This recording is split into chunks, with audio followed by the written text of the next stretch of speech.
proving that the fandom menace isn't just toxic white males. It's toxic femininity brought to you by Midnight's Edge. Good evening. It's the Monday after Easter weekend, or whatever holiday it is that you decide to celebrate. I celebrate the weekend of Ninja Turtles and dragons. I just go ninja, go ninja, go. Go ninja, Actually, go ninja, go. Speaking of dragon. I was banging. Speaking of dragons, though, actually, this would be the weekend of monkeys and dragons, I would say. Woo! Monkeys, yes, dragons. Woo. Big box office boffo for Kong and Godzilla. But we'll get into that maybe and a few other things. Before we do, though, let me introduce you to these lovely, lovely ladies. We've got Nina Infinity down in the corner there. How you doing? Good. How are you? I'm doing okay. I've been all right. Excellent. I got some stuff going on my channel. I just put out a review of Raised by Wolves, HBO's sci-fi series. So if you guys like that show, please check out my review. And you can find me there on Wednesdays for Infinite Talk with John Talks. Thank you. They wouldn't take my show. I pitched a show called Raised by Pigs. Oh, okay. And they wouldn't take it? No. What's wrong with them? That's different.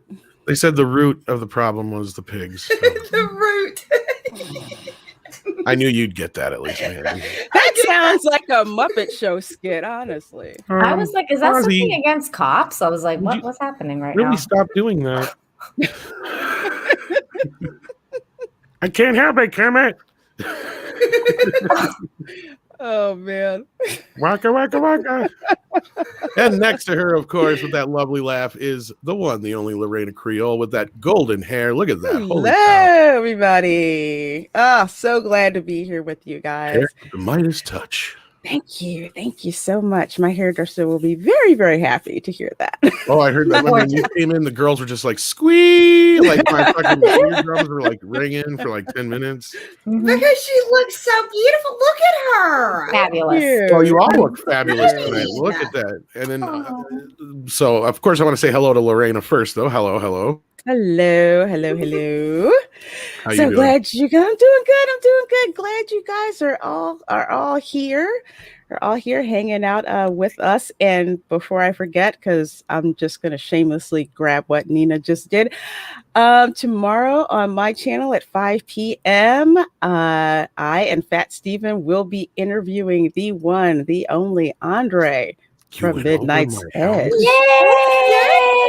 I did. He waved to me over your helmet. No, usually I'm just used to everybody going, hey, can I get Andre for this? Can I get Andre for that? And you just did it.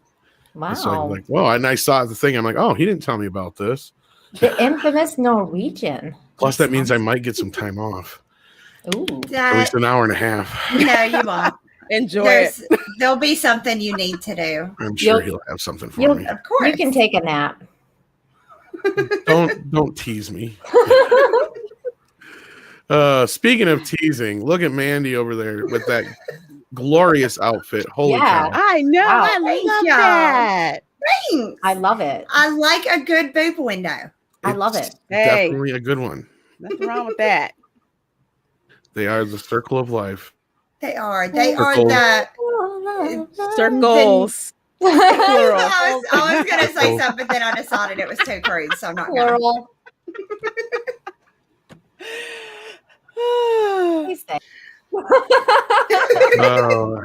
Well, hello, Mandy. How was your weekend? It was good. Like what? Hey, y'all. So I'm not doing nothing. I'm doing stuff this week, but I don't remember what it was. These ladies are more put together than I am with their stuff. So hit me up on Twitter. You got a book, right? I do. I have a comic book, which is Work the Wizard 2, Portal of Echoes. It is now available on Indiegogo. We are about to go in demand as I'm getting ready to fulfill Pirate Queen. So very, very excited. Yay! Hooray. Yeah, that was it. That's all I got. Okie awesome. dokie. Well, what we do got is a lovely audience here with us so far. There's almost 300 of you watching. If you hit that like button, share out the stream, let the ladies know that you love them. And speaking of love, they're sending all kinds of super chats already. So why don't we dive into those so we can get to the main topic? Okay. All right. Awesome. Okay, I'll start us off. Kick it off. Valiant Renegade for $5. Thank you so much for that. Hey, Good evening, ladies. Looking forward to a great Monday night with some intellectually stimulating conversation from one of the best teams on YouTube. Well, thank you so much. And That's yes, sweet. it's going to be a fun show tonight for sure. It is. It is. Did you want me to go next, or? Yeah, Nina, why don't you go ahead? Okay, so Marcos A for $5. Thank you so much. Starring Daniel Craig and 2 sequels of Knives Out. Oh no. Directed by Rian Johnson. Netflix has $400 million deal. Will he stay away from Star Wars now? I doubt it. No, but he finally got his trilogy. Mm-hmm. Although I watched that movie. That movie doesn't need a sequel. I don't know why. I don't know. Whatever. I haven't seen it. The fact that he's doing a sequel though does tell me that Star Wars is way far off. Yeah. If happening at all. It's true. Maybe in like 30 years. Or he'll just be an executive producer or something. What were you going to say, Lorena? Sorry. No, I was going to say keep him far away from Star Wars. Yeah, stay away. Yeah, I was going to say at this point it's probably for the best if he doesn't. Yeah, just go ruin your own stuff. They suck anyway.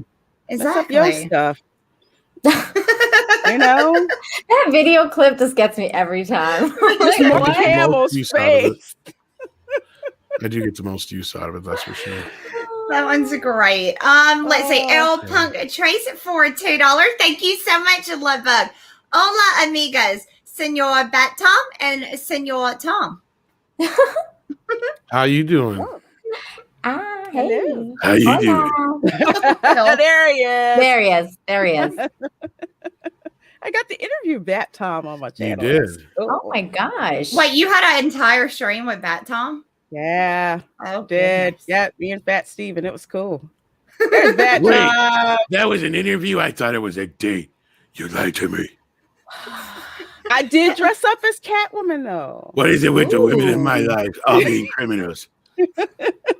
Hey, you love us for it. I just can't. Good woman. It sounds like Bat's calling guano on this whole situation. And the only other ones are reporters and head shrinks. This man. I can't. Have you guys ever been on a stream with Bat Tom and Ords Boards as freaking Robin? Yes. Funny. No. There's some of the most sadomasochistic stuff you'll ever hear. It's no, insane. But now I won't. It's nuts. It's something you have to The win. way Bat Tom treats Robin, it probably is abuse. It is. It is for Hands sure. down. And You have to likes see a it to little believe too it. much. It's bad. He likes it a little too much. Yeah, but Robin puts up with it. So That's true. That's true. Oh my gosh.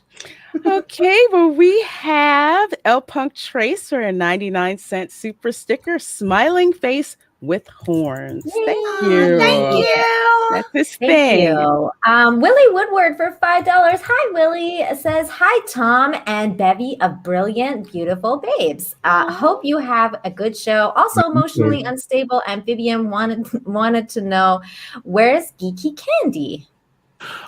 She's been doing the fam thing. Last I heard, she was doing all right. Haven't really talked to her in a while.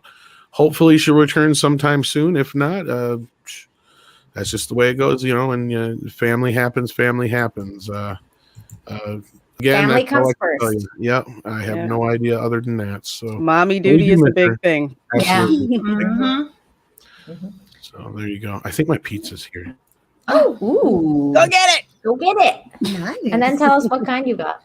Yes, and then share. As pepperoni lovers. Ooh, nice. Can't go wrong Not there. a meat lovers. That's unfortunate. I like a good meat lovers pizza. I thought he was going to say, if he said pineapple, I'd say, no, I don't want any. But he said No. pepperoni. That's my weakness. Dang. Yeah, me too. Pepperoni and mushrooms. Stop talking like that. That shit's not supposed to be on pizzas. No, it is not. No, I'm it is glad that not. we all agree, you guys. It's Yay. a fucking pizza, not a salad. Get that Big- pineapple shit away from There my you go. Mhm. There you Pineapple go. is a dessert, not a like. It I like it in is. ice. I like it in ice cream, Yeah. like it's pineapple very good in ice cream. On hot chocolate, too. Dip it in the Yes. hot Mm-hmm. You know what's weird is when I moved to Mexico, I had tacos with pineapples, and I was like, "This is not going to taste good." And it tasted really good because you put spicy sauce on it, so it's like sweet and spicy. It's a concoction. It's weird. Oh yeah, with the hot pepper. Yeah, I had that before. It's good. Yeah, that's good. That almost sounds like something I would try. Yeah, like good. I feel like I would try that, and I'm really like I'm not very adventurous with food, so but that sounds okay. It's good stuff. It's good stuff. Where are we? We are at Dead Man Walking 55 for $10. Thank you so much, and it's so good to see you. Yes. Monday gym night equals legs. Ugh. Leg day. Look into my weekly workout audio here. Help me if you had to put a channel like Midnight's Edge into either a M or F group. Which would you put it into? Trying to determine my toxicity. I would put it in F because, well, fuck everything, and also femininity starts with F. I'm like, where's Nina going with this one? Hey, we don't give a fuck kind of channel here, so not even 15 minutes in, and I don't think I was the first one to swear this time. I'm sorry. The maze of balls. Don't be sorry. Oh my I have a god. potty mouth. That's Nina. We have 0 fucks to give here, just like the koala. That's what I meant. Yeah, 0 fucks to give. So F for 0 fucks, and also femininity. Oh, look at him. He just looks like so cute. No fucks. So cute. All right, I've been showing this the last 2 days. For those who have no idea what this is, I'm going to tell you right now. This is going to be one of our new emojis for the members. Ooh, nice. Is it? It's the Koalas in the Rain song. Is that what it's based on? Oh. And there's going to be some puppies and stuff for you ladies and all that kind of stuff. So, I love it. I love it. We got some great ideas. So hopefully come Thursday for our 200K celebration, we'll be able to reveal all those, or you'll be able to actually use them, I should say. I'm going to be there for that. Nice. Yes, hopefully everybody is. Fun. We're going to drop in. Yep. As soon as I sign off for work, then I'm dropping on. I'm so excited, so proud of you guys. Y'all like I know 200K. That's incredible. That's cool. What's even more incredible is how it's hard to believe how much of the channel has grown since I've been a part of it. That's the thing. I can't believe. Give yourself a good you would have thought it would have went the other direction. No. Surprise. It's your mask. Your mask is, the gravity. I need more room for my fat ass. Let's see. So we have Al Manuel 0311 for $2. Thank you so very much. Toxic Femme is like getting multiple lap dance at once. Oh my! That means we are like the most awesome sauce ever. Oh my! Because that sounds like a good time. That is. That sounds like a good time. And it's an expensive good time. All right. Lucy for $5, thank you so much, says, had a long day filled with real world stuff. I'm so ready for some girl talk and tough talk. Hey, glad you're here, Lucy. Good to see you, How Lucy. you doing? Dark Shadow 308 for $5. Thank you so much, Love Bug. Evening, ladies and Tom. Here is some love. Aw, thank you. Thank you. Full of love for us here. Let's see. We have House Atreides for $5 Canadian. Love that name. Me too. Hey, ladies. First Toxic Femme show for me. Big Midnight's Edge fan. Looking forward to your show. We are so glad to have you here with us. Welcome. Yes. Welcome. So glad you are here. We will do a really good job for you tonight. Yes. Promise. For sure. Pinky promise. I make no promises. Tom makes no promises. Tom's like, I'm just here. Yeah. Just here. Right. You forced me to get out of bed. I enjoy getting out of bed for this show. Aww, that's sweet. We love having you here, Tom. Aw, and I love being here. So speaking of being here, next Monday we get the return of Miss Mary Mayhem. We do. I'm so excited. Yay! That's gonna be awesome. So excited. Mary's coming back. Missed her like crazy. Yeah, she needed a break, but she's coming back, and we'll see her on Monday. So can't wait for that. I think she's even going to pop into the 200K celebration as well. So. Yay! Nice. So there you go. But moving on, because we got a few super chats to get through before you guys can talk about the good stuff. Yes, absolutely. I think it's your turn, Mandy.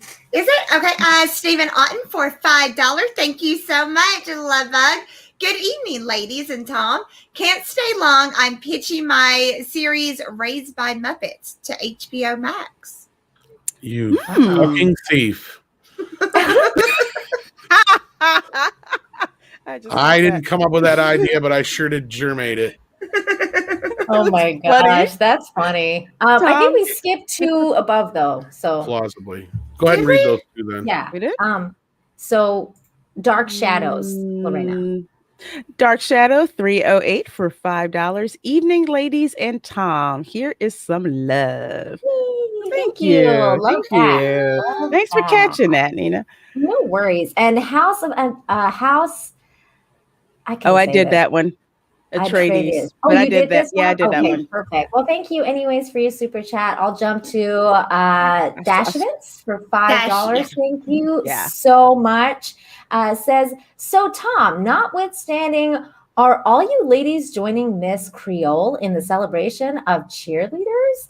Hi, ladies, and I do love Tom, just not that much. I'm definitely gonna be there to celebrate Lorena's 2K. I mean, I'm rooting for her because she's a fellow queen.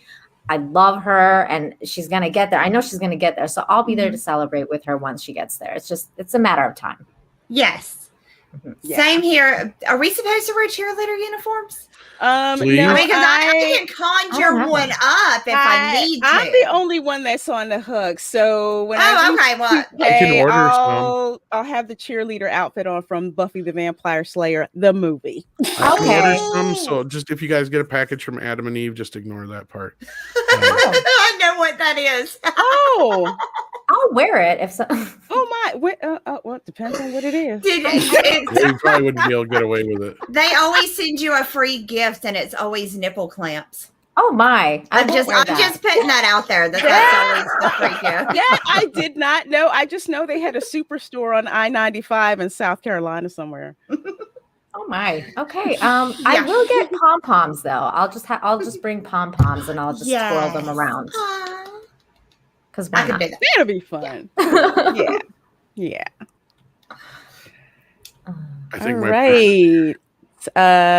Let's see. Larry for $2. I just saw Mandy's first video. Same sweet lady. Yes, she is. You just put a video out? No, he must be talking about the very first one I ever did. Like, Mandy's first video. Okay. Because it's still up. Long day for me. Long day for me. I've been up since 5 a.m. So I was 6 for me. So I may have taken a nap today. We're not going to talk about that. I was originally up at 6. So what I did throughout the day doesn't matter. Right? Isn't it funny how you change between the first video you ever did and when you're used to it?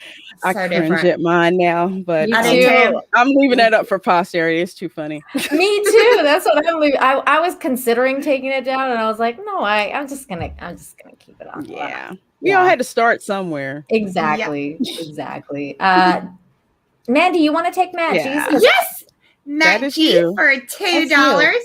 Thank you, Love Bug. Buy Mandy's book. Oh, thank you, absolutely buy Mandy's book. By the way, Mandy, Matt G is always in every chat. Like I've seen him in Culture Casinos chat, and like every chat that I've ever seen Mandy or Matt G, he's always like, buy Mandy's book, buy Mandy's book. He's always pushing your book. So Matt G, you're a sweetheart. Big hugs, Matt G. He's an awesome supporter. So he is. He's amazing. Okay, so I'll get Terminus asked. Terminus asked for $2. Thank you so much. Raised by Pigs sounds like a good sci-fi show. Sci-fi show. Oh, sci-fi. Sci-fi. That's funny. If it's Terminus, there's a crazy pun in There's there a somewhere. twist. That's funny. That dog is so me right now. That dog is so me right now. I was like, given its Terminus, yeah, that's kind of Terminus. small effort for as much zingers as he brings. But dude, we love that $2. Thank you. Mm-hmm. Thank you. He's probably getting warmed up. Mm-hmm. Mm-hmm. Him and Steve always knock it out of the park for me. They do. They do. Okay, so Wyatt Holiday for $4.99. Thank you so very much for that. Some love for the ladies and Tom. Rock on as always, Mandy, Lorena, and Nino. Thank you. Thank you. Let's see. It looks like we got Wyatt Holiday twice. So you're on a House of Tradies. Okay. Thank you so much, House. For $2 says Tom needs to do one show in drag. I thought he was going to do that. I'm going to do the charity stream in drag. The charity one, yeah. Mm-hmm. Yeah. Mm-hmm. We're still working all that out, though. Yay! It's coming. Are you going to have balloons? Maybe. Keep your panties on, everybody. Yeah. It's coming. I thought they felt like sandbags. You filled them with the wrong stuff. I'm dead. Oh my God. He's a lady. Whoa. He's a lady. That's what I'm talking about. Holy shit. And the lady is mine. Love Tom Jones. Right. Let's see. Lug nuts for $5. Hey, lug nuts. How are you, love? To 3 beautiful heavenly diamond gems of love and their bodyguard, Tom. Aww. Thank you, lug nuts. Love it. Awesome. Okay, let's see. We have Latino Slant for $4.99. Gracias. Hola. What Holy. lovely mujeres. Can't wait to host Mandy on our show tomorrow night at 7 p.m. PST. Gracias, ladies and Tom. Thank you. Yes, you guys, that's what I'm going to be doing tomorrow. There you go. You got something going on. You're going to have so much fun on Polly's show. There you go. I cannot wait. I'm so super excited to hang out with them. That's going to be a freaking blast. Amazing. Okay, Gypsy Warrior, Nina? Yeah, Gypsy Warrior for $4.99. Thank you so much. Says, hey guys, thanks as always for the great banter and amazing content. I just want to praise my MLB team, the Texas Rangers, for bringing back fans. I saw a picture of that. The stadium full of people. Great to see that again. Lovely stuff. Nice. Some normality. That's God bless nice. Texas. Exactly. And Florida. Sorry. Yeah. No, Florida's Us too. Yeah. Us too. Florida's been doing it. Let's see. Matt G for $2. Thank you again, Love Bug. We miss Alora and Mary. Hope they're well. They are. They're both doing very well. Alora right now is I told her to give her class some pain. She said she's doing a deep tissue class of yoga, and I guess she's really gonna put them through the ringer tonight. So he's gonna work them. Yeah, she's working some people out, and Mary will be back next week, and we're so super stoked. Yay. I think she's just chilling tonight and relaxing, probably eating ice cream, and I'm probably kind of jealous. That's the way of it.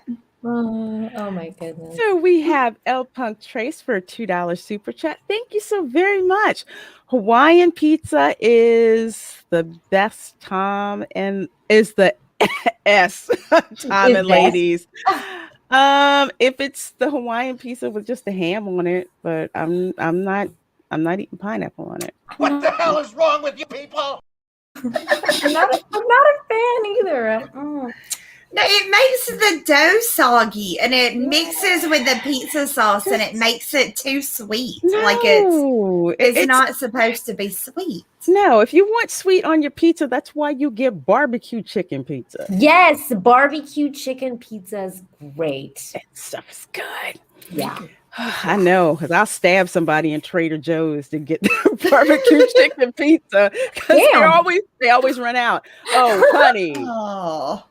Trader Joe's is the store where they stock limited amounts of things, and I have seen white chicks get into fights with stuff that's out of stock. I almost got into a fight with someone over they had a turkey cranberry salad, and it was during Christmas, and I was like, I'm gonna slap her if she doesn't. So I've been there. Give me that salad. Sometimes it's that deep. Gotta do what you gotta do. Willie Woodward for $5. Thank you so much. Says, damn it, last one. Had give a smiley face with kisses on it. Tom to pop and 200K stream to congratulate you guys in person. Also, non-creepy hugs to you ladies. Non-creepy hug. Non-creepy hugs. Yay. I was kind of hoping for a creepy one though, but I'll take a non-creepy one. Okay, Fat Steven might be able to give you a creepy one. Speaking of which, he's up next, Lorena. Let's see. I didn't think that was me. I did El Pump. Oh, I'm sorry. Yeah, you're right. It's Mandy. Oh, okay. We got you. All right, let me clear. Okay, here we go. That Steven Seagal beat up Twitter like what for 2 Canadian. Thank you so much. I'm glad you were finally back out there beating up people. Beating people up. Twitter is the obvious choice. I mean, you know. I'm wearing a cheerleader outfit as well. #sexy. Yeah, I've seen a preview of that. Lorena, what? Lorena, I won't be there on your celebration stream if that's gonna happen. So I will be there first if that's gonna happen because I'm down for some AAT bacon sizzle. I'm down for all that. So let's go. Let's see it. You have to see it a little bit just to witness it. You're right. And then you can wipe your brain. You're right. Later. I'll just watch out. I'll just wash my eyes out with bleach after. You know what? I'll just get that thing from Men in Black and just flash you with it. Perfect. You ladies just don't appreciate a good thing when it's right there in front of you. You're probably right. Oh, so we have the new number 2 for $5. Thank you so very much. It's a super sticker.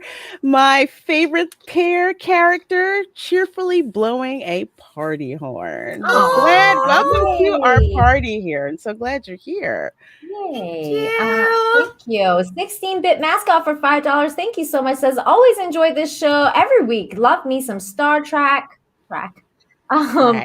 Kurtzman stuff. Yeah, same here. Word on the street is Mandy has a book out. I don't believe you. Thank you, Love Bug. Thank you. Definitely. Let's see. Is it me? Mm-hmm. Okay. Deranged Lunatic, aka DL. For a 99-cent sticker. Thank you so much. It's 3 red hearts. Oh, we each got a heart. Thank you so much. Thank you. We have Fo Chung Esquire. Oh, that's funny. For $1.99 super chat. Thank you for that. It's never okay to be a simp, except right now. Yes, absolutely. Thank you. Thank you. There's not really any simps around here anyway. Okay. You guys get your entertainment's worth, that's for sure. That's true. That's true. Let's put on a show for you. It'd be different if you had these ladies yelling at you going, you got more money than that. What the fuck is wrong with you? You can't afford $5. If you can't afford $5 and you shouldn't be on the internet, you should be out getting a job. I hate people like that. That girl is she's just a disgusting human. She's one of those that's just she's a pretty on the outside, but inside she's just ugly. It's just a garbage human being. Yeah, Sorry, she doesn't understand the hustle. The hustle is you kind of have to be, gentle with the people who are giving you money. If you're gonna backslap them, build them back up at the same time. I wonder though.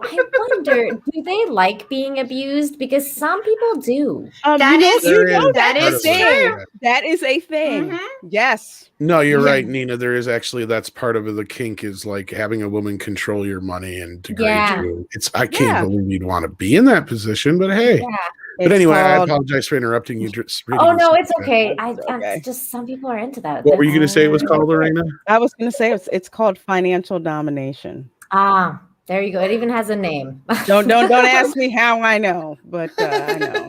I know how you know. I told you she knew about all that smart shit that I don't know about. I told you.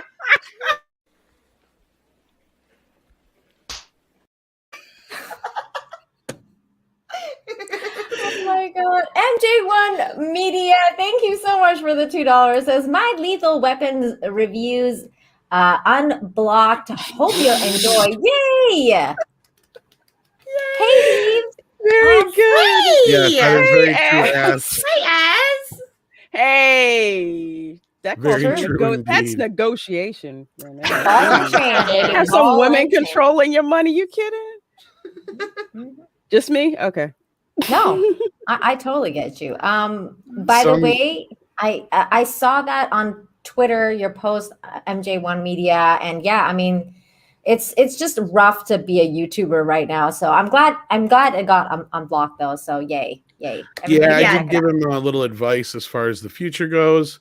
Mm-hmm. Avoid video if you can. If you have to use it, cut it up. Try not to use more than 10 seconds. And above all else, avoid trailer footage. Avoid trailer footage. I learned that the hard way, man. Yeah. Mm-hmm. Yeah. Really? I've seen a couple channels go down because of trailers.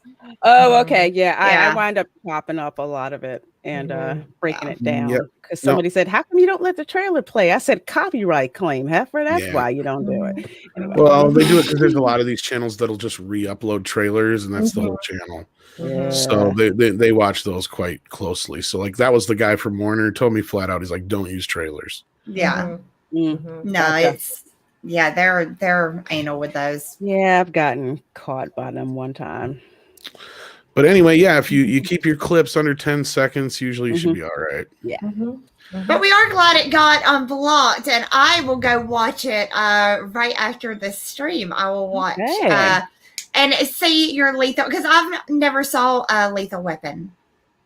Oh, what? I know. It's one that I need to go back and watch, but I've never. You got spoilers. That out. The Lethal Weapon is Mel Gibson's junk. Really? No comment. No comment. I heard he stuck an egg in his butt. I don't know that it's true, but I heard a rumor that he's. I heard what Tom said, but I've heard that joke before, but I have not heard about the egg thing. I thought the only person doing stuff like that was Richard Gere. Yeah. Did he do it too? That's a gerbil, but yeah.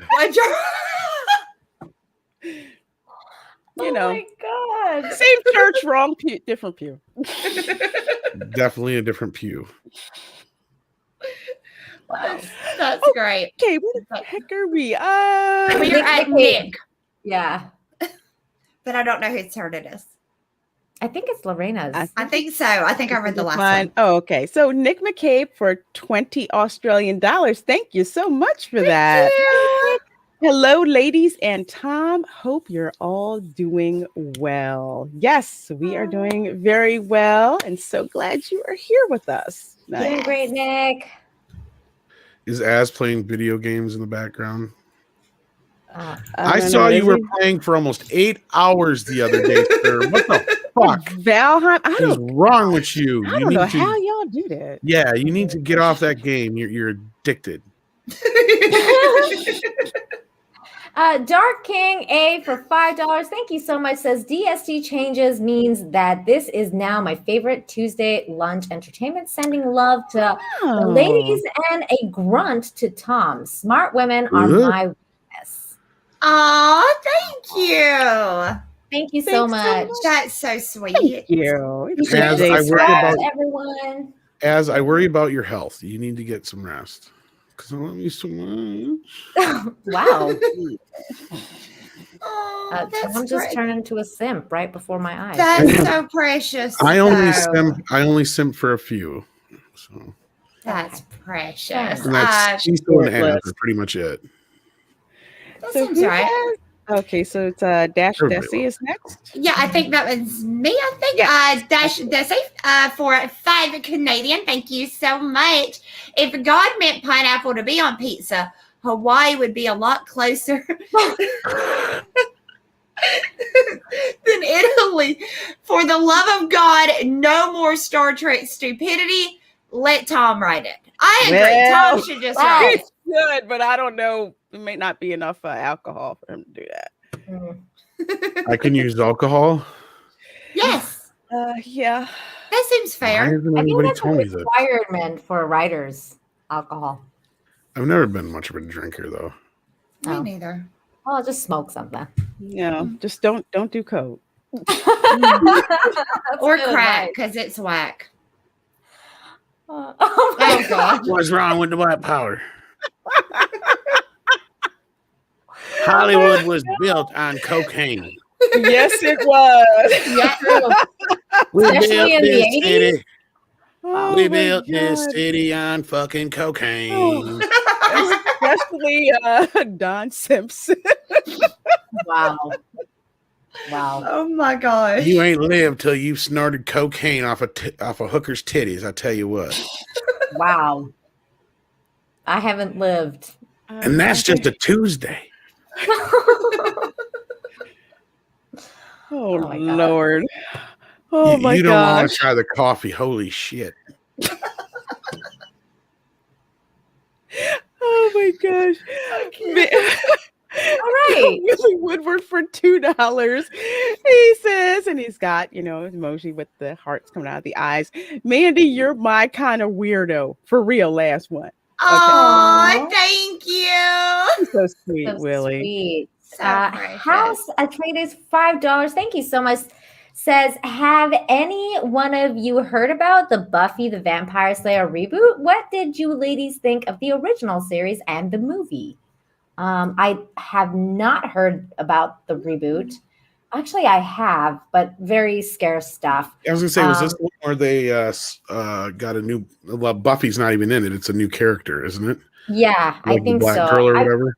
Very scarcely I've heard about this. And this is the one that actually people like Anita Sarkeesian and all them actually lost their fucking minds finally about. And they're like, "Oh, how does it feel?" Yeah, I think so. I didn't look into it. I need to look into this. That totally went over my head. I liked the movie first. Me too. I did not buy into the series for a while because I liked the movie more. Then eventually I saw the series and it kind of grew on me until the last season or two, which was just crap. And I just said, I'm out of this. Forget it. I'm done. But yeah, there was a time when I liked those. I like the movie a lot, and then that's what made me want to watch the series. And I checked out the series, and I loved the series. So I watched it from the very beginning. Like when it first aired, I was there. But I like you, Lorena. I only watched it till I didn't watch the last 2 or 3 seasons. I was like, I'm out. I don't know. It just freaking imploded, and I just stopped being good. Yeah. Like, okay, what about you, Mandy? Fan of the movie, didn't care a thing for the series though. I just never got into it. I love the movie though. I thought we're going 4 for 4 here because you know what? I'm like, there's a series. Okay. I know it was huge. It was huge. It was. And everybody was talking about it. It just, I don't know. I didn't like the girl that was Sarah Michelle Gellar. Yeah, I don't particularly like her as an actress, and I didn't like the redheaded girl that was like a co-star with her. Willow. Yeah. I didn't like her either. I just didn't like. Yeah, so I never gave it a chance because I wasn't a fan. I have like another superficial reason for really getting into Buffy the Vampire Slayer, because when I lived, besides Angel, who actually his dad is the weatherman in Philly. Oh, like he's been on Action News like for forever. That's interesting. His dad is the weatherman from Philly. So That's so cool. he's from Philly, so I'd love him. But no, I would run into Sarah Michelle Gellar at the Coffee Bean and Tea Leaf in Sherman Oaks. Oh wow. So I would see her. I didn't really talk to her or anything like that because I wanted my freaking coffee. But yeah, I used to see her there. That is freaking awesome. Awesome. I told you guys about how I saw Carrot Top, right? No. That's all I got. Everybody actually always met has somebody who slept with him. What? Oh. What? Okay, I have to know. And admitted to it? Did he pull out props? Please, God, Yes. tell me that during he pulled out the props. No, actually, he's a pretty lazy lover, I heard. Oh my God. Oh dang. Ooh. You just totally shattered my world I'm sorry. with that. He phoned it in, huh? Yeah. I've always assumed he would pull out like props for it. I Damn have it. no words right now. Okay, here we go. Oh Wait, Lord. whose turn is it? Oh wait, I just read that. Okay, so it's Randy. Actually, this one is for Lorena, so I will. Oh, you pass that one to me? Okay, Yes. cool. Dadman Walking 55 for $4.99. Thank you so much. Lorena, if I ever see you in one of the few Trader Joe's in our area, I'm running the other way. Won't stand between you and the barbecue chicken pizza. Don't stand between me and the barbecue chicken pizza, the lemon biscotti, the tomato and basil marinara sauce, the Italian sausage, the pepperoni. It sounds like if she's over on the grocery side of this store, just stay the hell away from her. Yeah, because I'm blazing through that place like a freaking commando. Lorena, do they still give samples at Trader Joe's? Not anymore. I take that back. I think the last time I did go, they had some, but it was a rare occasion where it was something I didn't want. But yeah, they have it's behind the sneeze glass, and they have to. They used to have the best samples. I was like, I love this place. Oh yeah, people would fill up on them thing. Okay, so Matt G. Lorena, did you want me to get that or? Yeah, you get that because I just got the. Okay, so Matt G for $2. Thank you so much. That girl yelling about $5 is joining Comicsgate. What? Oh, is that you? Is he talking about you? I'm already Comicsgate, so I assume it's somebody. No, it said that other chick on Twitch yelling about $5. It's only $5. You can't afford to give me $5. I make you good content. You should give me $5. You should give me money. If you can't afford to give me $5, you should be working right now. Then you shouldn't be watching the internet. Yeah. She'll do well in Comicsgate. I can see it already. Wow. Fuck you. Where's my $500? I can see her being on EVS's stream. Oh God. Yeah, could happen. Let's see. Dark Shadow at 308 for $5. Thank you so much. If that chick joins CG, she needs to be pushed out. She is not one of us. Just an opportunist. Yeah, that can't be true. That girl ain't making no comic book. There's no way. No, that girl ain't ever even read. She never even seen a comic book. So. I heard that and I'm like, she's making a what? Yeah. There's no way. There's no way. I don't see it. Nah. She's just saying that. Dracos, I hope I said that right, for $5 Australian. Thank you. I'm saving for an overseas trip, but I can spare a few dollars for you talented young ladies. Oh, thank you so very, very much. I hope you're planning for a cool place to visit. Yeah. Don't come to fucking Clown World. Stay the hell out. Okay. Well, wherever you're going, I hope you have a safe and lovely trip. I hope it all goes well. You don't want to come here. Absolutely. We're all trying to get the fuck out. We're all moving to Texas and trying to get the fuck out. I'm good where I am. Okay. Takes for $1.99. Thank you so much. It says, Mandy, I changed icons just for you. Oh, let me see. Where are you on here? I was in the back, so let me see. No, you gotta type some in the chat. I can't see. I don't see you. Where are you? What are you? What are you looking for? Deranged Lunatic's new icon. The flag? Yeah, it's a flag now, yeah. Oh, well, I like it. He did retract that message, so I don't know. Oh. Well, maybe he had changed it and then changed it back. I have no idea. Oh, but thank you. But yes, thank you for the donation. We appreciate that. Yes, thank you. Let me see. Stunning. Isn't his avatar just hilarious? I think of Daisy Duke when I see Stunning and brave Megatron for 5 Canadian. Thank you so much. I drew a nice bouquet today. Happy day to you, sexy ladies and Tom. Aww. What's wrong with me? Also, that icon's amazing. It is. it kills me.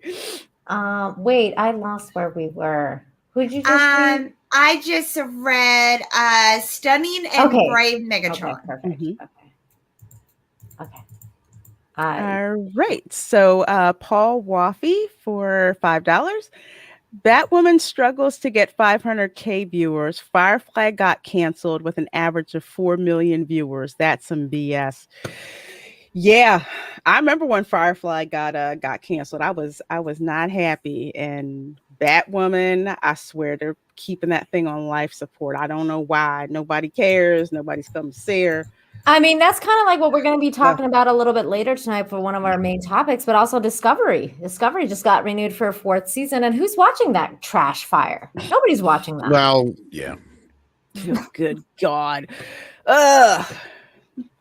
I don't know. Okay. For $5, thank you so much. Says Frank Marshall is so decrepit. He uses, oh my God, he uses 2 canes to get around. The other cane is his cocaine. Nice. There you go. Catch me out back. How about that? Oh my God. Did you guys hear about that chick? How she earned $1 million in 6 hours on OnlyFans? Yes. What was she doing? She was doing her Showing off her OnlyFans titties. thing. Yeah. Oh, wow. Just, showing her goods. She just turned 18 and then she went on OnlyFans right when she turned 18. 6 hours, $1 million. I can say it. I can see that happening. Mm-hmm. It's fucked up. Whose turn is it? Is it Bob? Yeah. Okay. Yeah. Let's see. Paul, what is that? Wolfie? For $2. Thank you so much, Love Bug. My uncle-in-law lives in the same block as Carrot Top. Really? Whoa. Yeah. Oh my gosh. You know somebody that lives near Carrot Top. Does he have props in his yard? This man, I don't think he's not playing up the prop game like he should be. Wow. Have you seen him lately? He looks. He's all roided out and shit. Yeah. I haven't seen him lately at all. It's scary. It doesn't. I don't even know what that is. I'm looking it up now. Look him up. He looks like a science experiment gone wrong at Really this. What is happening? Really wrong. Really wrong. Well, the John Beck for $2. Thank you so much. All that Italian food. Are you AKA Lorena Creole? Fun fact, I have a 5th great grandfather who, yes, was Italian from Southern Italy. He left Southern Italy and came to Spanish Louisiana and actually fought in the American Revolution, but he fought for Spain against, the British. So, yeah. Wow, that's how cool is that? fascinating. Yep. Silver Nova for $5. Thank you so much. Says, good day, ladies and Tom from Australia. Here's some support from a toxic silver male. Well, thank you. Love toxic males on this show. We do. We do. Stephanie Littlepage. Hey, Stephanie Littlepage for $5. Thank you so much. Hi, ladies and Tom. I just bought one of Mandy's Work the Wizard books, and I can't wait to get it. Oh, thank you, Stephanie. Yeah. Definitely support. Big hugs. Big hugs. So sweet. Mm-hmm. Okay, Nina, you're up. Caught up. Is it me? I know. You guys were so generous. Jason for $5. Thank you so much. Tom, you're a stud. 3 hotties. What's y'all's thoughts on Strange New Worlds? How you doing? Wait, I don't know what Strange that New is. Worlds is the other new Star Trek show. I'm not really thinking about it right now. I'm not either because I'm not into new Trek. I haven't watched Picard. I watched season 1 of Discovery and then I checked out. I was like, this isn't my Trek. So I left and I never looked back. So that's I'm still pissed about Picard. I know. I mean, we're going to talk about all that, but that's what's going on with me. That's why I haven't checked out this Strange New Worlds thing or like Lower Decks or whatever. I haven't checked that out either. I keep waiting on somebody to tell me a Star Trek is good now, and that like, hey, Mandy, this is the one you need to watch, But there's watch the old ones, man. Yeah, that's what I get every time. No Kurtzman Trek. Watch the old stuff. And that's how it is with everything now. Everything is just, you're better watching the old ones. And that's... Yeah, watch that. I'm doing that right now. I'm watching TNG for probably the 10th time. I'm rewatching it just because I love it so much. Yeah. Let's see. So we have Stephen Otten for $5. Thank you so much. I have to step away. Just wanted to say Mandy has a book and Bruce Campbell was in Congo. Yeah. Bruce Campbell. Congo. I read the book. I like the book. We're not doing the movie. Wow. I've never read the book. Book is I've never read the book. The I watched the movie, but great. Book is great. Okay. Is it me or is it Mandy? It is. It's you. Oh, okay. Dash It Ends for $5. Thank you so much. Says, please tell me I'm not the only guy thinking Mandy. Oops, it jumped on me. Mandy as a blonde and a Power Girl costume. Tom as a Power Girl might work too. Just saying. Maybe. Oh, thank you. Power Girl's hot. So thank you so much. That's awesome. Yes. Let's see. Paul Wolfie for $2. Thank you so much. You gals said it 3 ways. It's Wolf Lee. Oh, okay. Wolf Lee. Okay. I'm going to remember that now. I will too. Mm-hmm. Thank you. Thank you very much. And Willie Woodward for $2. Thank you so much. Have to simp hard, chat from CA. It's cool. Oh, thank you. Thank you, Willie. I've heard things. You have. And with this one, we are caught up for now. Dark Shadow 308 says, watch DS9 Star Trek at its best. Absolutely. Star Trek. Frickin' lootly. Gotcha. Yet. You have to start with TNG though, because DS9 leads like TNG. You introduce certain characters that will be developed later on in DS9. So I feel like you definitely have to start with TNG. So go to TNG and then go to Deep Space Nine. I'll slightly disagree. You don't have to, but it is extremely helpful. Right, is any of my favorite characters going to die and make me cry? No. Okay. Depends We're on gonna, who it is. Yeah, depends on who it is. Yeah, so I can scoot to the back and then you ladies can continue this. Yes.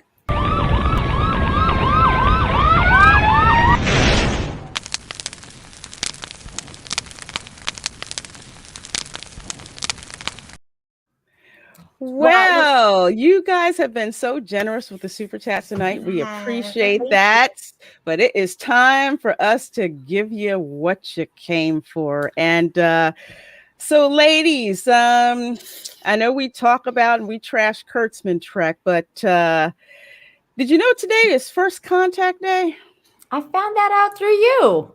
I have heard this. I had to find out what it was because I had no idea. But yeah, now I feel like I even know what it's about and stuff. I feel like I'm in the know. Oh, Mandy's a Trekkie. Yeah, right. I'm getting there. We're gonna drag you with us into Trekdom here, but don't worry, we'll get you caught up with what it is that you need to know. Yes, at least you said that during Star Trek, not a Star Wars thing, right? Like, yes. See, if I was talking about Star Wars, I would have said something like, "May the Force be with you" or something. Exactly. It's Star Trek, though. Exactly. Live long and prosper. Exactly. Because I have registered your opinion, Spock, but decided I don't give a damn about it.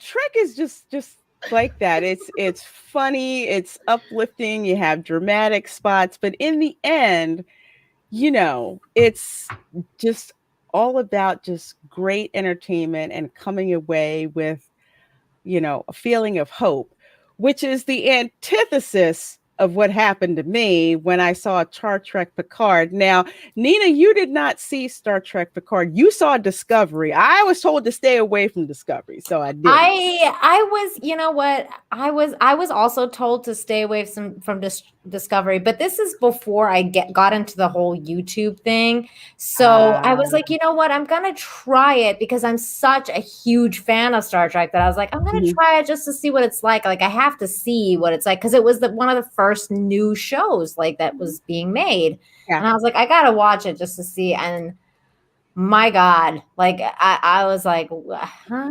And then I checked it. I did last through the whole season, but then afterwards I felt like my whole world crashed around me. I was like, what is happening right now? You sound like me, but I skipped Discovery because all this crap I heard. I said I'm not watching that. So then I hear about this show called Star Trek Picard, and I'm like, oh, okay, that sounds cool. We get to catch up with Picard, see what he's up to, see what he learned, what he regretted. The most interesting man in Starfleet. That's the kind of show that I thought I was going to see. But that's not what happened the first season. You got some old doddering idiot just with chicks yelling at him.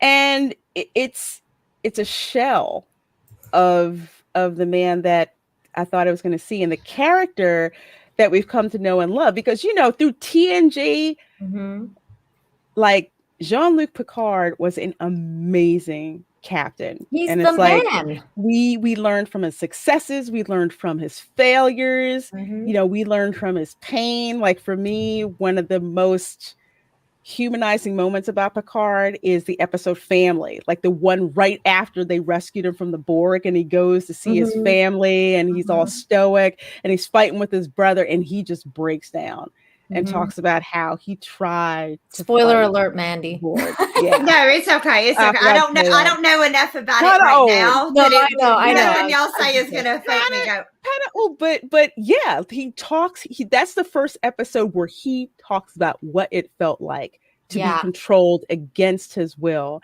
and the things that he saw. Yeah. And that was the Picard that we knew and loved. Well, first season of Picard was the first member berry that they used, the Borg. Okay. And if that isn't bad enough, the trailer that got released today for season 2 of Picard, I can't believe they freaking released this anyway, is that Q is coming back. Of course he is. Of course he is. So for some folks who don't know, Nina, why don't you tell us about Q?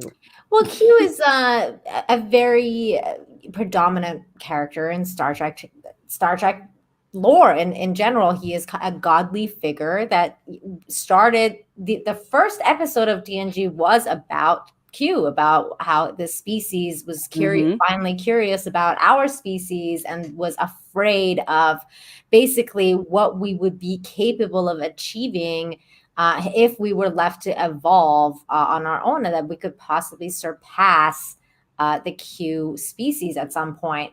But basically, this character, who's kind of like an omnipotent, godlike figure, who's very charismatic, very funny, he's just one of my favorite all-time characters for sure. And he's in pretty much every single Star Trek series except for Discovery. I don't think he's in Discovery, although I don't know. But he's in TNG, he's in DS9, he is in Voyager, he is not in Enterprise, but he that's interesting actually. But so he's in the the top 3.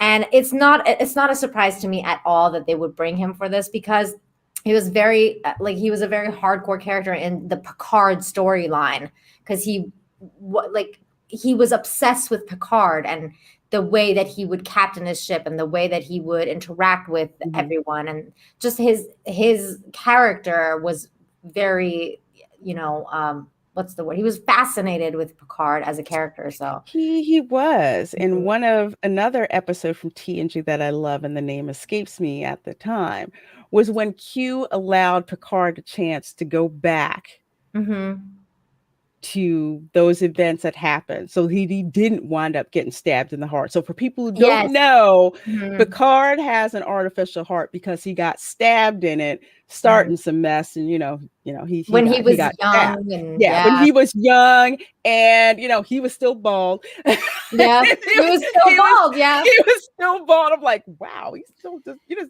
that him in the picture? Is that Picard and Q that I'm looking at? Yes.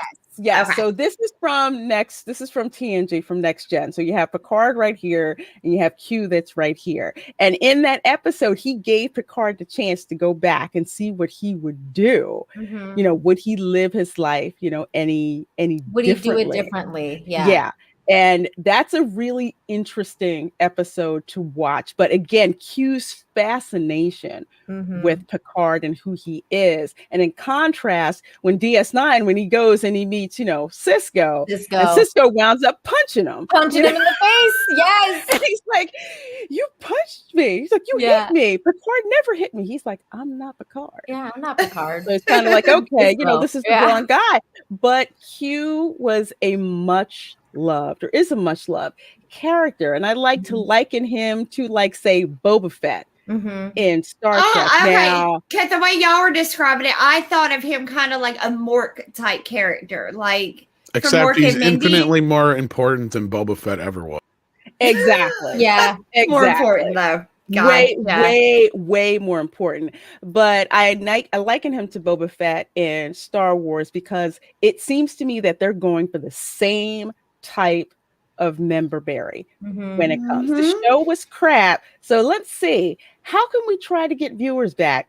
We'll tell them Q's returning. But I think that for me, I think Picard in general was like that to begin with, because it started out kind of like a member berry series. Like they stuffed everyone in there. Like there was Data was in there, Seven was in there, freaking Seven, Troy was in there. William Riker, everyone and their mom was back. So it was not surprising to me that they would go this route, especially because of how how serious Q's storyline correlates with Picard's. But it would be funny because, and spoiler alert for those of you who haven't seen Picard, from what I understand, apparently he's a robot now, which is really he's a robot now. Wait. I don't even watch Star Wars, and I know that's not right. Picard's not a robot. He turned into one pretty much. I don't know. Yeah, did he die or something, and then they put his mind in. He died. Data died. The next thing you know, he's rebooted, and he comes back as the same 80-year-old dude. You think that if you were going to get put in a new body, you'd be in your 30s or something like that? No, but basically, Picard's a freaking robot. So it's okay, that's when I checked out of it. I mean, at that point, I was watching the show for freaking free because CBS didn't want me to cancel. So I finally said, I'm done. Picard's a robot. I'm done. So it's okay, to jumpstart interest because the rating cratered, you're going to go for one of the biggest loved characters. Or I say, side character, not side characters, but characters like Q, who's ubiquitous. He didn't use him season 1 because, frankly, if they would have used him in season 1, a lot of this crap would have made sense in the end, but they didn't. but they bring him back. So, but I think it would be funny if they bring him back, because if he's a robot now, it's gonna be like what? He's gonna be like Geppetto to Picard's Pinocchio. Like Picard's gonna be like, I'm a real boy. Like when he turns him into a real boy. Like I don't understand what they're doing, but that seems like that's what's gonna happen, because like he was just gonna be like, oh, you're a robot now? Let me turn you into a human. And oh God, that's the dumbest thing that could happen. So there's a good chance that's gonna happen. Kurtzman, they probably will say, you know what? Yeah, we should probably do that. Yeah, but it's just like watching the shell of a character you once, loved, and they dragged them through the mud so much. It's just kind of like, there needs to be a let term them die. for this, right? And there needs to be a term for that. Like back when I was younger, we used the term when a show was really, really good and then it turned really shitty for no reason. Mm-hmm. They jumped the shark, right? There needs to be a term for this level of shit within a show. You Picarded the show. Picarded the show, right? Because they keep doing that. They have these shows that true fans don't give a shit about. People that weren't ever fans were never going to give a shit about it to begin with. They ruin it, but then they were like, oh, well, we'll give you a little taste of Mark Hamill at the end, just a little bit, or, we'll give you a little Luke, we'll give you a little bit of this, we'll give you a little Q. But it's just to try to get their numbers up, to make like an illusion that their show isn't tanking. And they keep doing it. We need a term for that. Picarded, it seems. Seems respectable. Because it used to be jumping the shark, right? But it's continuously like jumping the shark over and over. I'll take jumping the shark any day over this shit. Yeah, any day. That was actually better, because at least when Fonzie jumped the shark in the show, and the show kind of sucked at that point, at least they weren't going back and like shitting on Richie and shitting on all the characters. I know, we just treating them like, like crap, to the point where there's just, he's dead. He's dead. That's so sad. This is why I never watched it, because I was like, I cannot handle one of my very favorite one of my very favorite characters of all time being destroyed like this. I just cannot do it. Now, what's funny is that throughout my time learning about Star Trek, because you learn things about the lore, about about the world behind the scenes and everything like that. I learned that Patrick Stewart apparently had a lot of run-ins with Gene Roddenberry at the time when he was creating Star Trek. And one of the things was that Patrick Stewart was kind of like an SJW. So he would disagree with a lot of stuff that Gene Roddenberry was doing. And they would just constantly be in a back and forth. Like, he would be telling Gene Roddenberry how to run the show, and Gene Roddenberry would be like, no, that's not how we're doing it. This is how you're doing it. But Patrick Stewart was a very, very professional actor. So he would do, even though he hated it, he would do exactly what Gene Roddenberry would tell him to do. So that's why it became such a good character, because he followed directions and he did his job. But afterwards, he hated Star Trek for a very long time. He didn't like Star Trek. He wasn't a huge fan, not like, Leonard Nimoy or William Shatner or any of those guys. Like he wasn't. Well, I'll give you a newsflash. Even those guys are not really fans. Leonard 90% of the people on these shows don't really watch this shit. And when you ask them the question, like, why did this character do this on episode 72 of season 6? And they'll be like, I'm just a fucking actor. Yeah. Right. Yeah, I think Galaxy Quest did a good job. Showing that side of it. I think they did a really good job. I would say the only one I've talked to yet who actually seems to have any real investment in his character, but yet doesn't give a shit and will do whatever it takes just to make the character happen again or make money, is Brent Spiner. I was going to say Jonathan Frakes. Because he does love Star Trek. He is a fucking sellout and a half. I can't even hear that name because of that stupid show he did. There's a video of him telling you you're wrong for like 60 seconds. You're wrong. Fact or fiction? Yes. I've never seen that. It's so funny. I'll just see that. But I've met. Was it fact or fiction? I've met most of these guys, especially the captains. But yeah, they're just, to them, it's a gig. It's it's a job. They're not keeping track of every single thing that their character has done in a specific episode. It's like, I get the script, I read the script, I know what my part is, what's supposed to be going on. Hey! And that is not Henry Cavill. Who's that? Is that Henry Cavill's body That's in my show. I don't know. When I'm not working out on the Witcher and stuff, I can't hear you. Your mic is all you're in a Under well? water. Yeah, it's under the water. Yeah. Yeah, like you're like you're Aquaman or something. Hold on. Oh, hold on. I'm gonna. I hate to say this, ladies. I'm gonna pull out because I think it's actually got my audio set to the webcam. So excuse me. That's what it sounds like. Excuse Yeah. me while I whip this out. Where's the screen now? Here it is. Okay, let me just sort this out. Bye. This is so fascinating. How do I leave? I can't remember. Wow. Oh, I guess I'll be back. He'll Okay. be back. Yeah. He said he has to pull out. Okay. Yeah, I'll pull it out right now. But yeah, so to go down here, it says the first teaser trailer for Star Trek Picard Season 2 is here. I was so not impressed. Below is a look at the return of the character-driven Paramount Plus sci-fi series starring Patrick Stewart as Jean-Luc Picard.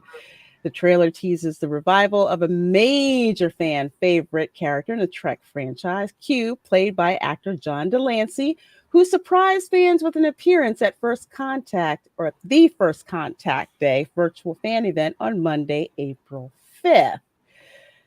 So they go through talking about all about who he is, where he's from, blah, blah, blah.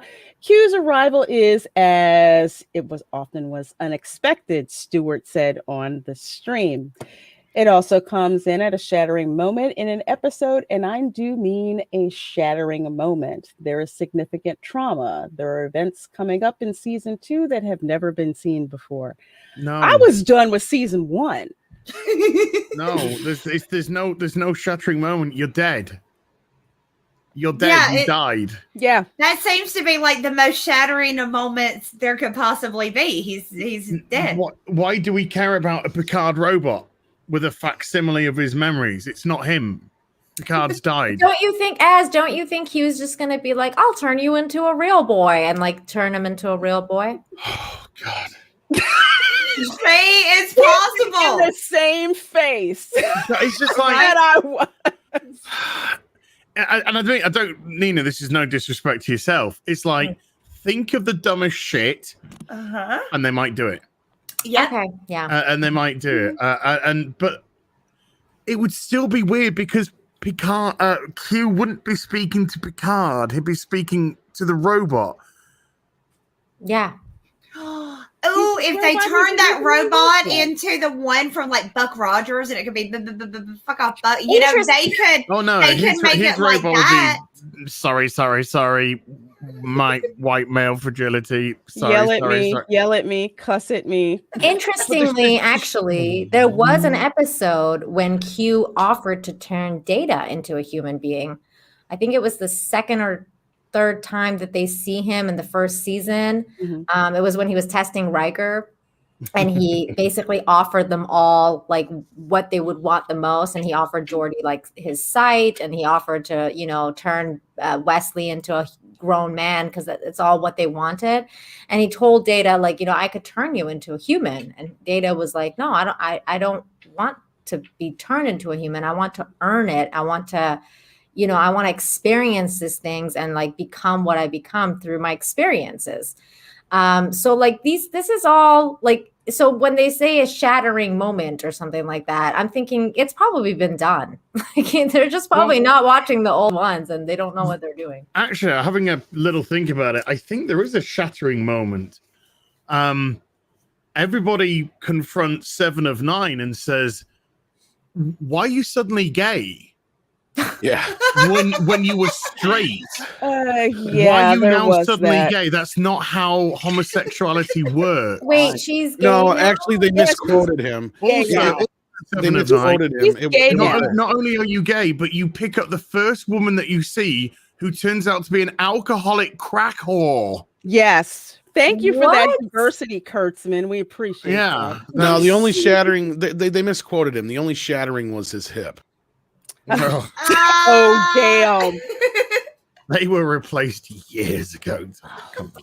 Oh, that's so sad. This makes me upset, you guys, because I'm a huge Trekkie. Okay, this is upsetting to me. Like, I was watching Star Trek earlier, and I almost had like tears in my eyes thinking about how they've destroyed this franchise. They've just utterly destroyed it. If you think you're upset just thinking about it, imagine having to sit through and watch it episode after episode after episode. You think it's going to get better, and it doesn't. It's like the vibrant grandfather that you remember, all of a sudden they turned him into a doddering idiot, and just gets worse every episode. How he's treated, how he's used, how he's disrespected.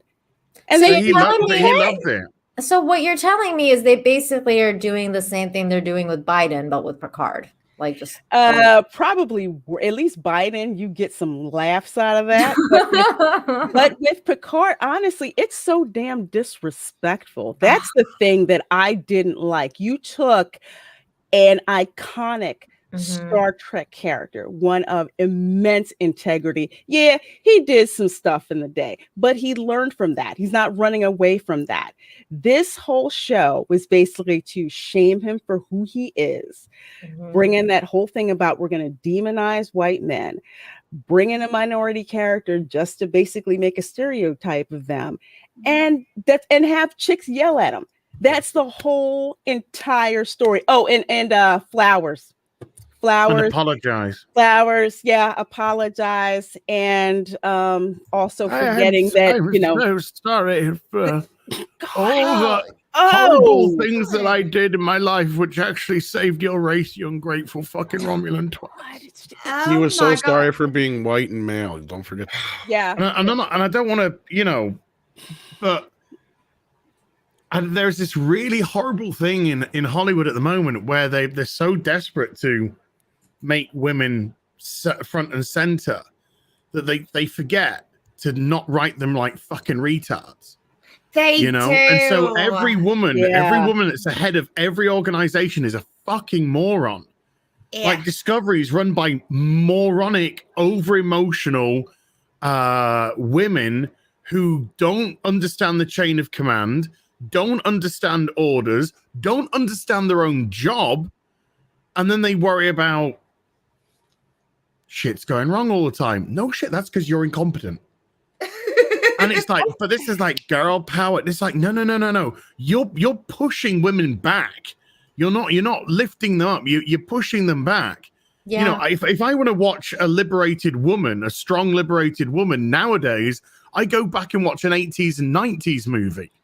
Right? Yeah, I would have to agree. Exactly. They be writing these women now. I'm just like, and I work in a male-dominated field. There's no freaking way they'd have a job.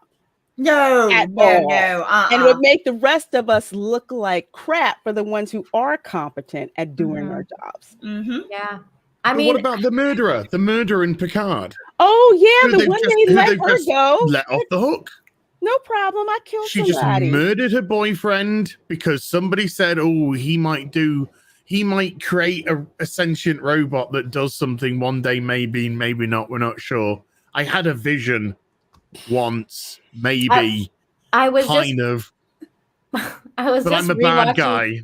Oh my God. I was just rewatching the episode where Wesley is going to get his first test done to see if he qualifies to go to the academy. And he's going up against two women, like two very smart women. One of them was Vulcan, one of them was human, and one alien male. And he helped the alien male, and he got to go instead of Wesley. And I was like, if that show, if it was running today, that would be one of the females that would go, because it wouldn't be a male character. There's no way that they would. Oh, absolutely. Yeah. There's just no way. Absolutely. And she'd be trans. Yeah, she would. She would probably be some. And it wouldn't be Dax. Okay. No, it wouldn't be Dax. No. Well, no, because No. Oh my god! Now you've got in Discovery, you've got a trans. A what? Wait, I call what? I call them trans. You've got a trans because you've got a Trill who's essentially trans because the Trill is the host and the symbiote inside. So it's by definition a trans race, right?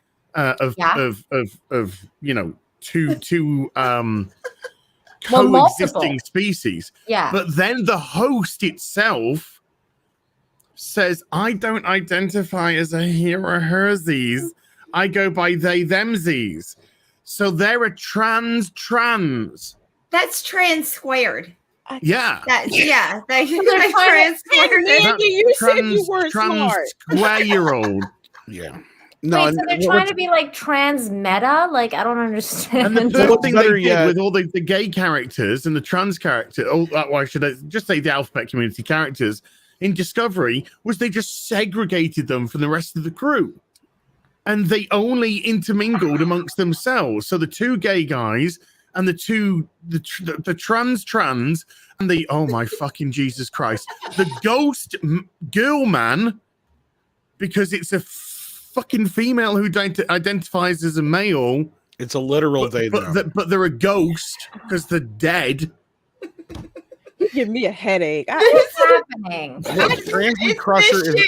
I'm so glad I didn't watch this freaking show. Transy Crusher is brave and stunning. You need to stop it. Y'all are shitting me though, right? It's not. No. He's dead serious. No. They stop in the middle of the scene. That is exactly what they stop in the middle of the scene, and the character's like, I actually prefer they them.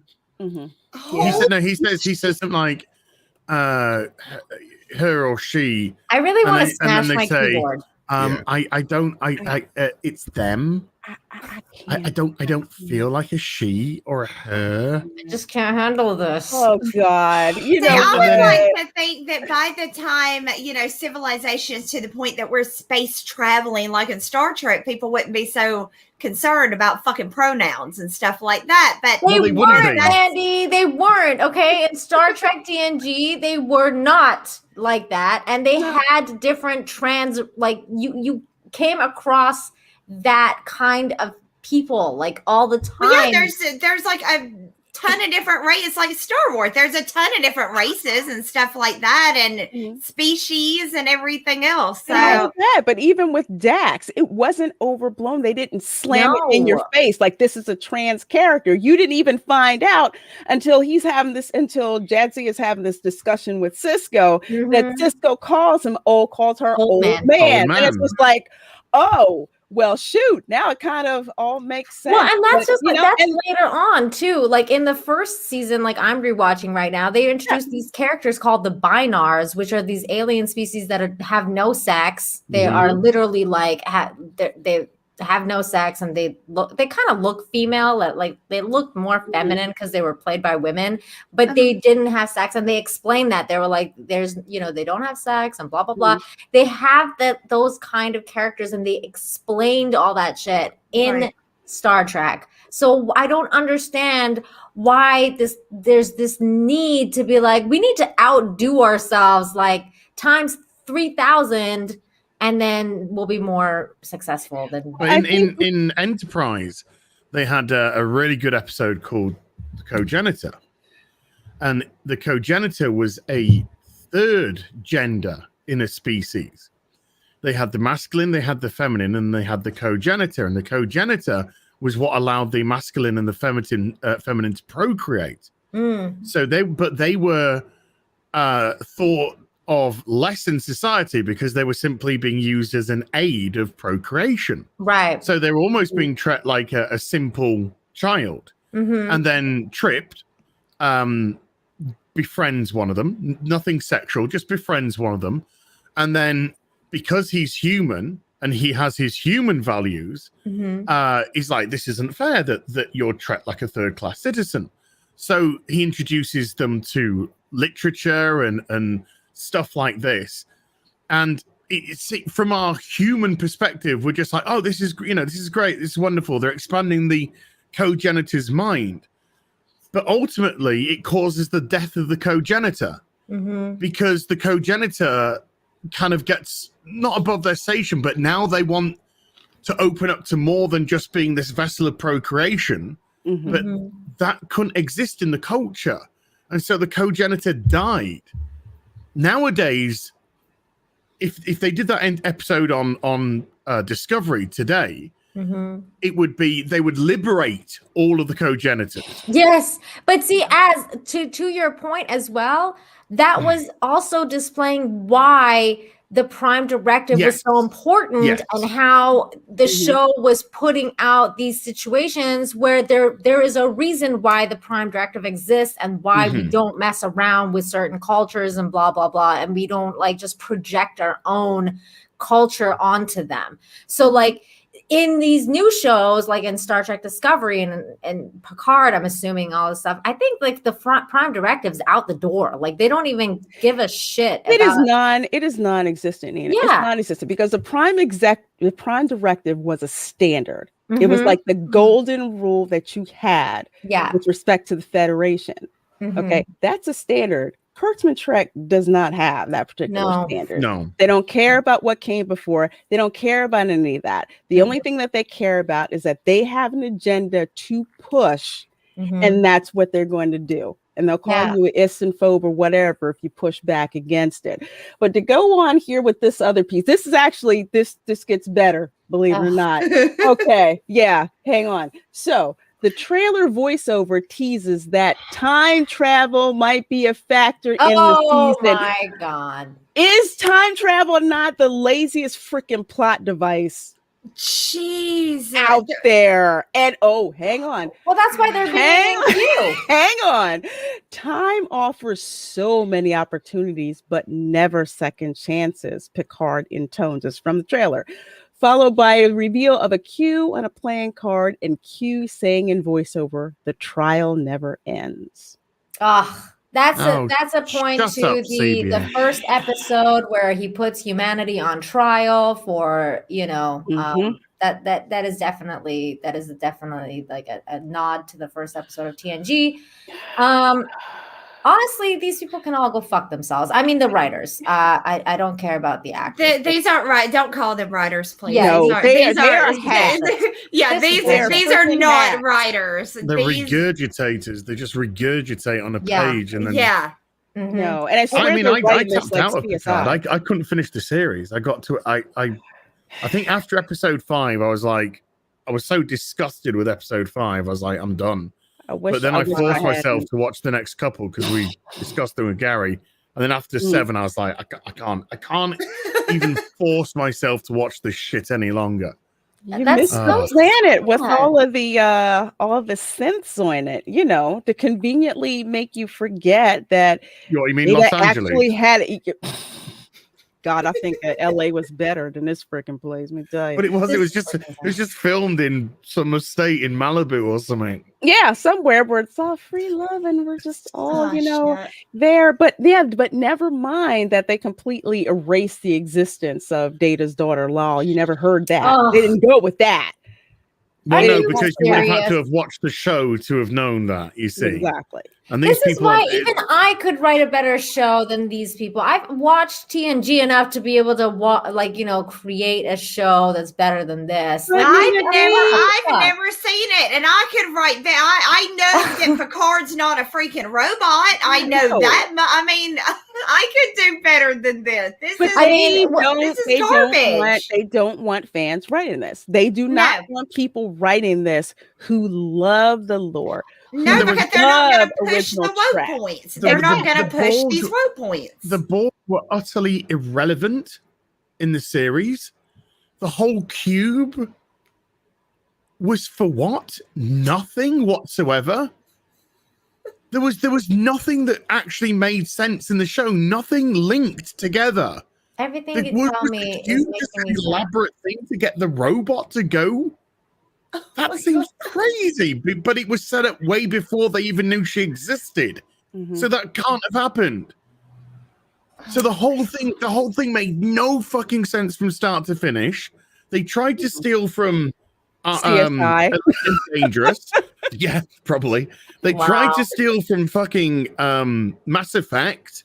probably Sesame Street because the fucking writers of that shit as well. And it was just like stealing idea from other show, and it was just so obvious all the time. And then because the real life actor who played Egypt in Voyager, because he had spoken out not against, but he'd spoken out against the gay actor in Discovery about, you know, because he was 14 when he was going to these parties and claiming that he was being. And it's like, why are you 14 and going to Hollywood parties, you know? Yeah. And then because they did that, they killed his character in the most horrific way. That broke my freaking heart. I mean, you've seen violence in Trek, but it wasn't like this. This was bloody, like Saw level type. It was sick. That was there. That did they do him? Did they do him like South Park did Chef? Like they ripped his eye out and then cut it off. Yep. They then drilled into his head. Yeah. To extract some Borg DNA as well. I saw the clip and I was like, "This is not my Trek. This is terrible." Yeah, but then 7 of 9. He says, "Kill me," because he's in so much pain. Kill me, and she's like, she decides that the most humane way to kill him is to shoot him in the gut. Yep. What? Which is probably one of the most painful ways to die, because you can't stop the internal bleeding and the bullet moving through your and that's with a fucking phaser pistol. You and always that's 7 of 9 on stun. Yes, 7 of 9. 7 of 9. Who loves Egypt, who basically is a mother to him. Yes. Oh my God. Yes, Nina. Now she's a broken alcoholic, half Borg, half human, psycho woman. Surprise, surprise. Who is now gay out of nowhere. I can't handle this. Nina, this is what I'm talking about. Having to watch this show from beginning to end is a freaking slap in the face. Yeah, that's why any fan of Star Trek. And yet they expect us to sit back and think that this stuff is freaking great. Are you excited for Q? Oh my God. Hell to the no. Like I told them in the note that I put when I canceled my CBS All Access, when they gave it to me that last month for free when I tried to cancel it, I said, this is not Star Trek and it's a damn disgrace that you have it on there, and I'm freaking offended, and I will never subscribe to CBS All Access ever again. I am not watching any Kurtzman Trek ever. You are a disgrace to Gene Roddenberry's vision. Don't bother me anymore. And what's the plot for the next series, Discovery? There's a threat to the universe again. Why didn't you just make... No, but we know why, because Kurtzman said it's not about Star Trek, it's about using the platform exactly. That's what did he straight up say that? Yeah. Oh, girl, he said that. He said what did that. He say? They're admitting it now. I mean, we've known they're doing it, but now they're just admitting it. Was it? Is that the San Diego Comic-Con? The virtual Comic-Con? He basically said that the platform and the message are more important and come first. Exactly. Well, yeah, he said it's not about Star Trek. It's about using it as a platform for our messages. Yeah, because I think Gary was running it live, the stream live, and when that happened, he freaking lost it. Yeah, I couldn't believe what I heard. Well, there you go. I mean, it makes sense. Yeah, I mean, we've known they've been doing it, but I didn't know that like people were just straight up being like, "Yeah, this is what we're doing now. Fuck what you like, you know. We don't give a shit." I didn't know that we were to that point where they're just like blatantly telling you, "Hey, we don't give a shit about what you care about, and we're going to destroy it." But you just have to. Is there any objectivity in the stories anymore? No. There's no morals or there's no dilemma. It's you just being told what to think. This is how you should, like Discovery, one episode, effeminate non-aggressive black guy who's Michael Burnham's girlfriend, because that's the dynamic in the relationship. He's got a Mexican half brother, I don't know what the fuck, on some planet somewhere. They go to meet, they're butting heads, you know, there's arguments ensuing, Mikey Burnham's killing his men. Killing the guy's men. And then they're just acting as if nothing's happened. What? And it's just like, you just killed some of his men in the woods. And now you just sat there going, hey, let's have a cup of tea together and let's work together. And let's do that, man. I can't. Are you fucking serious? When I saw in Discovery, because I only watched season 1 and then I was like, I'm out. Well, when I saw in Discovery when they were like, there was basically rape. And I was like, what the hell is going on? Oh, Klingon rape. Klingon rape. Yeah. I'm sorry. Yeah. Where you saw Klingon tits. Yeah. Yeah. And I was like, what the is happening to Star Trek right now? Like, what is actually going on? That was one of the first times I was like, I was like sick to my stomach. And I was like, I cannot believe that this is Star Trek. 2 seconds. Sorry. Can you get the gun? Yeah. No joke. Dear shot. Please, when I had diehard friends of mine who were Trek fans like me saying, do not freaking watch Discovery, I'm like, it can't be that bad. It's bad. Can it? I watched the what? first half of season 1 and then I quit. I didn't watch season 2. And then my audience, who can eat fucking every bag of dicks imaginable, begged me to review season 3 because they knew it'd drive me crazy. Mm-hmm. I am their humble servant, but you can still eat bags of dicks. Of course. And so I sucks. And it was so painful to watch. I don't think I could do it. I don't think I could watch this bullshit. Even if people were like, here's a whole bunch of money, go watch it. I'd be like, I don't know if I could do it. Girl, that's how I felt about Batwoman. That's why I stopped episode 1. This is now Star Trek. Just imagine TNG, okay? Imagine the technology, imagine the use of the shuttlecraft, the transporters, and stuff like this. Discovery is set about 80 years prior. But it has more technology than the other ones. This is how the 3rd season started. Mikey Burnham teleports 1,000 years into the future through the wormhole, even though all she needed to do was to take the armor off, put it on fucking autopilot that she used immediately in episode 1, and send it through the portal. That's all they needed to do, but they didn't. So she goes through the portal in her Iron Man outfit, because it's now fucking Iron Man, not Star Trek. God. She gets hit by a spaceship. Hit by a spaceship. She's fine. Don't worry. She's the bestest ever. She then gets caught in the gravity pull of a planet, which she would have anyway, wherever she... But never mind, that's unimportant because they don't know fucking science. Yeah. But she was caught in the gravity pull of the planet. She falls, lands, like she's fine. What? You're you are full of shit. That did not happen. No, I lied. She goes like this. No, you were so full. That didn't happen. That's how season 3 starts. I was wondering the same thing, Lorena. Did she just do like one of those superhero endings or what? Yeah, but they undo everything from the previous season because she then immediately gets out of the Iron Man costume, puts it onto self-destruct and autopilot, and then just sends it up in the air to explode. Like, so they why didn't you just do that before? Season? Yeah. Why have you all traveled 1,000 years in the future when you could have just done that at the end of last season? What the fuck? Is it just writing standards? Have they fucked Star Trek up more than any other? Because here, I mean, I know what they've done to Star Wars. Doctor Who's what? Really? Doctor Who's worse, I think so. It's worse. I didn't even watch Doctor Who. I'm not familiar with it, but all that I've heard about how they effed up that show is a damn disgrace. I didn't watch.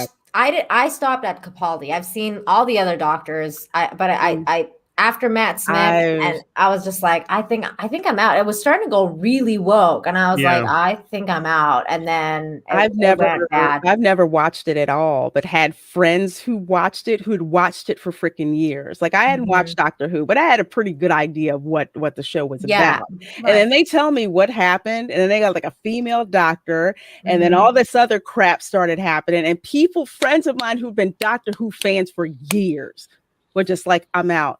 This is I was out too, man. I mean, I still would, again, like the way I am with Mandy, I would suggest you watch Doctor Who, but old Doctor Who. That's what it is now, though, right? No matter what it is, it's watch the old one, watch the old one. Because everything they do now is just garbage. Shit. And it didn't used to be this way. It used to be that it was excellent writing. I mean, you had a couple of, dog crap episodes that were in there, but that kind of happens every season. But there wasn't this concerted effort to just trash to destroy it. Every show.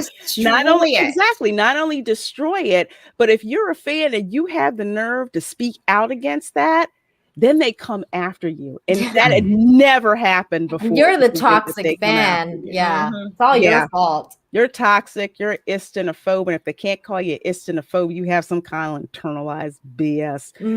Well, no, if they can't call you an istinophobe, then you've seen what they've called people like Zoe Saldana and Saldana.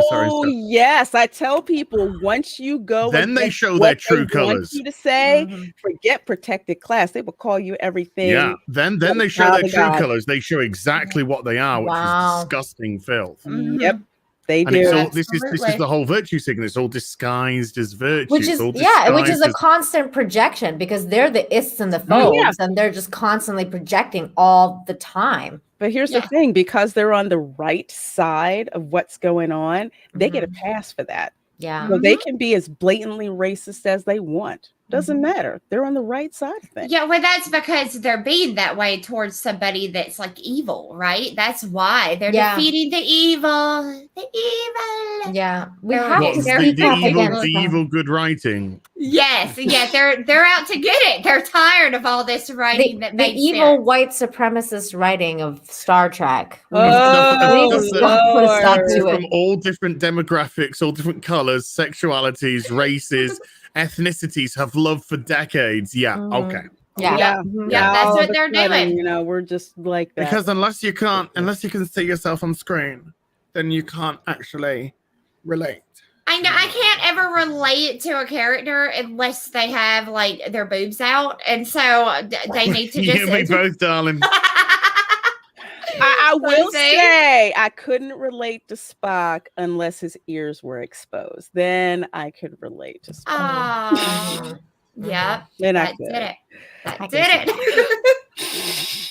It's so unreasonable that we should even have to be having this conversation. I mean, why do they have to fuck up everything? Is there nothing that they won't touch? I mean, can we not make one thing that they look at and they're like, oh shit, I wouldn't touch that with a 6-foot pole? Is there anything we can make? Because we can make it awesome. Well, I got a fun game we can quickly play. Okay. Ooh, okay. Get your tits. No. The fun game. Wow. The fun game. I was going to say, don't get in the van. Yeah. You have to buy the drinks first before you play that game. Star Trek: The Original Series. Who was the captain? Kirk. Kirk. Okay. Correct. Star Trek: The Next Generation. Who was the captain? Picard. Correct. DS9. Who was started off as command, but who was in charge? So we say Cisco. Cisco was. Didn't know that one. Voyager. Who was the captain of Voyager? Janeway. Okay. This is going well so far. Enterprise. Who was the captain of Enterprise? Archer. That Scott Bakula guy. Yeah. I didn't watch the show, but I knew about it. Star Trek Discovery. Who's the captain? The Chinese chick, and then she somehow Michael Burnham, kind of, but she doesn't become. I don't know. You missed one. Who? Actually, you missed two. You missed 4 or 4. extras. Yeah, actually, now that I think about it, There has been 5 captains of Discovery so far. Oh yeah, because I forgot the main guy first in the Discovery. What was his name? Well, you were correct first time. For the first one was Michelle Yeoh. Yeah. Then you had Orca. Yeah. Then you had Saru. Right. Then you had Tilly. Wait, Tilly became captain? Yeah. Ugh. She was given command by Thingamajiggy because he went down to a planet, thought they're gonna die. So he made her captain of the ship. She then gave the captaincy to Michael Burnham. Oh my god. Because she had her ship taken over in 12 minutes of becoming captain. I'm sorry, this is ridiculous. Usually, that many captains, it usually was a big deal if the captain had to go off the ship and they put someone there temporarily. But what the heck? I'm wrong. I do stand corrected. It's 6. Because Captain Pike from the Enterprise assumed command in season 2. I was going to remind you of that. And you're also missing one. You're forgetting about Real World Lorca. Because he swapped, remember? So the one that he wasn't in the show. He wasn't actually in the show, but technically at one point he was. The actual Lorca was in the show. In the show's chronology, 6 captains. Wait. Okay, Az, hold on. Are you talking about like how, for example, when Picard leaves the ship and he's like, you're in charge until I get back? These are sworn-in captains. What the hell is going on, you guys? I thought being the captain of the ship was like a big deal. Like it kind of is. It's supposed to be like literally, only death can separate. I'll tell you what happened. Here's the thing: is they wanted to make the show about Mikey Burnham, but they thought, if we make her not the captain, that'll make the show different, right? That's the extent of how they're actually try something different goes. The rest of it is just we don't understand Star Trek. That's why the rest of it turned out that way. Mm-hmm. But no, it was really this whole convoluted thing was to get Captain, Mikey in the captain's chair, basically. Oh, and of course they had to relate her to Spock. They were like, by the way, she's Spock's then there's that too. But so original. It was because they realized halfway through the show, like, this is why that the shows are usually revolved around the captain, because that's where all the action takes place, right? Right. Yeah. So it makes sense to have the captain the center of the show usually, right? Mm-hmm. So that's usually how it works. Mm-hmm. It's the captain, and then usually 1 or 2 secondary characters that he interacts the most with. But the worst thing they did with the Spock thing last season, what did it do with Spock? Mikey's real mum turned up. Oh, by the way, she's a sword-wielding bestest ever as well. Of course she is, because of women, right? Of course. You're talking in the 3rd season? And she's, 3rd season. Okay. And she sits down with Mikey, son of Jesus Christ, Burnham. And she says to her, I've spoken with, your adopted parents, etc. Yeah. At Sarak and stuff. And they wonder if how much of the man Spock became was because of you. Are you shitting me? No. Hell, I will not accept that. That's real. That's real. No. I'm forgetting you said that, ass. I need something to smash. That does not freaking compute. God, I need a drink. That is cringe as fuck. Oh my god. Okay, so she can't be her own character. Can't make an original character because they got to tie her freaking back to. They have to tear because they can't write a good character. Because they can't write an interesting character and give them their own motivations, their own struggles to go through. They have to take what's existed and tear it down to that level. Because they can't elevate their own. They have to tear down to bring it to that level that they're on. And then, of course, below, because they got to be better. God. That I swear to God, that almost makes me want to do a line of cocaine, and I've never done it in my life. It's cocaine, and I've never done it. Yeah, you're right. Right, that's just crazy. Sign me up for a line, girl. Shit. They're not happy unless they tear down the established characters in the. Well, that's all it is they can't get your attention if it's new characters, and Mikey Spock is proof of that. That's freaking so Ray is proof of that. No, well, they've done that too. Though they always try to make these new characters, but they can't write them, and then they fucking fail, and everybody's like, "Oh, that's a shit character," and then they're like, "Oh, but you know what's not a shit character? Lando Calrissian, so let's make him Pando. Let's change. Make him, fuck some robots. Exactly. That's the shit they do. They're going to be making 10-year-old Luke question his sexuality in Obi-Wan. You watch. Oh, and I don't get it. How can a group of people, and there's a few of them. I mean, they're screaming from the rooftops constantly, so there must be a few of them. Can they not find one decent writer in the fucking lot? I mean, there's so many of them. You can't find one. Maybe that's not the ones that they're hiring for real. Friends of mine who have worked in Hollywood, a lot of it is about who you know and who you have the contacts with. If you don't have the right contacts, you won't get hired for that job. Merit does not freaking matter. No, it's all about who you know over there. Exactly. There are so many writers right now walking around in Hollywood, and their knees are just fucking raw. And that's how they're getting those jobs. I'm telling you right now, there are some nubby ass knees up in Hollywood. Mandy, you have no idea how right you are. I've been out actually. I wish that was the case. Friends of mine, they're shoving like scripts and stuff at them or whatever. If you don't have the right politics, if you don't have the right think, if you don't have the right connections, you're not freaking getting that job. Look, I want to know whose dick I've got to suck to get this fucking show cancelled. Oh God! Well, that's what I fucking need to find out. Emma Watson. I'll take one for the fucking team. You got to take her female penis, I guess. As is the hero, we need not.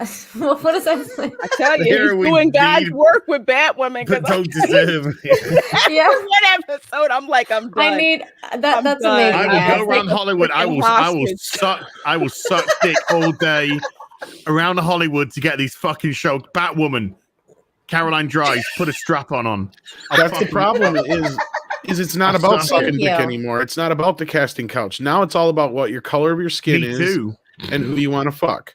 Yeah, what's between your legs and what color is it? That's their motto. Pretty much it. It's in everything. Like the other day, Mandy posted this thing on Twitter about how like D&D little characters now have pronouns. The D&D miniatures have pronouns now. Pronouns, and I was like, "What?" Racist now. Orcs are racist now. They've added, in a game, they've added handicapped ramps now too, because God forbid you take a potion of walk upright or some shit like that. We were talking about it with Steve because we play D&D together, and Steve, we have a hat that turns you into whatever character you want to be turned into, and we're like, they have these things already. You don't need to say you have pronouns or whatever. Like they have these things in the game. Like it's just ridiculous. I'm sorry. I'm still stuck on the orc thing. There's a word that fixes everything with Dungeons and Dragons. It's called imagination. Imagination. It's a fantasy, They lack imagination. And once upon a time, we used to use it, and that allowed us to create interesting stories and scenarios and characters. You fucking retards. Right now we got up here the Matthew McConaughey of Star Wars. No, I brought this up because this is a great example of what we're talking about. It's like let's exchange Matthew McConaughey. Yeah, McConaughey. Let's exchange this out for Han Solo, right? This would be Han Solo's description if we're going by their standards here. Han Solo is a pirate who is straight and has a Wookiee. Right. That's basically what it would be. Yeah. Would it be? It'd be something like Han Solo is a roguish pilot of the Millennium Falcon who has a proclivity towards ladies. Yeah. That's I wouldn't say he's straight. You're right. Yeah. They wouldn't just go straight. They sort of sauce it up a little bit. Just well, why do I need to know what hand? I don't need to know that. I could just watch the show and kind of understand that the way he's interacting with Leia means that he's interested in Leia. I don't need a fucking because this is meant to be for kids. Yeah, High Republic. But in this too, like it says, who may or may not have a fondness for spice, but they retconned his story now, like for Han Solo, and he wasn't a spice runner anymore, right? Like that's like a new thing that they did too. So they'll be like, they won't even write that part in for him. They're not going to be happy until they just wipe him out. Kill them all. Oh, God. I can't. Well, all heroes are dead. And let's get to our super chats because we do have one or two for Az here. I don't know how much longer we have him, so until I fucking die of Star Trek. Then you'd have been dead years ago, sir. Dead inside already. Well, honestly, Az, thanks for taking one for the team. If you do, I really appreciate you. Thank you so much. I will have to send you the drink of your choice. Yeah, I'm gonna have to phone up for tips though, ladies. Yeah, for sure. Well, that's understandable. That's fair. Yeah, seems fair. But if you hear that Star Trek Discovery season 4 has out of the blue been cancelled, I'm gonna hit you up, man. I'm gonna hit you up. I will know why. I'm just gonna DM you. Thank you. Exactly. We'll just send it to you. I'll be in the shower scrubbing myself, crying. Yes. Like the crying game scene. Oh my God. Oh my God. He's like bathing in bleach. He's like, I need to all there is to know about the Star Trek game. Who's starting these? We're gonna let Mandy start because I'm just laughing. So with David Kiefer for $5. Yes, David Kiefer for $5. Thank you so much, Love Bug. Finally can donate to the lovely ladies going back to work next week to the place that opens up April 30th. Oh, congratulations. Awesome. And thank you. Thank goodness. And Stephanie Littlepage, thank you so much for the $10, says, there was a story on AOL's front page about some entitled twit who got arrested for trying to skip the temperature check at Disney Springs because he'd spent over $15,000 at the park. Yeesh. Yeah, I read that, and I'm actually doing a video on it. I don't give a damn if you're paying $15,000 or $150.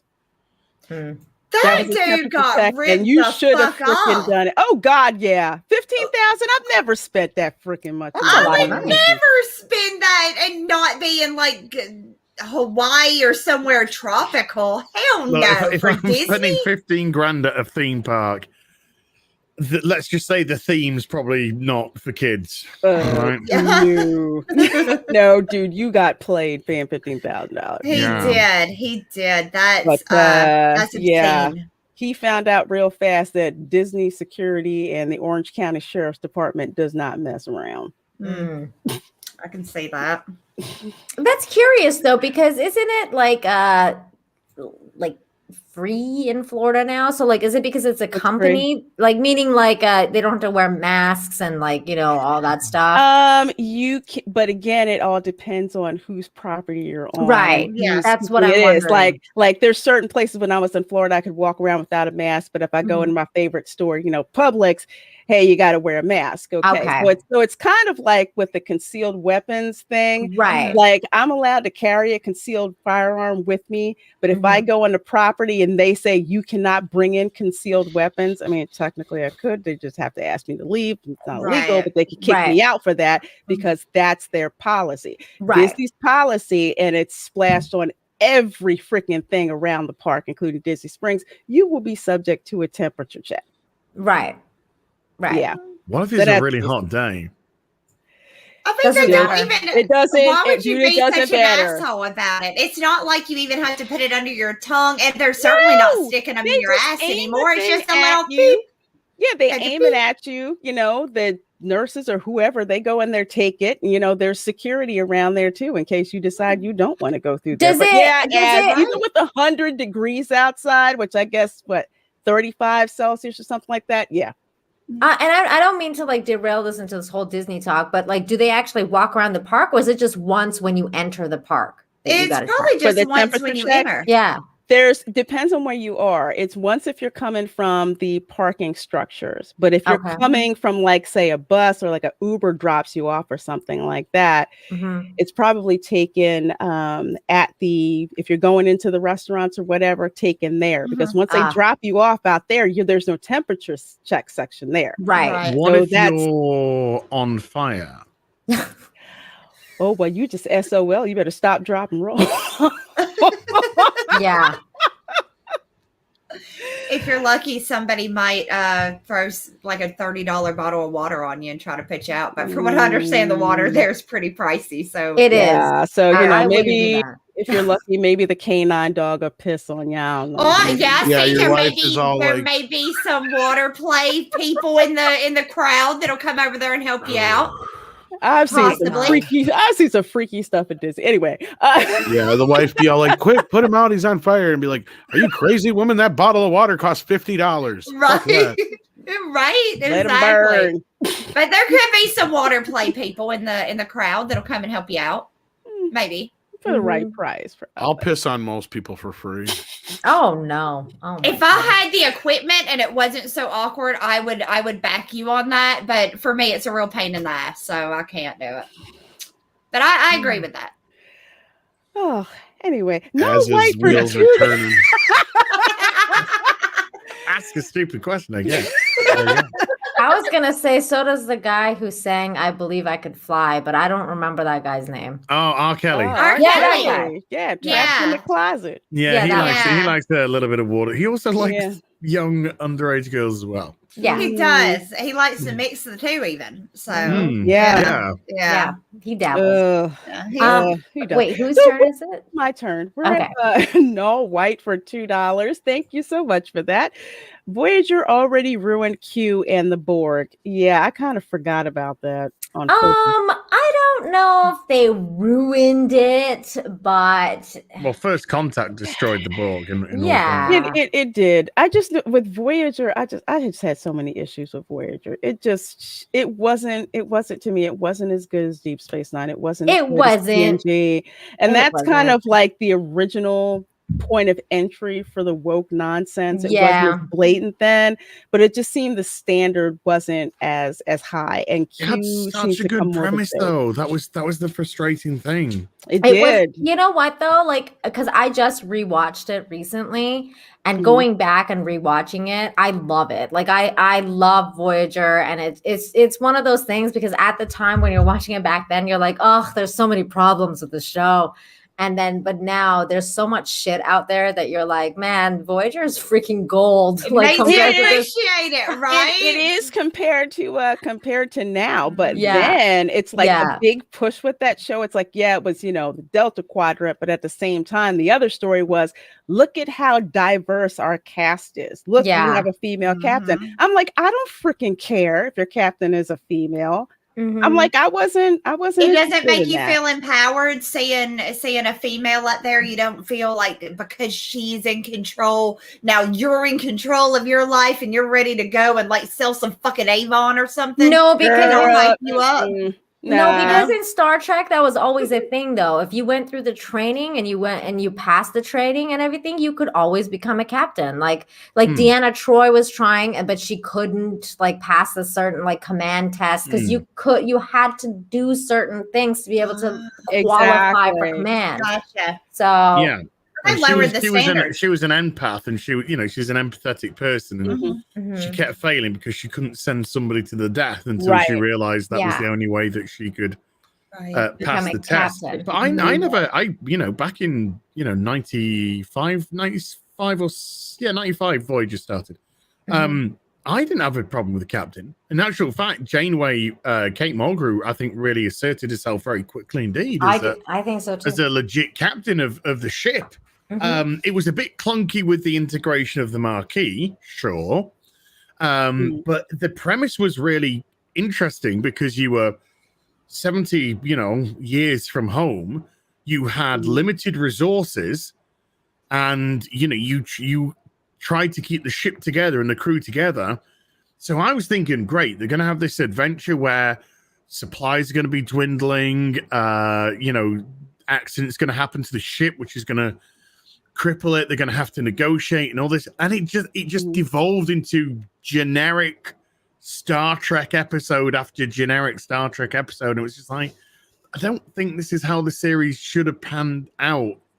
There should have been a lot more struggle with the crew. It did have some brilliant arcs, though. It did have some brilliant arcs. I got to say that. It did have some struggles, and they did, need a lot of different, actually, what you're talking about. Like, they needed to resupply all the time and, find fuel and find, but they were always things there. You know what I mean? It was never, difficult.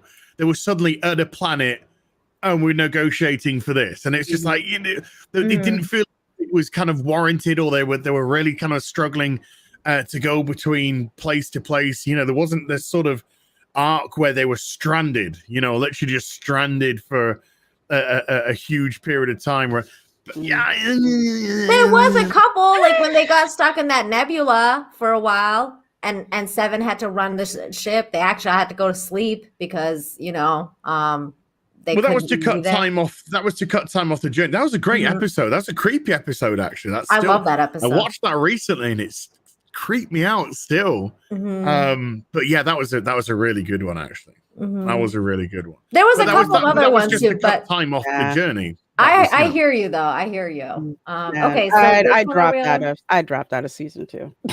Really? You didn't? That season 2? I did. Season 2. It was just it wasn't for me. It was okay. It just wasn't for me. You could have seen straight 7 of 9 before she turned gay. Yeah, damn, girl. Yes, I did. I did see 7 of 9. I did believe it or not, 7 of 9 is what brought me back to watch a couple of episodes. And then eventually I started to get bored and I left. But yes, 7 of 9, I needed to have that freaking outfit. But, just. Yeah, she's great. So let's see. Who wants the next super chat for Charles W. Jansen? Az, do you want that? Or you want to kick that over to Mandy? Oh, Mandy, you do it. All right. Charles W. Jansen the second. Wow, that's awesome. For $5.99. Thank you very much. And he said, a ubiquitous. I don't know that word. I don't know. I'm too crazy. Ubiquitous. There we go. You ubiquit out us. What happened to Star Trek? That would be a great show. Yes. I would watch Star Trek. That sounds awesome. That sounds good. That sounds funny.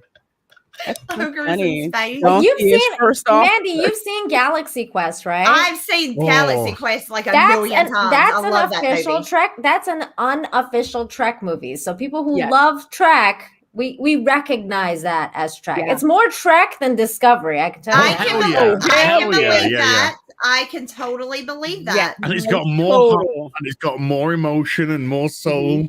And they love their fans. Yep. They love their fans. Dark King for $2. Thank you so much. Says, I think the term is that it was curse mended. Yeah, that's an apt description. I'm gonna start using that when I'm referring to shows that are just completely dicked up now. Yeah.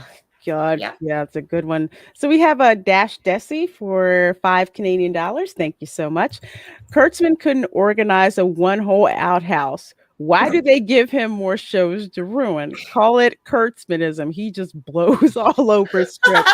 He just F's up anything you touch his track. It's just good God. Yeah, he couldn't find his ass in the dark with 2 hands and a flashlight. Who's worse, you guys, Kurtzman or J.J. Abrams?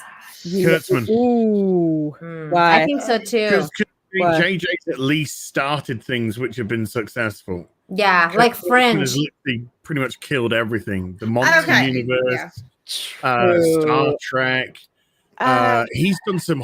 You look into Kurtzman's filmography, there are shockers, absolute shockers from start to finish. That guy fails up. I am not familiar with Kurtzman now with J.J. Abrams, I got pissed off after Lost. He just couldn't freaking land a plane with that series. I had never heard of Kurtzman before at all for Star Trek.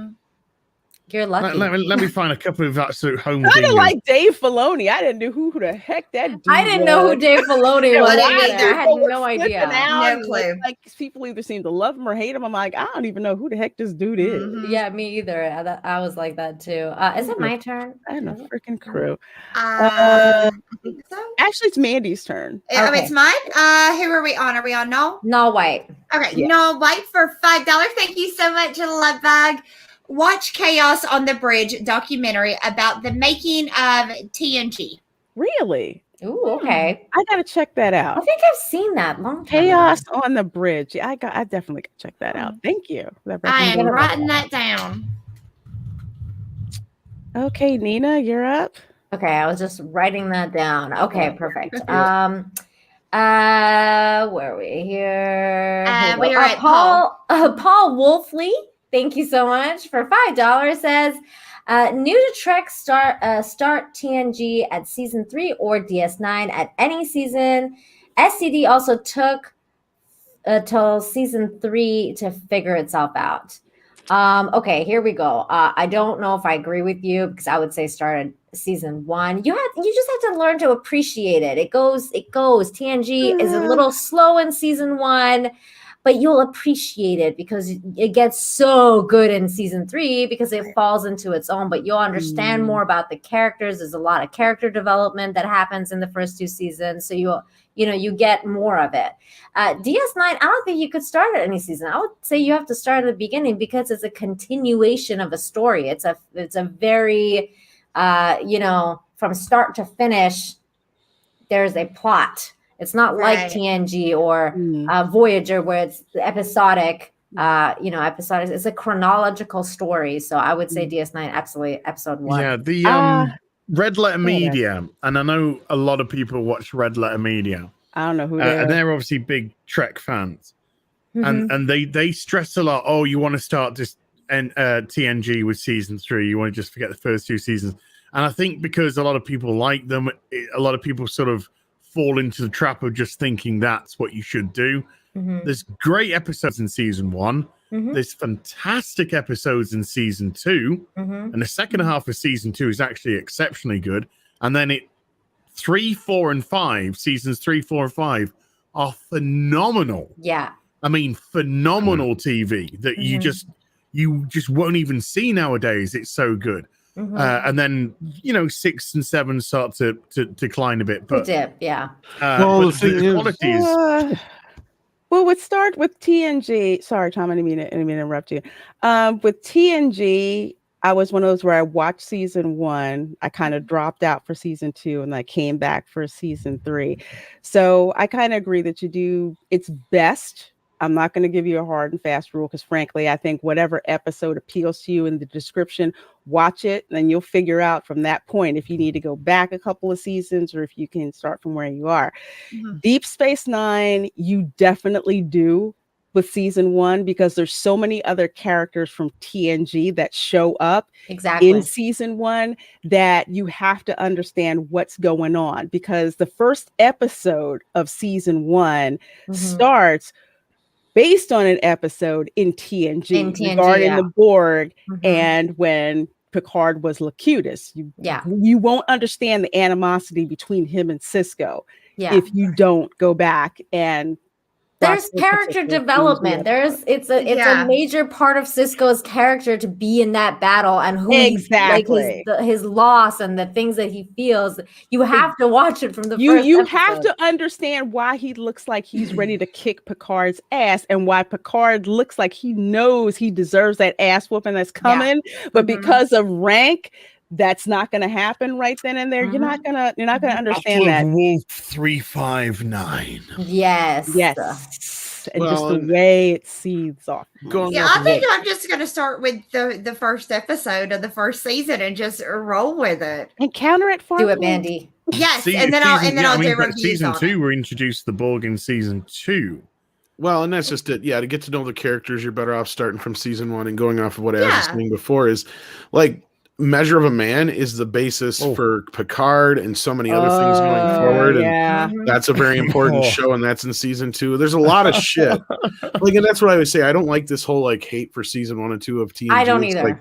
Wouldn't you want your show to get better as it goes along? Exactly. Look what they did with Measure of a Man in Picard. They I know. Just didn't understand their own fucking episode. No, they clearly didn't. But no, I just wanted to bring that up. It's the same thing as like the Lord of the Rings. Nobody likes Fellowship the most, but God, it was amazing when it was the only one we had to choose from. Fellowship was awesome.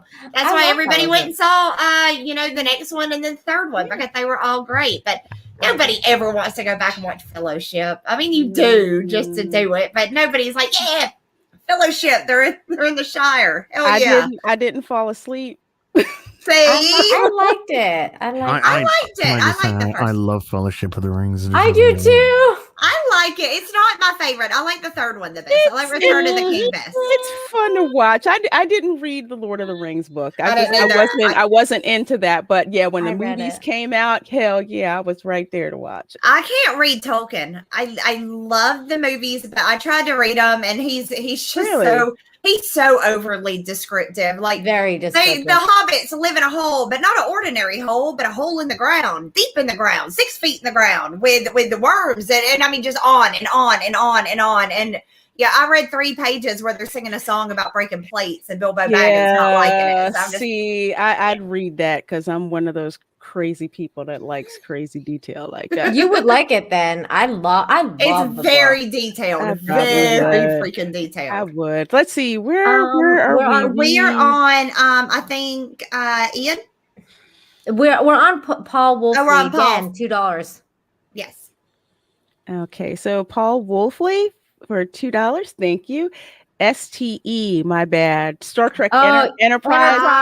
Okay, he corrected himself. That's the show that I wish I would have had a chance to sit down and watch. I just never got a chance. It's really good, Lorena. The only thing that if you're ever gonna watch it, just don't watch the last episode. Just pretend it ended the second to last episode. Somebody else told me that too. Mm-hmm. Just that's it. That's all you have to do is pretend. Yeah, it's got a bad last episode, but it's a good show. I mean, the first 2 seasons were a little wobbling, trying to find its feet, but they weren't bad. No, it was good. But season 3, it really hit its stride, and season 3 and 4 are really good. Apart from the final episode, which you just pretend. You just pretend it didn't happen. No. Nina, pretend it's just the holodeck. It's just the holodeck program. That's exactly it. It was a holodeck simulation. It was just a holodeck program of what could have happened with Riker and Troy having a bit of 100%. Holodeck fixes everything. Okay, Mandy, you're up. Ian Levin. You think the holodeck stinks of cum? No, because no. You know why? Don't say the quiet part out loud. When somebody opens the door and they go, God, it fucking stinks of sex. No, it's the future. So they have like disinfectant, like auto disinfectant right after somebody we're having this discussion. Well, but Lorraine, it's. They say everybody does it in there. It's there for recreational, and it's there for I understand recreational purposes. I understand as well. Completely. It was used for medical use in Voyager when Tuvok was going through Pon Farr and he couldn't get it on with another Vulcan lady. Yeah. Plus, you know, Quark had his holosuites, and we all know people are getting their freak on in there. But that's how he made his money. And he's like, I'm so interested now in this show. People aren't going into the holodeck just to see, their pet back on planet Earth. We know again. Because, and also, that the shenanigans going on because there is the rule that you are not allowed to create a holographic image of a superior officer. It's true. So you know that they're going. That's why Barclay got in trouble. Remember? Ensign Sarte in engineering. She's a little bit hot. I think I'm gonna nip off to the holodeck later. I love recreate Ensign Sarte, please. Yes, Okay. Mandy. These are actual Trek conversations we have. I am liking this. Okay. Ian Levinson for $5. Thank you so much, Lovebug. Never tried watching Picard. Gave up on Discovery after 3 episodes. The Orville is way better. I like the Orville. I've the actually seen Orville that. is amazing. I like it. 100%. That's the new Trek right now. Is the Orville. I needed to watch that after that crap that was Picard that I watched, and I just felt horrible and depressed. And man, after 1 episode of the Orville, I was like hooked. It was amazing. I had to binge all the seasons. It was amazing. It's amazing. It's good. It's a good show. I cannot wait for the new season. It's going to be amazing. Yes, hurry up. It'll be amazing. I want it so I can watch it. Yes, hurry up, Seth. That's right. Hide1352, thank you so much for the $5. Says, I feel your pain, Az and Tom, and now that ladies feel it by association, this is why I'm waiting for the Orville. Hurry up, Seth. Yes. Hurry up, Seth. Hurry up, We're all Seth. waiting. God, I need to find out what the heck happened. Let's see. Andy Masterson for $2. Thank you so much. Says, Az, I need your P.O. box. I will put it into my description tomorrow. So in any video from tomorrow, it will just be in there with all my other details. Yeah, everybody send him tips and any sort of help. Did you just say send him tips? New wigs. Tips. Because you need tips for what you need to be doing. No, send me care packages from your country. Okay, there you go. That's nice. Nice stuff though, not the fucking shit. Yeah, he doesn't want crap. He wants the good stuff. No, I'm not gonna. I don't want that. If you're from Denmark, I don't want that freaking rotting fish in a can. No, I'll send you some delicious Southern sweets like pecan pie. Ooh, man, I need to get me a P.O. box. I'm gonna have some beef jerky's been sent to me. Ooh. And some coffees. Nice.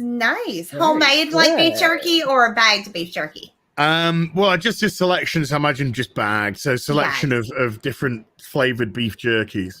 How cool is that? Beef jerky is the bomb. I like the peppered kind. It's the best. It's spicy. There's a local shop here recently did Wagyu beef jerky. Oh, what is Wagyu? Wagyu beef is probably the most expensive cut of beef. Ooh. It's like marbly because it's beef and a lot of fat, so it's very buttery when you cook it. Very expensive. Holy shit, though, it tastes insane. That sounds so good. I've had it one time. I normally have my steaks medium well because I can't stand rare steaks. No, I'm sorry, it's bleeding. I'm sending it back. Wagyu beef is the only one that I've had. I don't freaking care. Y'all kiss my ass. I had Wagyu beef for the first time about 2 years ago. That's the only thing that I've ever had, like medium rare. The only cut of beef I've had medium rare, and it tastes amazing. Wow. I'm gonna have to try that now. Like I just tried. What is that steak that's on the big bone, and it's like T-bone? huge. T-bone. No, not a T-bone. It's something different. Like Ethan ate. No. It's something totally weird. It's not like a normal cut of steak. God, what is that called? Somebody in the chat, help me out. The big steak on a bone, and you eat it like that, because you're. It's part of the rib bone, but yeah, I know what you're talking about. I can't think of what it's called. I'm lost. I'm like, Kobe beef. Yeah, Kobe beef. It's something with a chop. Tomahawk thing. Yes, the tomahawk steaks. Oh. And they're huge. Thank you, Kevin. Thank you. I never even heard of this. Giant bone, and it's like it's huge. Wow. It's as big as my head, and I ate it like a savage. And I had like it was awesome. You eat it like Red Flintstone. Yeah, well, I was like calling people wenches and be like, "Yes, wench, get me a drink," because I felt really powerful as I ate it. I felt wow. Yeah, there is beast coming out. a burger joint. I say near to me, a few miles away from me. I haven't attempted to do this, but they do like a burger with something ridiculous like 10 patties in it. What? And it's a challenge. It's a challenge to eat it, and you've got to like either record yourself, or I no. I could do it. No, I think I could do it. That's a lot of patties. That's freaking nuts. I think I could. I think I could easily clear that. Wow. Let me see if I can find the. We have to need to get you. Mandy thinks she knows how to get the meat in her mouth. I know I do, sir. Hey, the 10 times challenge. Well. Oh, great Odin's raven. Beef pates. How many? 10 times 3 ounce beef pates. I could clear that. If they're good, they gotta have barbecue sauce on them though, and they have to be cooked on a grill. I can do it easy. That sounds. Is it my like turn? that? It's like that. It is Mandy's turn. Okay. So Mandy okay. Dash Desi. I know we got to get through these. Yes, Desi for 5 Canadian. Thank you so much, Lovebug. Do you think maybe Kurtzman is using the Marshall McClure theory that the medium is the message and not the content, not making excuses for him? That the medium is the message and not the content. I think they just think that yeah. I mean, well, I think that they use that as like a push to push out their message. So they're using it as a medium for their message. Yeah. And their message is straight people turn gay. Yeah. White men need to apologize for everything. White men equal bad. Women of color do everything bestest ever. Unless you're a man, because if you're a male of color, then you're feminine and all that. Right. Crap. Hold on. Whoa. I just had a thought. So 7 of 9, who was straight, suddenly goes into a relationship with Raffi at the end of the season. Raffi, who had a scene meeting up with her son, who was who was with a Romulan woman, and they were having a child. Yep. What the fuck is going on? I don't know what you're talking about, and I don't want to know. Weird-ish when I saw it. So they're both straight women who are now like, fuck it, let's just les. Well, yeah. I mean, let's scissor. Yeah, they've all. I guess all the men in their minds have gotten so bad there ain't no choice but to thither. Yeah, considering. The thing is too is that like they all think like white man bad and like women of color great or whatever, but they also don't actually think that, because whenever they put an actual woman of color on screen, they usually trash the character. Like for example, with this new Batwoman. Like they'll be like, oh, she lives in a freaking van by the river and she's a drug dealer. Like freaking started. And brave things about women of color, and they just totally trash. Like they do the opposite of what they're trying to do, which is absolutely, because they don't really care. No, I mean this is the ruse. They act as if they care. Don't you care? We made Batwoman black. Aren't you happy? She's on screen. You get to see her. You can see yourself through her. Don't worry the fact that she's a freaking victim, that, she was using drugs, was too dumb to everybody knows you freaking flush the drugs when the cops come. Apparently, she couldn't freaking figure that out. All right. Wait, she didn't flush them? What did she do? What did she do with them? Girl, she was stupid and she was put them in a handbag. Yeah. Oh, you dumb bitch. That's what I said. Yeah, you deserve to freaking go to jail. But this is what they think people. I hate that term, people of color. Fuck, screw that. I hate that. People do not. They think that this is what black people want to see. Aren't you happy with this? It doesn't matter that we trash the character. It doesn't matter that we make her a freaking victim. They could have come from a position of power, like somebody who was a parole officer, who was just like, look, I've freaking seen it all. You need to get up, fly straight, and do the right thing. And you see the people who have been screwed over by the system, and you're tired of that. Could have been, a prosecutor. I'm sick and tired of these scumbags getting away. I'm going to do something something about it. Even somebody who's just in the neighborhood, you know, who's just like, I'm tired of my neighborhood getting trashed by drugs and crime, and it's time somebody did something about that.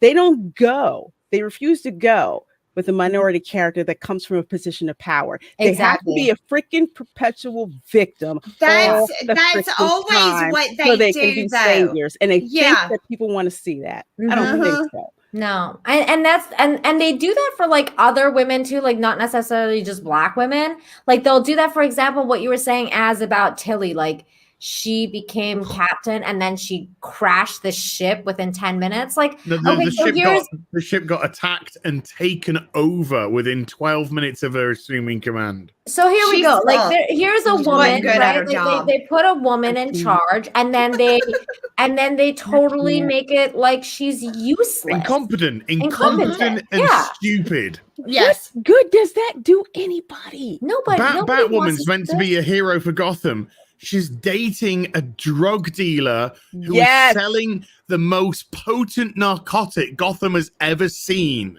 But she doesn't care about that because she wants some vag. What? Yeah. Wait, she wants vag or she wants You have to remember, the person who's writing this is Caroline Dries, and she's a fucking white woman. And this is her projection of what she thinks of Black people inside. That's every time she does this, you're just like, fucking hell, you know. Exactly. She needs to sit the hell down. Watching this. Oh my God. They like drugs and stuff, and they live on the street and things, don't they? In a van by the river. Heifer, come to my house. Oh my God. Lord Trinity. They're always victims, and they're never successful, and they never have good jobs, and they're always poor. You know, it's just like, whoa, just one stereotype after wow, another. yeah. They think that's perfectly okay because we're caring. See, we care about you. We're giving you visibility. Don't you like that? Yeah, and don't get me started on the new they're giving us disability, all right? Fucking mental. God. Lord Trinity for $10. Thank you so much. Says, I don't care what anyone says. The official end of Doctor Who is Husbands of River song. Perfect conclusion. Everything afterwards is a bad nightmare the 12th Doctor has while sleeping with River. I agree with you. Good ending. Yep. Yeah, let's say Andy Lee for $15. Thank you so much. Kurtzman the show. Yes. Yes, they did. Yeah. And that is now what we shall always call it. Because he is just so shit. Yep. So we have Stephen Otten for $2. I'm back. What did I miss? Hi, Stephen. I hope those legs are getting strong. Yeah. And you missed us talking about Star Trek. Lots and lots and lots of Star Trek and how bad Star Trek is. And how the old ones were good, but the new ones are ass. And I need to watch TNG first and then Deep Space Nine next. Yes. Nice recap. Absolutely. Steven, oh wait, is it my turn? I don't know. I think Mandy's so. turn. It's my turn? Yeah, it's your turn. I just went. Let me scroll. Okay, Stephen Otten for $5. Thank you so much again, Love Bug. That's no joke. I got tossed from a writers group last weekend for not being woke enough. I just want to write something people can be entertained by. Oh, I believe it. I believe it. I believe it, but I believe it. Absolutely freaking horrible. That's terrible. That somebody that thinks for themselves you can't sit with us. That's the Mean Girl writer group, and fuck them. Yeah. A lot of people now, especially like in writing groups and writers and stuff like that, like writing community on Twitter and like it's all about like if you're not woke enough, you are just not good. It's like they're dicks. They're dicks. Yes. They're all dicks. Willie Woodward, thank you so much for the $2. Says the only amusement I'd pay $15,000 for is the Bunny Ranch. Okay, yes. There you go. Yeah. There you go. Good. That's pretty good. Is it still good though after Hefsa gone? I don't know. I don't know. I mean, you would be there for a while for $15K. Yeah, that's a good amount of time there. That should be a season pass, you know? Right? Yeah. Yeah. Thinking of the VIP suite. What ride are you going on today? What do you like to know? Oh, Oliver clothes off for $2. Well Got done. that. Well done, Have a creepy hug on me. Much love. Creepy hugs, Oliver. Creepy hug. Creepy hug. Creepy hug. Okay. Mandy, you're up next. Okay. Gracious for a 5 Australian. Thank you so much. Best episode of Discovery were the ones without Burnham. Going to opt out of season 4. Good luck, guys. Are you gonna watch season 4? Are you gonna watch it? Notice it depends a pause if they here. make me. But there is a slight problem with that super chat. There isn't a good episode of Discovery. No, there isn't. There isn't. There really isn't. I mean, There really from isn't. just watching season 1, there's Klingon rape. Okay, I don't understand. No. Well, were there ones without Burnham? Were there actual episodes without Burnham? Because he may have been trying to be like facetious, like I think she always. I think that there was one episode that they did, and she only turned up right at the end for the last 30 seconds, but to save the day. I don't remember. I put that out of my brain. I was like, just give me some bleach to watch. I've never heard any of those episodes being good. There's not a single episode, and I don't just say this, for the sake of because I don't like it. Legitimately, there's not a single solitary episode of Discovery I would even contemplate rewatching. Ugh. And I can watch TNG original series, DS9 all day long. And Voyager and Enterprise from time to time, but Discovery, no, it's shit. It's utter trash. They can't even get Klingons right. I just can't believe, I I cannot believe that it's still going. I really did think it was going to get canceled, but I cannot believe that I'm sitting here 4 years into this show now. Like, I just cannot believe it. Is it getting good numbers? Like, are people actually watching? No, okay. I see. I was laughing about it, so I'm gonna assume no. Batwoman, Batwoman got renewed for freaking season 3. I think after episode 2 of season 2. It's like, what the hell? I'm very happy about that, though. I'm very happy about that. Why? Because the rating is now down to 0.435. So, oh my God. I am so excited to see how low, ladies, this can go. How low can you go? How low are they going to let this go before they finally say, all right, I'm absolutely positive 3. They're like, we're already fucked. Yeah, they got to ride it out. Any news on who they're casting as Kate Kane yet? Yeah, they've recast it. They've recast. She was an actress on Krypton. I never watched Krypton, but she was on Krypton. But so far, she's been recast it. They got bandages around the face, so you can't tell. Okay. They said they weren't going to recast that. And there's bandages all around it. Okay. Is it my turn? I don't know. Yeah, it's your turn. Okay. Yeah, Stephen Otten, thank you so much for the $5. Says, did Deep Space Nine rip off Babylon 5? Just curious, not looking for a fight. No, they didn't. They just have one thing similar, which is a space station, and that's pretty much it. That's as far as it goes. Yeah, that was always a fan quote unquote fight. Oh, Deep Space Nine ripped off of Babylon 5. No, they're two separate ideas. They just happen to very different stories. Separate. Yeah, very different stories. Totally. Both very good. I love Babylon 5. Yeah, I did. I'm first really? Watch of it ever. Oh, really? Az, you're gonna love it. It's so good. I couldn't get into it at first, but eventually I did. So I'm glad. I'm glad I did. So we have, let's see, OAW Entertainment for $5. Thank you so very much. Never considered myself a Star Trek fan, but I love Galaxy Quest. Never give up, never surrender. Never give up, never surrender. Sigourney Weaver in that, I freaking love. I love grab Thor's that. hammer. I love Alan Rickman. Rickman. I do repeat everything Alan Rickman's the computer amazing. says. He was.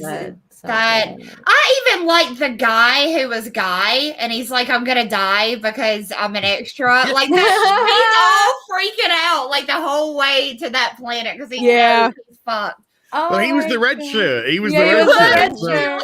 It was the red shirt. Did I hear that right? That they're making a sequel for Galaxy Quest? So please, I haven't heard anything. Please don't say that because if they are, you know it's going to be a fuck job. You know it's going to be ass. Do not do it. Yes, no. they are. I heard rumors, but I heard that they're all like signed on. Like Tim Allen's on. Tim Allen's already read Sigourney. the script, I guess. Yeah. Yeah. Like I don't know. I'd have to wait and see. I gotta wait for a trailer or something. Yeah. I just think because Tim Allen is involved, I think it's probably not going to be as bad as we're fearing. Hopefully. I mean, I wouldn't think so, but I saw that Last Man Standing show he did. So, did you like it, Mandy? No. Yeah, I watched the first like 2 seasons, and then I was like, okay, I'm out. When they changed the wife, I was like, okay, I'm out. It never gets better. Like you're waiting for it to get better, and then they hit a stride. I only watched a couple of episodes of that here and there, but we'll see. Without Alan Rickman, it's But again, with Alan Rickman gone, and he was one of my favorite in the entire movie. Me too. He was So we'll have to see. I'm very cautious of these reboots, so we'll see what happens. So let's see, Mandy, I think you're next. Yes, Deranged Lunatic, aka DL, for $2. Thank you so much. Mortal men are not good enough for you 3 ladies. Oh, thank you. Thank goodness I'm a god.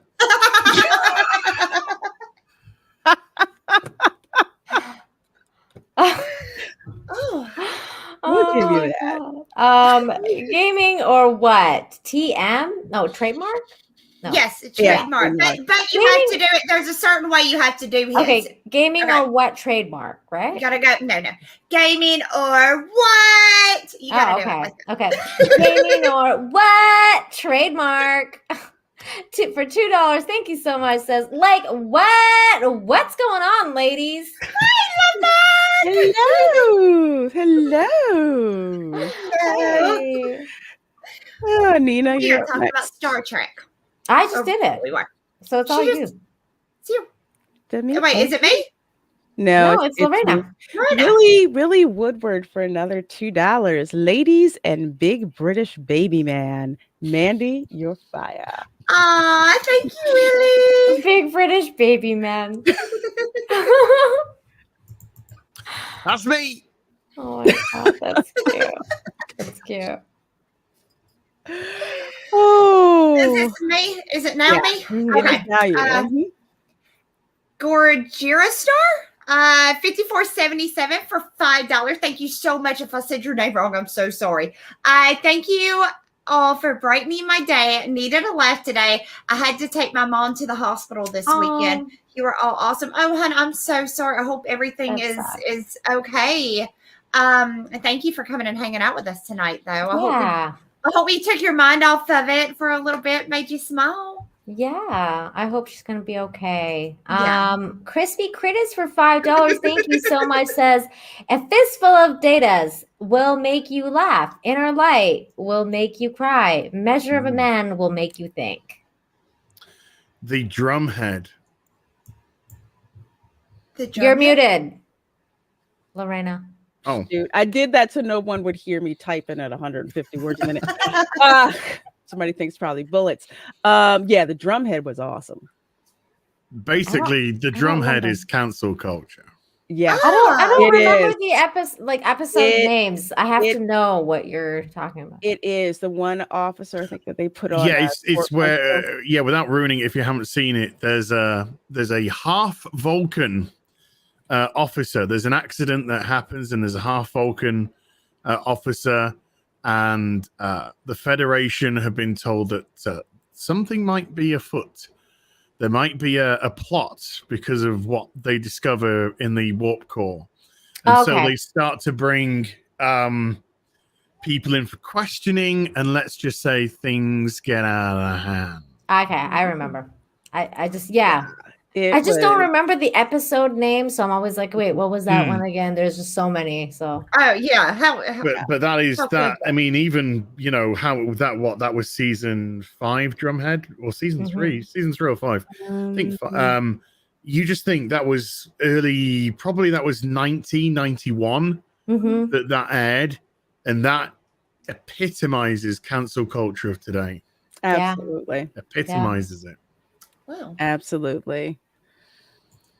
Let's see, where are we? We are on Paul Wolfley. I think, is it me? I just went, so I don't know. Okay, Paul Wolfley. Sorry to scroll down. Paul Wolfley for $5. Thank you so much.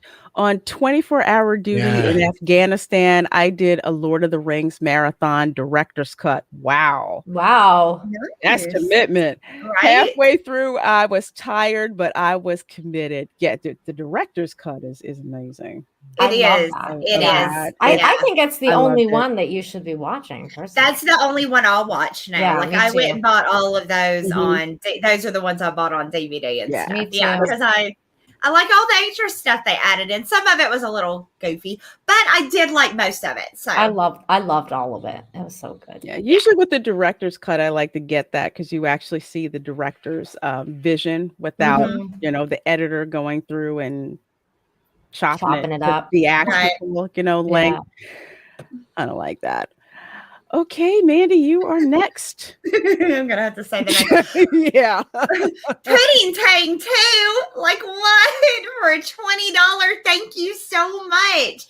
Take it off the rack. Put it back on. Put it back if it's whack. I like the Whopper. Fuck the Big Mac. Wow. Damn. It takes two to make a thing go right. It takes two to make it out of sight. Oh, I'm on a rock right now. I'm Rob Basin. I came to get you. I think we may have accidentally skipped some super chats. Culture Casino says we missed his. Did we? Maybe when I was putting super chats in there, it jumped on somebody. I don't know, but I haven't seen. I didn't see at all. If you guys don't think you did, then maybe go back and check Culture. Maybe you just missed it, but I can't remember for sure offhand. So I've been looking at all these. I haven't seen Culture's name. Culture's coming up. Like there's one. There's one further down. Yeah, I see the last one. Culture's coming up. Oh, yeah. Okay. Yeah. Culture. We weren't missing you on purpose, dude. Not white for $2. Thank you so much. Says as Mr. Barkley had fun with Troy in the holodeck. He did. Yeah, he did. Remember her face? Totally boned her in the holodeck. Remember her face when she found out what he was doing, and he was furious. She was like, "Oh my god!" Like she was so mad. It was so funny. I loved it. Oh my god, Mr. Barkley. Remember when Picard called him broccoli? I died. Mr. Broccoli, and I was like, "Oh my god!" And he told everyone else off for, why'd you, they're all there and they called him broccoli in the kind of like, why'd you call him broccoli? Yeah. Oh, it's just today. Well, we'll cut it out, and then when he speaks to me, he calls him broccoli. Thank you, Mr. Broccoli. Barkley. Oh gosh. We have Eric Jr. Maldonado Herrera. Thank you for $5. Hello, could you please react to the new Brie Larson Nissan ad right now? Ooh, she's got a new. No, oh! I haven't seen it. I haven't seen it either. I haven't seen it yet. Does it go something like, "Oh man, don't buy this car if you're a man"? Does it go something like, "Oh my god, I think I just got my period in this car"? I would. Let me put my yoga pants on and start stretching right now. Yes. I just see people. Probably run over. Are we gonna actually watch it? Won't we get claimed this for that? Stream is sponsored by Nissan. I'd hate to get claimed over. I would over Nissan over Brie Larson. I mean, yeah. I would never claim Brie Larson, even if she was in a fucking Lost and Found. I wouldn't fucking claim it. She is just a real piece of work. She's so unpersonable. I have never seen a woman that hates men as much as this one does. There's more. I think I'm focused on her. Like that She fat pretends chick. to hate men as well. She'll bend over and take it. Don't get me wrong. She don't hate him that bad. Mandy, that chick, the fat chick that writes comics, she hates men more. Sorry, you're gonna have to be much more specific. Exactly, because there's more than one. The fat one, the really, really fat one that Cecil makes fun of all the time. There's a whole bunch of them. If you don't like my politics, don't buy my book. I don't think it was that one, but I know. How's that working out for you, darling? Oh, not so well. God. Okay. Or unless you're talking about Gail Simone, because I had a run-in with Gail her. Simone. Yes. She tried to tell me I didn't have a sense of humor, and I said your jokes suck. Oh my God! Yes, Gail Simone is exactly who I was talking about. Gail, I do 5,000 tweets a day, Simone. Okay. Yeah, that one. And none of them are I feel like she hates more men than Brie. Well, have you? No, I'm not going to go there. Okay. You see the gears working in his head. I could have. I know. I can't. I'm so curious now. Oh God. I've got my halo on at the moment. Oh my God, I'm so curious. I'm gonna be a good boy. Where'd Mandy go? Can you DM me what you're gonna say? Where'd Mandy go? Her internet must have conked out. Oh, crap. Okay. All right. Well, go ahead, Nina. Paul Wolfley. Is that where we're at? Yeah, because I already said Brie Larson. Oh, okay, yes. Okay. Paul Wolfley, thank you so much for the $5. Says, naughty as we raise 550 registered Black Angus cattle, but herring with lemon and peppers is amazing. Yes, we're Norwegian. Norwegian wood. Herring. I once knew a girl, or should I say, she wanted me. Beatles, Norwegian wood. God, such a good song. I've never heard that one. I don't think I've heard of it. No. Beatles, Norwegian I'm wood. surprised Tom doesn't know it. Of course I do. Okay. He's just being quiet. Thanking me afterwards. Should. Oh, we have Captain Robert April for $5. Thank you so much. Ernie Kovacs said it best. Television, a medium. So called because it is neither rare nor well done. Oh, interesting. I've never heard that. That's really good. I will have to use that one. That's really interesting. Yeah, Nina, there's Culture Casino. There's Culture Casino for $5. Thank you so much, Culture. It says, where's the regular fat bald love ya, but buy Mandy's book. Yay. Hey. Of course, buy Mandy's book. Stephen Otten for $5. So I can't keep anything from my childhood. Star Wars, Star Trek, picture pages. No, they want to destroy it all in a fire. Yeah, even Dr. Seuss needs to go now. God. Get out. They can take that book, my copy, over my dead body. Come and get it. Is it me? Okay. Vlad Baxter, thank you so much for the $2. Says, Mandy, you're so cool and hot. Love you. Love all you ladies. Aw, well, we'll have to read that for her again when she comes back. She's there. No, just change Mandy to as will be fine. Okay. Just read that again, please. As you're so cool and hot. Love you, ladies.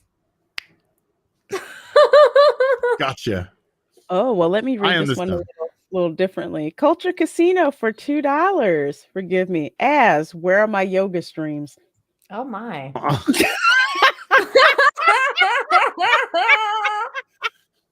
I'm up for the switching malarkey now, you know. Tomorrow? Oh my goodness. Nina, you're up. How's the trading? Am I saying this right? Atreides? Atreides, yes. Yeah. House Atreides for $5. Thank you so much. Says, "Hail, ladies. Really enjoyed my first Toxic Femme. Thank you so much." Says, "Looking forward to the next one. Sadly, I have to go and count sheep soon. Great show. Well, we'll see you next time, Monday, same time." Thank you. So glad you enjoyed the show. Evar Jantz for $5. Thank you so much. Trek always had diversity and inclusion, but it wasn't the point. Always one message about the future. Hey, everyone, we're going to be okay. And that's absolutely right. Absolutely right. Trek didn't beat you over the head with diversity and inclusion. It was the story first and the characters, and then they had the diversity and inclusion. It was built. The reason why the diversity was never mentioned is because humanity had reached the point where it was unimportant. It didn't matter. Didn't matter. Yeah, everyone was treated so there wasn't this. No one is. Oh, hello, Geordie, you black disabled guy. No, that's why stuff like that never got mentioned. There was never race within it. You know, if you wanted to do something like a contemporary race issue, you'd have aliens species and you would use them as a metaphor, and then you'd create an interesting story. But the whole point in Star Trek, why gender and color and sexuality and race was never mentioned, is because we'd evolved beyond that.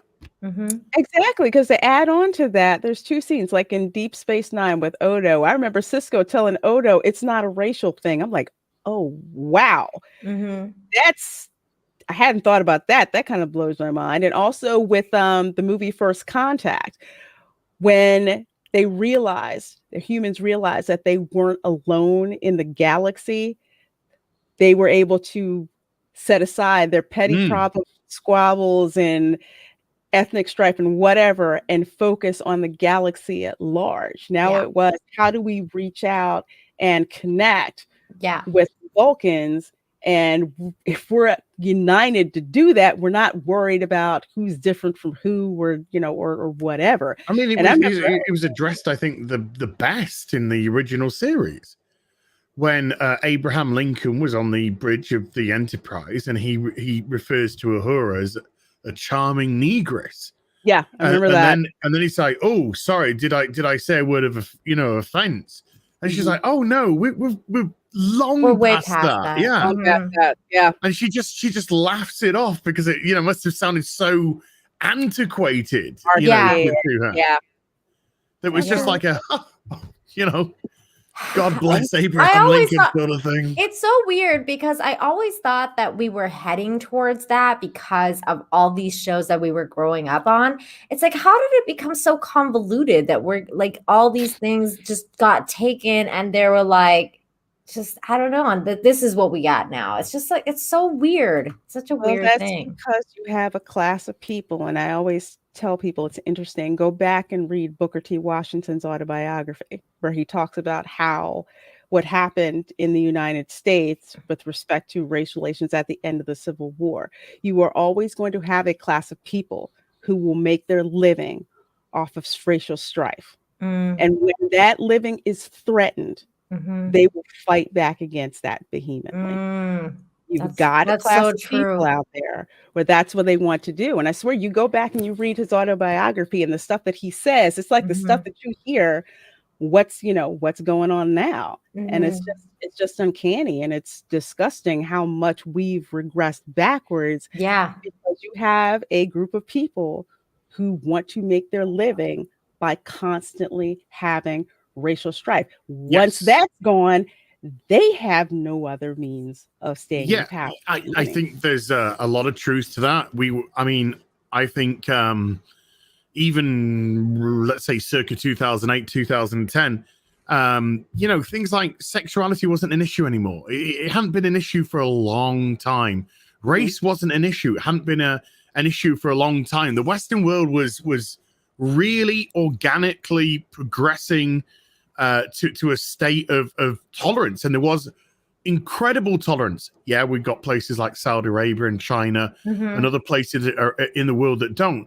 But we could look at ourselves as a beacon of what was truly and organically happening. And I think there became a point where people were suddenly like, I'm losing my victimhood here. Yeah. With so much tolerance, I'm no longer a special snowflake. Mm-hmm. And now you've got so many people, you got letters of alphabets changing almost monthly at times and stuff getting added. You're getting this, that, and the other. I'm a trans this, I'm a trans that. You can't criticize me now.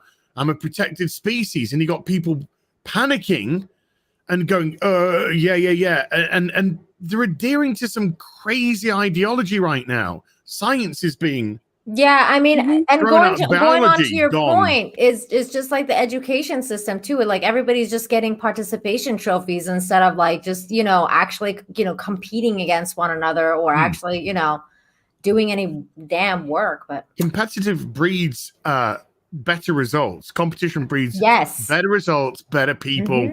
Mm-hmm. We are a species that has developed through survival of the fittest. Yes, that is still within our genome. That's why we are still competitive by nature, because it's our primal instinct to survive and be stronger, better, wiser, more cunning than others in order to do so. When you're patting everyone on the back and saying, good job, you're good. I mean, even though you couldn't fucking put an egg on a fucking spoon and walk 2 feet without falling over, here, have an award, you're amazing. No. You don't reward stuff like that. No. Look where they are strong and try and hone that, but don't fucking give them this pandering, this you're special, because clearly these people are developing an ego or something that's making them believe that, oh well, yes, I should be, and I am more special. I'm a this and I'm a that and I'm another. I think would benefit from a lot of people getting a smack in the fucking face. I agree with you. Yeah. I wanted to, but I was told it was workplace violence if I tried to do that. You'll get some of these people, no joke, because even in IT and with programming, it's logical. You need to prove what the heck it is that's going on. So when I tell one of these special snowflake developers that their code sucks because it breaks and all that stuff, you've got some of them that'll freaking start crying and you make it feel like I can't do my job. Well, you need to actually freaking do your job. You need to do your job. Yeah. If it's my one, it becomes my problem. It's bad. Feel free to go. Exactly. It's just like, oh my God, I can't believe it. It's like, no, we don't freaking have time for that. But you have these people who think that if they just show up and breathe, that they should get. They're entitled. Exactly. Exactly. That they're entitled, and that's a dangerous freaking mentality to have. Culture Casino for $2. Thank you so much. Culture says, "Does Az remember our stream that wasn't public?" I got invited onto a stream on Culture Casino's channel, I think by Tom. And Robert Meyer Burnett was there, and I'd only met Robert once. He came on to Friday Night Tights once, and I think, but yeah, Culture was there. Yeah, I think. Did you invite me though? Yeah, you happened to show up like right as we finished the show. So somebody sent me an invite to join the show, and by the time I saw the invite and jumped and clicked it. I literally got told as soon as joined. The show finished like 30 seconds ago. Man. So I was like, don't worry about it. And then there are a few people there who had never met before, so they're saying hi, and we're all saying kind of like hi each other and just introducing. And then we literally did like an hour and a half podcast that never. It was on Midnight Feds, wasn't it, Tom? Because you said Andre was just like that. This will never get allowed to be shown. Oh Robert was a little inebriated. Sorry, I froze with a stupid look on my face, didn't I? I was sitting here going, yes. It wasn't that bad. It wasn't long. It was horrendous. And you were gone. We kept it on full screen for an hour.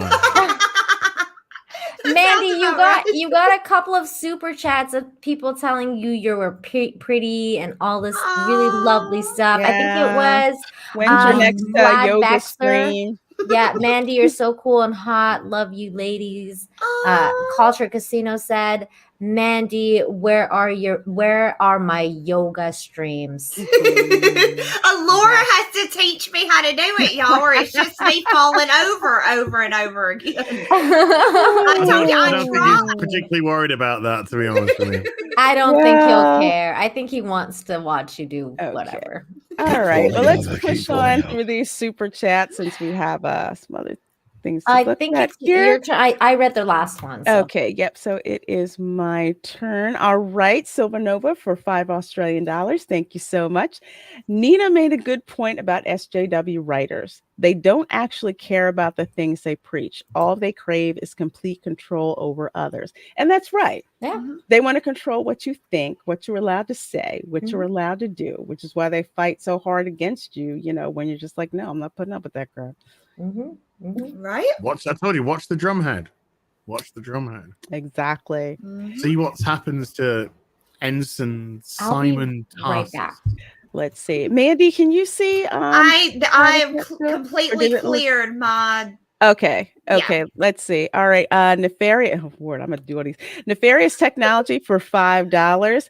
Caprica canceled on season 2 because it only got a 5.9, and Sci-Fi wanted a 6. Sci-Fi equal good show canceled. CW bad shows always renewed. Yeah, Batwoman was ass. I'm kind of mad Black Lightning didn't get renewed, but that's another time. Do you want me to help you out with super chats or? Yeah, go ahead, Tom. All right, Crazy Cat Guy was the next one, I believe, if I'm looking at it right. Shiba Dog raising an arm, greeting someone, asking, "How's it going?" Well, how you doing, Crazy Cat? Hey, Crazy Cat Guy. So Crazy Cat Guy for $5. Again, thank you. Howdy, y'all. Rating from Comics Division stream that just ended. Better late than never. Comics Division is so freaking cool. I love his SJW voice. Hilarious. Kills me. Then we got Culture Casino again saying, "Hey, Drunk 3PO, these ladies missed my super chat." Now I get that. I misunderstood that before I get the joke now. Gotcha. Yeah, Drunk's always missing super chat. Culture for Casino for another $2. Thank you. Did you guys see Rob Bass came in Midnight's Edge stream today? Is that where the lineup before comes? I like the I don't know if it was Big the Mac. real Rob Bass, but oh my God, can you imagine? I started singing the song and shit. Right now. Oh, the remix from 95 South is awesome. Let's see. Culture Casino again for $5. Oh, you want to get that, Tom? I'm sorry. Go for it. You already started. Okay. Culture Casino for $5. As was the best looking hot dog in the Snyder cut. You can spot him in the street for that girl's Like, I'm almost there, and then this flash pushes him away. That was so funny. Oh my gosh, you looked great as that hot dog. And I noticed your camera was on another stream. Your camera was set up so perfectly. It was so great. I have not seen this. I hope you got paid well for that. I have not seen this. I need to see this. What? That is a freaking I need to see this. Who has this? Oh my God. Tom, you want to get the next one? Fo Chung Esquire? Or did Tom step away? Okay. All right. I'll get it. Fo Chung Esquire for $1.99. You want to hand with these? Bree has been a good girl for the last 2 years. Okay. Have you seen a YouTube channel? She's fucking stupid. Horrible. Not Good She's a very journey. stupid Nina, it's Calftron for $5. Okay. $5. Thank you so much. Says y'all, Tom and Az. Wow, another amazing show and so much fun. Thank you. And thank you. Thank you. Thank you so much. Daylight outside now. You. Oh my goodness. Culture Casino for $5. Thank you. Did you guys know Lorena has an amazing Sunday show called Welcome to Florida? It will get you in touch with your inner Florida man or woman. As I gotta have you on my Welcome to Florida show. Sure. Yeah, that would be awesome. so fun with you guys. Oh my gosh, watching that is gonna be so good. Yeah, that's a good show. It's fun. It is. Thank you. Thank you. It's so like it good. writes itself. I mean, oh my God. Right? The Florida Floridians man just stories with deal with the cops and our favorite, the body cam footage. That's I'm in the Florida Man comic, you know. Are you? You are? Really? Oh, really? I did not know that. I backed it. I really definitely backed it, but now I can't I'm wait more to get my excited. copy now. Right? Yay! I think I'm in one panel, but I'm in it. Oh, that's Well, hilarious. Mike Barron, he knows. He knows. I'm in it. Awesome. I'm in a jail cell and I'm in my hot dog outfit. And I've had the image sent to me. Oh my freaking God. I cannot wait to get that book. I am so ready for that one. No one would blink twice seeing that in Florida, I swear to God. No. This is a place where they're Just there some money in a just there in costume. jail in a hot dog outfit. Why not? You know? Why not? Why not? Why not? Why not? Oh gosh, Nina, Paul Wolfley. Paul Wolfley for $5. Thank you so much. Says Ludafish, as I look forward to sending you some when you post your box number. Everyone loves fish jello. It's an acquired taste. Ew. Fish jello? No. Fish jello? No, don't want any. No. No. I heard jello and I got fucking excited. All right, and then I heard the fish and I was like, not so much. Fish flavored jello. Nope. No. That's not hard okay. Pass.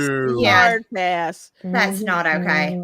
Oh, Mandy has sent us this one for $1.99. Thank you, my dear. My stupid internet went down back when able. Glad you're back, my dear. Thank you. I even tried both of them. I flipped over from my 5G to my normal one, and I was like, oh, now it's gonna work. And I was talking to y'all the whole time because I don't know if y'all can still see me. So I'm like, yeah, I'm gonna fuck this all up. Y'all probably can't even talk. I was having a whole conversation. No. I was like, where's Mandy? Where's Mandy? Where's Mandy go? Culture Casino for $5. Thank you so much. Says if you are looking for hope, Nina has it infinitely every week. Check out her show Infinite Hope. Oh, and buy Mandy's book and Az's charted song and remix. Yay! I finally heard as a song today. It's so good, right? I don't think I've heard it yet. It is a trip. Oh my God. It's good. Him and Tom both have these amazing songs that get stuck in my head. It is so freaking catchy. I'm probably going to have to make I don't want to ringtone. brag, but number 2 in the iTunes electronic charts, number 75 in the iTunes charts. UK charts. Wow. There you go. It's because you're amazing. That's you're right. amazing. Wow. How do I listen to it on Spotify or I don't have iTunes. I have it up on my channel. I've got it up on my channel for free as well. Yeah. Just go to his channel and he's got it. Yeah. Oh, okay. Okay. Perfect. Okay, so we raised £1,000. Well, we don't know how much we raised, but it's not. But I did it anyway. I raised £1,000 for charity with that. So. Nice. That's so sweet. Oh my gosh. Done. So nice. And thank you, Culture, for shilling for all of our channels. And thank you, my dear. Thank you, Culture. So we have Culture Casino again for $2. FYI, Tom does a radio thing, Mead Radio. Check it. Yeah, Mead Radio is awesome when I can see the tweet. Yeah, when you can read the chat. Send me the notifications. Like that's the kind of stuff he does in the witching hour too. It's like 3 or 4 in the morning, and I'm like, what the f- is Tom doing up right now? And he's just Mead Radio's up. Right. No, I love that. I'll like. Not when I'm doing it 3 or 4 in the morning, darling. No, because it's like so late. I'm usually working, and it's so perfect to sit there and like Tom picks pretty good music most of the time. He picks a few, stinkers ones every once in a while, but for the most part, he plays really good music. It's really I good. like it. Yeah, it's really good, especially the soundtracks he plays. That's cool too. Yeah. You're up, Nina. Loquacious Primate. Oh, okay. Thank you so much, Loquacious Primate, for $5. Thank you so much. Says the only criticism I can make of DS9 is we never got a Keeping Up with a Cardassian spinoff centered on Cardassia Prime after the Dominion Keeping Up with the Cardassians. I would have loved that. Pots up too. That would have been amazing. I think at the end of the last series, Golden kind of bowed out. So yeah, without Gaul. I would watch that. One of my favorite characters on DS9 was Dumar. I mean, his whole character arc and what happened with him, I was like, oh my God. I'm catching up. Look, I gotta be honest here. I'm a Brit. I have no clue who the fucking Kardashians were. Okay. And when I heard about the show Keeping Up with the Cardassians, I thought it was Keeping Up with the Cardassians, and I was like, "What the fuck? What?" And it's just like I was really confused, and then it just. Well, what's weird is when you start watching it. It's so weird because when you start watching it and you realize how much plastic surgery these women have. They might as well be Cardassians because it's like they seriously, there is not one thing on them anymore that's real. I don't think. Though I will say, Chloe looks absolutely incredible nowadays. She's really not the same person though, Mandy. It's not the same person. Oh no! But she wasn't the She looks good now. Possible with money, so. Right? I did not watch that show because I had to freaking live in LA among these people. Okay, so for them, the reality show is the news at night. I watched everything they freaking did. I'm really upset that I have to say that I watched at least 1 or 2 seasons. It was a guilty pleasure. I'm still watching that shit, so I don't know what you're talking about. I love that trash TV. I love reality TV. Me too. I do. It's a guilty pleasure. It's just like I lived around the freaking Kardashians. I don't think, but yes, I did love reality TV because sometimes fandom can get to be a pain in the ass, and I'm like, screw you guys. I'm out. I watch reality TV until it's like, okay, it's time to tap out. It makes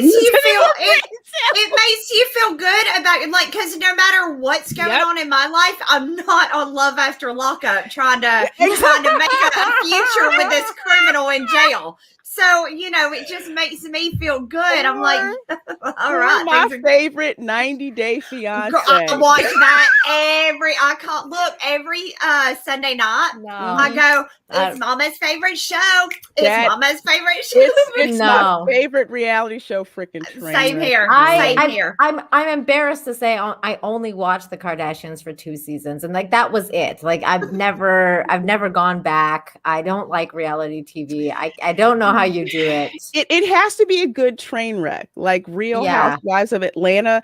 That was a good train wreck until it got to the point where I'm tired of seeing the same arguments. I need some fresh arguments. So I'm tapped. I mean, okay, like the one with Flavor Flav. I mean, that was a train wreck. We had girls going up in his house while not wearing panties and taking a shit on the steps. On day one in the house. What? It like was Amber Turd? Yeah. Basically, she was standing up on the stairs in this beautiful mansion in California, didn't have underwear on and couldn't excuse herself, so she just dropped one right there on the beautiful stairwell. No way. I mean, these are not refined chicks. They're just there with boobs hanging out and for Flav to pick out which one he freaking wants. I mean, and then Rock of Love with the Bret Michaels guy. The girl was throwing up, and then they make out. Oh my God! Okay, I'm gonna keep going. Hands up, anyone here who hasn't had a shit on the stairs today? I see there's a hand down. Fuckity bye. Oh my God. That's not the one I think she did get sent home on day one. I don't think she made it through the ceremony. Really? This shocks me. Oh my God. I guess that just wasn't. Me. That was not the kink he was into. I guess. No, wow. No. She tried. She did swing and a miss. She tried. Yeah, she hoped. I will shit on your stay. I already have. Oh God! Culture Casino for $5. Az whips out the real BBC Weekly. It's something to behold. Seriously. Nice. Also, he shows off his hot toys too. Be dirty and check it out. He does show off some really awesome toys. I would kill to go in his house and sneak in there and just play with his toys for a little bit and then put them back in the box and act like I didn't touch them. Mandy, I could play with your toys too. Oh my. Wow. I do want to. Oh my He's God. talking about all these cool Spider-Gwen dolls I had back here. Exactly. He wants to play with my Spider-Gwen dolls. Okay. Duh. Yeah, Gwen. I'm so jealous. I want one of those. I gotta get my stash out of storage. Do y'all want me to get the next one? I'm caught up. Yeah, go for it. Okay. Please. All right. Dash DC for 2 Canadian. Thank you so much, Love Bug. Marshall McCullen's book is The Extension of Man. I must have missed that part. Oh, wow. It is. The Extensions of Man. I can see there's more super chats coming in, but Tom's not putting them in the back. I don't know if Tom's still here. I hope he is, because he wanted to show the Marvel trailer so we could react to it. I bet you in the back? You there, kicked Tom? himself out. I think he's gone. Matt G, or somebody read Matt G. It's up there. Okay, Matt G. Oh my God, Manny, this Oz guy is from Friday Night Kites. Wait, no. What about no? I got Aitken for 8 Australian. I think is the result of every kid gets gold star mentality. There you go, I read one. Oh, there you go. There you go. Yay. Culture Casino for $5. Thank you so much. Says Mandy, who's your favorite super fan? There is only one right answer. Well, you. Me? No, Culture, right? I'm sorry. I think you'll find out the answer to everything. Oh, okay. It's got to be us then. He's the answer to everything. Lorena, do you want to get the next one? It's Which Culture one again. Is it? Oh, I had to reboot. I had to reopen my window, so I don't see any super chats until midnight. Mick. Okay, I can read this one again. Culture Casino, thanks again for the $5. Says if you are in the Florida Man, if you are in the Florida Man comic, you better be on the lunchbox. That would be a missed opportunity. Otherwise, I want some hot dog on lunchbox. I just had a bit of a thought. Actually, I was like, there was a bit of kerfuffle, wasn't there, with the Florida Man comic? Yeah. So I don't. So I know I have seen the panel which has been drawn, but I don't know if the artist has changed and whether or not the stuff has changed. I don't know. I would ask Mike Barron, because I know there seems to be something that was going on between him and Todd, who was the original illustrator. I have him on my show. So I would just hit up Mike Barron and because I don't know what happened with that either. And I don't know. It's like one day they were cool, and the next thing I know, it went sideways. It turned ugly pretty quick, and shaped, like y'all call it. It turned. Let's see. I've got on my screen Vlad Vexer for $2. Thank you so much, Love Bug. Mandy forgot. Congrats on 31K on Pirate Queen. Thank you. Congratulations, girl. Mandy is killing it. Thank y'all so much. Did you want me to get this one? The next one? Lorena? Or are you Midnight good? Nick? It's Xenobit. Okay, go ahead. I don't have that one. Heaves versus Babyface. Geode is not a joke name like Biggest Dickus. I have a very good friend in Rome named Geode, so stop laughing.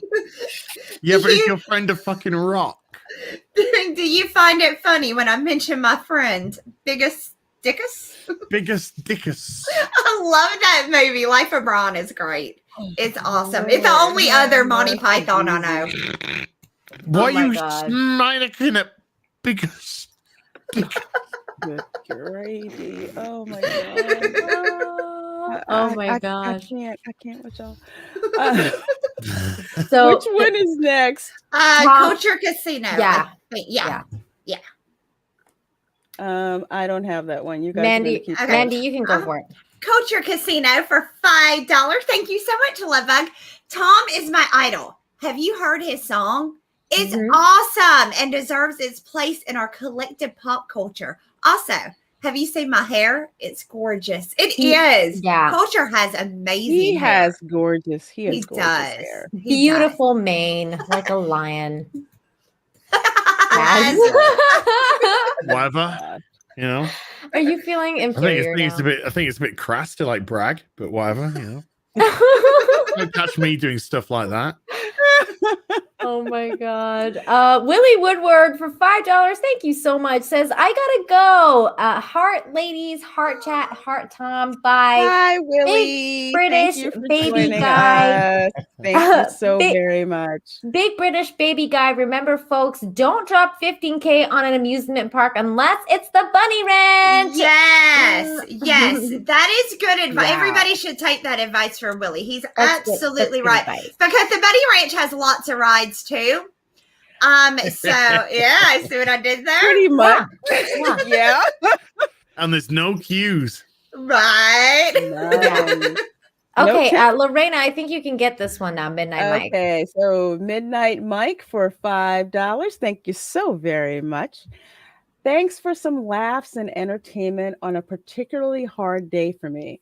Had a completely unexpected death in the family, so I appreciate it today. I am so sorry to hear I'm that sorry. happened. Bless you. I'm tough. I'm so sorry.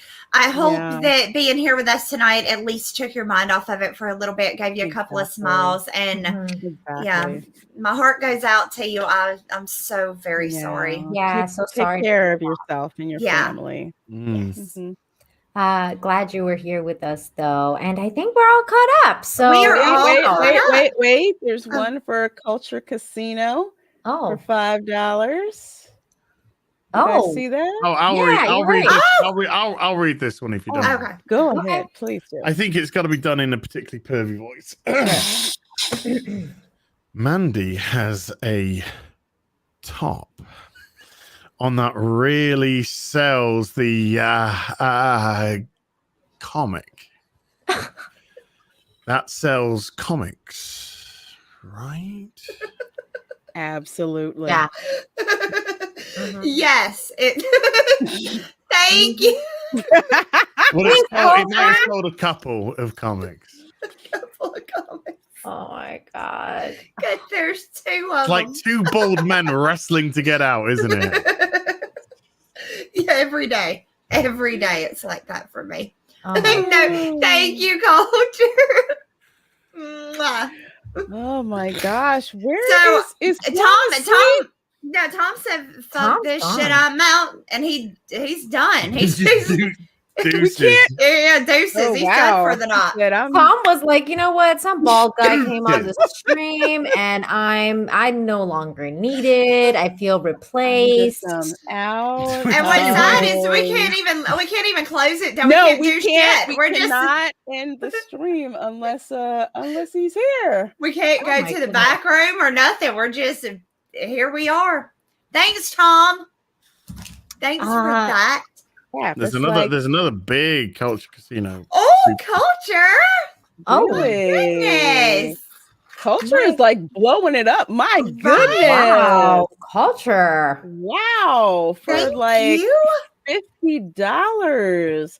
Last one. Love you all. Seriously. The last year has been extraordinary because of what we've all been able to do. There is nothing we won't do for each other. Oh, thank you so much, Culture. Well, I won't do anal. Yes, you will. As if it means that Discovery would be canceled. No, don't be such a prude. You're British. Y'all aren't prudish. We're supposed to be the prudish ones. Oh, you did ask me about that on the stream once. I about remember doing that. anal? Yeah, I heard about that. What? Wow. I said something, and he basically said, "Is it anal sex?" Oh I'm my! like, I'm not telling you on stream. I'm too much of a lady for that. Yes, you are. Oh my god! Yes, lies. People are saying lies. Yes, he would ask. If he gets rid of Discovery, I'll take it. Okay, well, you know what we can do is we can start talking about what we were going to talk about, because we don't really need to share the article. Because we were going to talk about how woke Falcon and the Winter Soldier kind of went super woke. Specifically with Dollar Store. Apparently, Dollar Store Captain America shows the banality of white supremacy. Granted, we're only like two. I've only watched 2 episodes. I've only watched the second one. I was out. I said, "Yeah, I same. Watched 2, tapped out." Yeah, I mean, I'm gonna watch the third one just to see where it goes. But it's so boring, and I'm like, like, what is this show? And it just like the second episode was just, it was so cringe, and like the whole scene with the, like, are you Black Falcon? Like, I was like, oh God. And then how they get pulled over, and it's all about this whole black situation. And I'm like, why is this necessary in this show? But it was the weird thing about that scene was it was a black kid that was saying it. Yeah. And he said, my dad told me, so his dad would be black. A black man. So his black father told his black kid that he's called Black Falcon. Probably heard Black Panther, and because of the whole Black Panther thing, they're just like, why is he not just Panther? We all know the thing behind it. Whenever there's a black character in the 70s, whatever, it was Black Lightning, Black Panther. Right. They had to sort of put the black in front of it. But isn't the animal actually called Black Panther? Because there's other panthers, and then there's a Black Panther. Possibly, but it's like they had to make sure there's like a black in front of it, if you know what I mean. Okay. Because they would have kind of add to that, kind of like the level set. It was pretty much a cultural thing to do that. So it was more of like black with respect to the culture. Because I tell people there's 2 different things. There isn't an issue when it comes to cultural pride, because that goes with all groups. The problem comes in when you do it as a point of superiority. That's where the problem happens. So I kind of tell people, don't flinch too much if you hear like Black Panther or whatever. Find out if it's a cultural context, not a superiority context. But to get back to the writer's room with Falcon and the Winter Soldier, and I know we had talked about this when we had our meeting earlier, they publicize heavily that this writer's room is predominantly Black. That is not the problem. The problem is that they're injecting woke politics into the whole storyline, because you can have a quote unquote predominantly Black writer's room who's going to write stories that are actually good stories. But that's not what they're trying to do with this, which is obvious what they've done, even starting with the second episode. Did we really need to go into the bank, the bank scene to show where he's, denied credit supposedly because he's Black? Did we really need to see him getting freaking profiled in Baltimore? In a Black neighborhood? Exactly. Yeah. Was that what agenda did that possibly serve? Except who doesn't know who Falcon is in that world? Like, who, you know what I'm saying? Like, nobody. Especially not an American. Nobody who's American doesn't know who that guy is. Yeah, like, and then it was like, oh, I didn't recognize you without your goggles on, and I was like, I would have bought it more if you had said like, I didn't recognize you without your wings. But it's like, what are you talking about? Like, he looks exactly the same. Like, I don't know. With the goggles, I can kind of see that. I can kind of see that. Wings Although the wings first would have one, been more on the nose, though. Exactly. It would have been more on the nose. So with the goggles, I could let that slide because I would think, you could have just went with the wings. That's iconic, Falcon, But think about it. When you watch a TV show or when you watch a movie or anime or whatever, you just get a list of names of who writes it and directs it and produces it. You don't know who they are. No. You don't know what color they are. You don't know what sexuality they are. That's completely irrelevant to you. They're just a name on credits. So as long as they're creating good shows, interesting shows, I couldn't give a toss. You know who they are or what they are. But when you start to inject, and both episodes were full of like, suddenly Sam out of nowhere is a victim. Surprise, surprise. This guy would be heralded as a god right now by the public. This is a person that was involved in the fight that saved not just the world but the universe. The universe, yeah. People would be worshiping this guy. People would be, can I get photographs? You're the best. He'd be getting shit sent to him left, right, and center. Nissan, Mercedes. They'll be showering him with free shit and cars, as a hero. And no, suddenly he's just being profiled everywhere he goes. When he's even having conversations with his family, there's something that it's been held back because of color and pulled over in a black neighborhood because he's having not even an argument, just a animated discussion with Bucky because Bucky's white. The police would be like, sir, what are you doing? Well, and before that too, and is he annoying you, sir? Because who would be more likely to be in that neighborhood, Bucky or Sam? So it just seemed really, really bizarre that they profiled Sam. It was just a trope because they needed to arrest Bucky at that moment so that they can be like, oh, we're actually looking like you didn't actually go to therapy, so we need to actually take you to jail because that's what they needed for the plot to move forward. So instead of making another point, instead of making it a black and white issue or making that issue something, they use that as a thing to move their plot forward when they didn't need to use that at all. But the problem is they would be picking up Bucky, the Winter Soldier, an Avenger who helped save the universe, who's also with another Avenger. They would know immediately who Sam was. Exactly. Immediately. Immediately. There would be no doubt. Yeah. I didn't freaking buy that. No, I mean it's yet again, it's lazy shit writing. Exactly.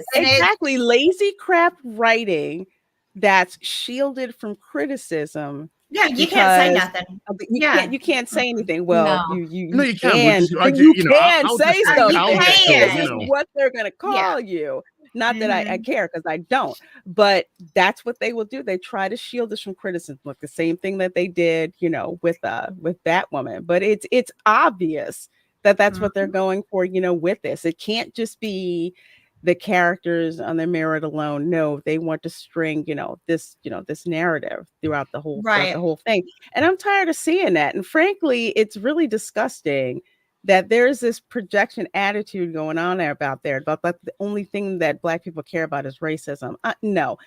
My grandfather, who fought actual Yahtzees over in Europe, he fought in a segregated army. He grew up in the Jim Crow freaking South, has told me numerous stories about that and all of that happened with then, but it wasn't a victim mentality that was going on at the time. He didn't live his life thinking, okay, I'm waking up, oh God, how am I going to be racially oppressed today? No, it was like, I have to take care of my family. I have to take care of my community. I have other stuff to do. Yes, racism is out there. Yeah, I got a plan to deal with it. It was pretty much what? Racism is out there. It happens, deal with it, get over it. Everyone else is having to deal with it, but that was the times at the time. Right. And this is just ridiculous that it's out there. They have it seem like that's what every Black person thinks about every single day. I'm just speaking for myself. I'm not speaking for 13 million people in this country. Of course. No, there's other things that are out there that we're not concerned about. This is not the number one thing, but you have a group of people who think that it is the number one thing to write about. Well, they're saviors. Look at them. They're up on the pedestal looking down upon all of us horrible people, and they're the ones they're gonna bring peace to the world with, calling people names on the internet. They're Peace really to the world by bringing back segregation. Right? Martin Luther King lost his life to try and get rid of. You just have to look. You don't have to look too far back to see what he was trying to preach and what he was trying to do for the Black and white communities and joining them together, and was assassinated for it. And now, 45, 50 years later, we got people now pro-segregation. Yeah. Separating in institutions, in schools, in work. We see it in the comic book industry very particularly as well. Oh, you can only write a Black character if you're Black. You can only write a female character if you're female. And we're now getting segregation even within job roles. This is horrendous stuff. It's crazy. It is so crazy to me that that's what these people want. They act like it's not, but it's what you're doing. That's what's happening. And it's fucking sick. These people all need therapy. Lots of it, lots and lots and lots. But it's racist all around, and it is. Are you just saying that a black writer or a Black artist can only draw Black? Right. What if they want to draw Batman? What if they want to draw Superman? What if they've got aspirations to elevate their own careers? Oh, I'm sorry. You stop at Black Lightning. There you go. It's that's horrendous for them. It is. And yet they pushed that narrative so freaking hard that it's absolutely insane. The other thing that was crazy to me about the show, now I'm just dunking on the show now just because it's like, what the hell are the writers talking about? But it's like, okay, when the part, even the first episode, when they're talking about how basically Sam's sister is broke because she's a single mom and she's trying to run the family, but she, is having a hard time because they all disappeared or whatever. I'm like, okay, I'm following this, whatever, right?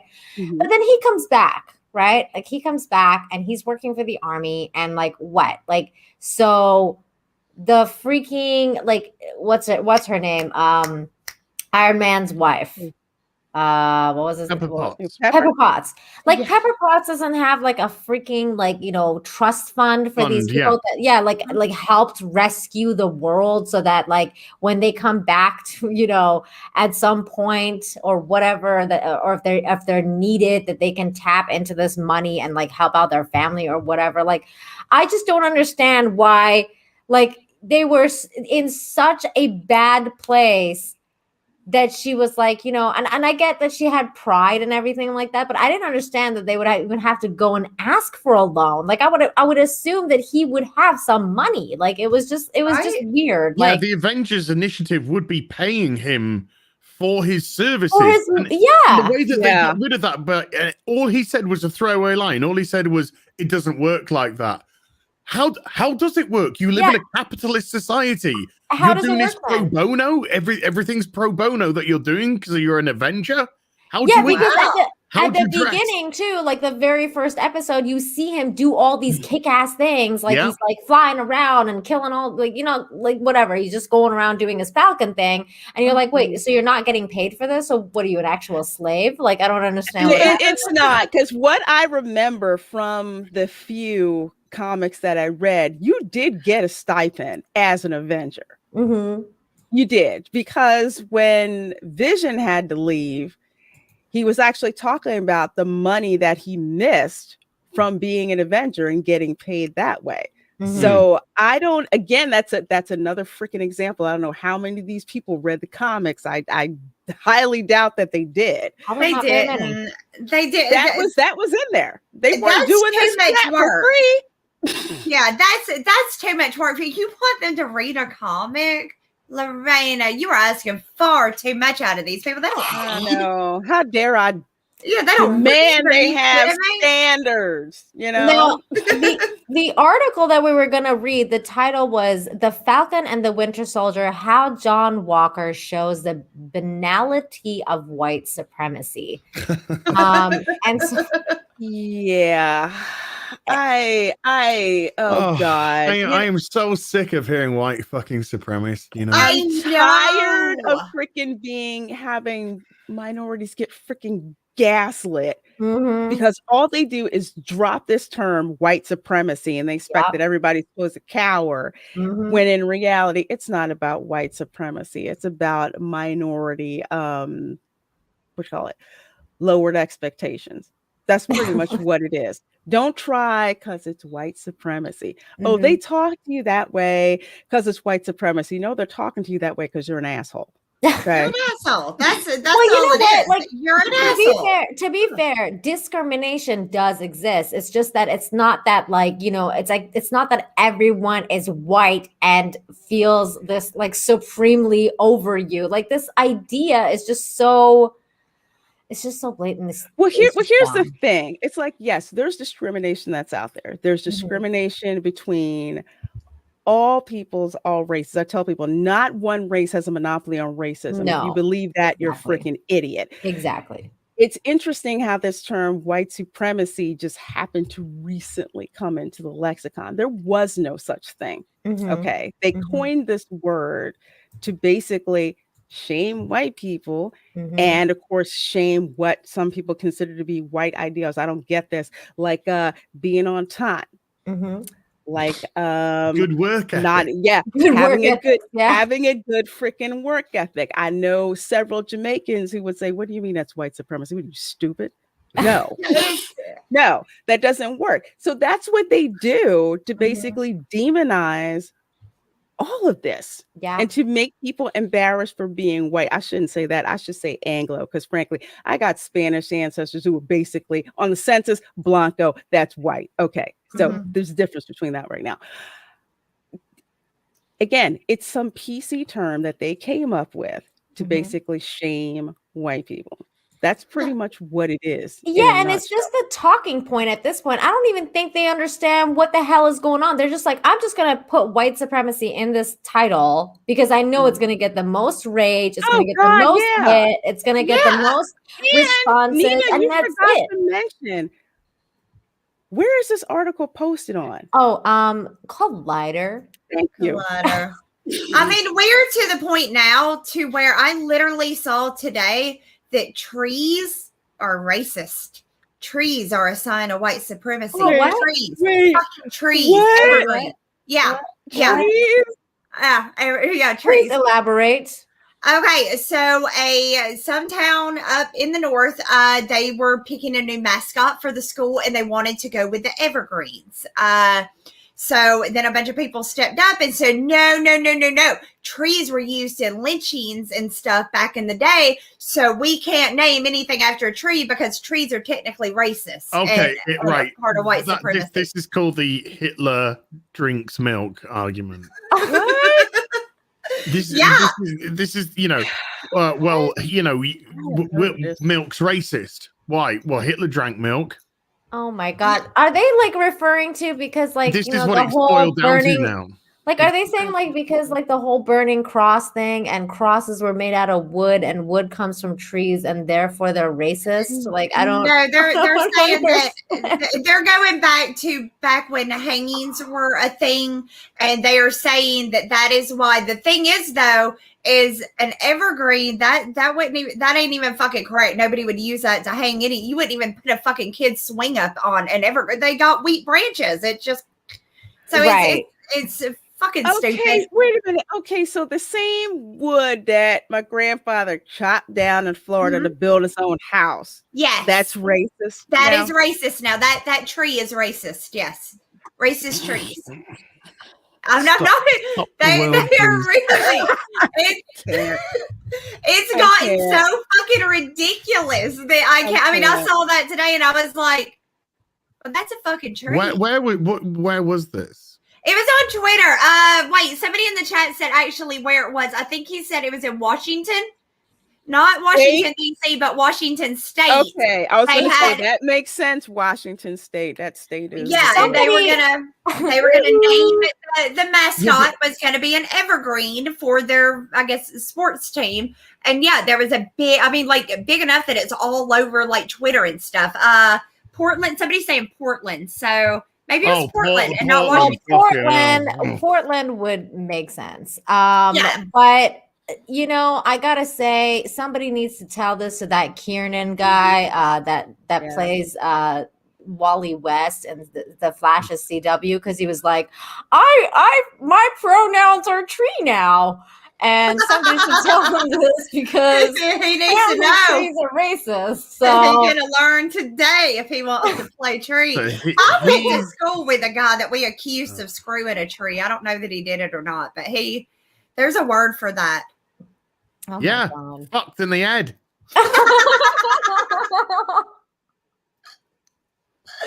Yeah, I just had to say, good stuff, dude. Who with a tree?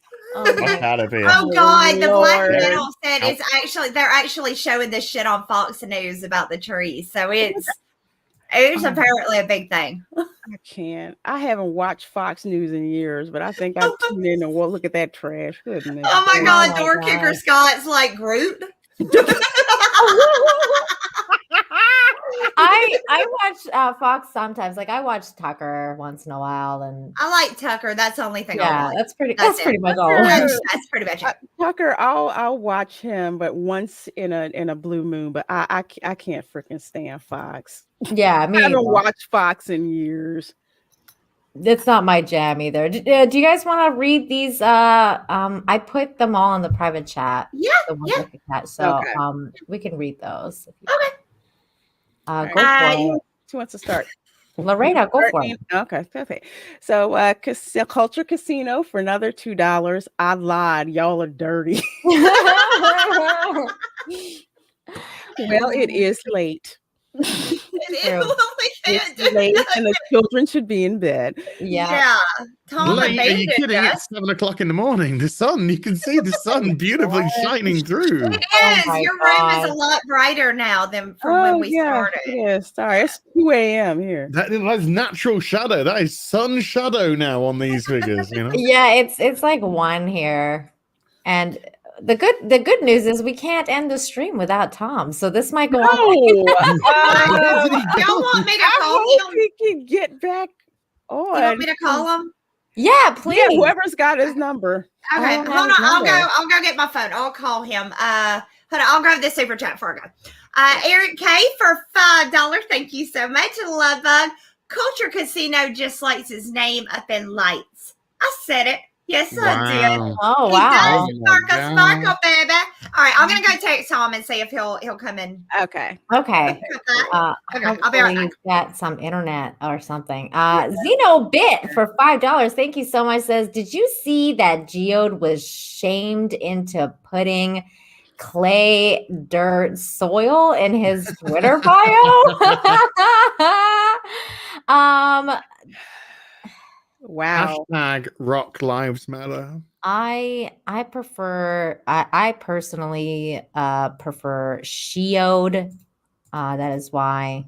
So there's Shiode. There's Shiode. What is that in your underwear? What the heck does that look like? It looks like that's like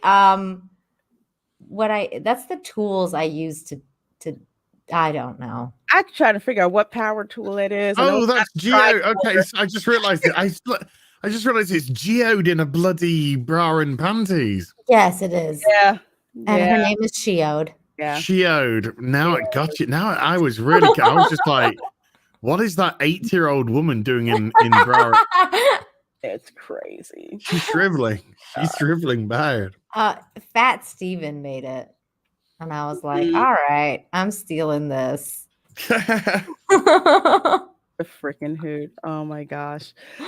Culture Casino for $5. So he's adding Eric K. Lights? Question mark.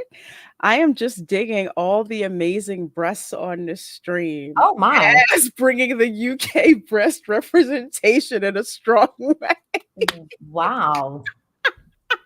How you doing? How you doing? My goodness. Is that a normal super chat?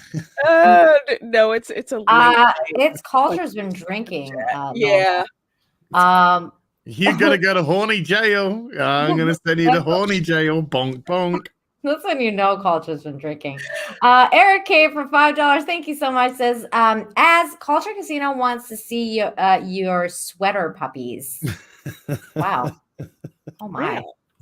This show is getting real off the rails here. But I have messaged him. Let's see if he will message me back. And I did it on his real phone, so maybe he'll. I didn't want to call him because that's weird. Like, oh, I mean, I could call him. Yeah, dude, we can't end the stream without you. I'm gonna mute and I'll call him, but I'll he's okay in a little bit. Yeah. This is kind of like we kind of do need you. I think he's falling asleep. I hope. No, I don't think so. I believe it. This is like, dude. Yeah, I think someone in the chat said there were some issues with some folks' internet. Like, could be an internet. Straight to voicemail. It didn't even ring. It just boom to his voicemail. Oh man, I hope he's okay. Like if it's internet, if it's internet. I hope it's all right. I wonder if his stuff wouldn't have messed up his cell phone. Tom fell asleep. That's what happened. Tom sat back and started looking shit up and fell back asleep. He was like, "Az is here. They don't need me. They don't need me." But dude, to shut the stream down. Yeah, we do need you. We do. I don't have Andre's number. I would call Andre and say, "Hey, come in and close it down the stream." Don't. It is in the morning. It's morning for him. It is morning. It's Andre. But I don't have his number. I don't have. I'll message Andre on Twitter. Okay, yeah. See if he'll come. I see Laura's having her good old laugh from the chat. Oh I know. By the way, hi Laura. She's in the chat. Hi, Laura. My girl. I know. Did you give them hell tonight, Laura? I hope you made their muscles really sore. Exactly. They're probably cussing you out. Right. Which means you did your job. Right. Oh yeah, Rob could probably close it too. I don't have his number either. I don't have his. I don't have his number. I was supposed to have Tom's. This is why we get numbers now. I realize why we get numbers. Okay. All right. Good to know. We're on. Let's see. Gojira Star? Gojira Star. Is it my turn? Should I go for it? Go because I don't. Yeah, I see it now. So it's up to y'all. Go for it, Mandy. Okay. Go for it. Okay. Let's see. Gojira Star 5477 for $5. Thank you so much. Why did they send regular beat cops to arrest Bucky? Due through cinder block in CA. CW did the dispatcher hate those guys? I don't. What? So they just sent just regular your average cop? Yeah, I think they sent a couple of patrol cars. Oh hell! Yeah. It was a lot. It was 2 or 3 patrol cars and 6 or 7 cops. I was like, yeah. All of a sudden, it was a couple. Yeah. You can't have been expecting resistance because. If you were, then you'd know the Winter Soldier would carve through that. Right, yeah. Easily. Oh, I heard somebody. It was my sorry. I usually don't have it out here, but I'm waiting to see if Tom's gonna text me. Well, is it Tom? Right, no, that was Twitter. DJ Scandalous is you guys going all night. Yeah. Well, we gotta have Tom is not here, and he's the only person who can shut the stream down unless we could get a hold of Andre. Oh my gosh. Okay, wait. Where are we now? Okay, Matt Let's G. see. For No. Stephen Otten. Stephen Otten's above Matt G. Stephen, I Right don't above see him. Y'all don't see him? No. I'm We're on looking at the the first private one. chat. Yeah. You're good. Tonight's show sponsored by Culture Casino. You can just leave the studio and then there'd just be the image up. Now we could do that. With the And then just when Tom or Andre, send them a message saying someone needs to shut the stream down. Yeah, because your girl got to get up in 4 hours. To go to work. right, Oh my exactly. I gotta go to bed. Yes, you do. You're not gonna stay up all day and play your game? No, Why? I need sleep. You're not gonna sit there all day and pray with yourself? Well, I might play myself before I go to bed. Nina, oh my But god! I mean, on the video game, Nina. Oh my god! On It the was video too game, easy. Wow. It was too easy. Come on, you guys. It was. Oh my gosh. Let's see, where are we? Stephen Otten for $2. Thank you so much. I am no longer affiliated with Groot. Oh yeah, Groot's in for a world of hurting now. Oh my god. Oh my goodness gracious. Oh my god. It's been like 500 and some number of you guys in the chat, and you haven't gone anywhere. And we've been going for almost 4 hours. Thank you. Amazing. You guys are like the best. You guys are the best. Y'all are the best. Y'all really are. Wait, where am I? Nina, do you want to get Matt G? Okay. No, it's you. It's all you. It's about you. You want me to do it? Yeah, it's all you. Matt G for $2. Thank you so much. Oh my God, Mandy. Everyone is white podiatrists. Like, what?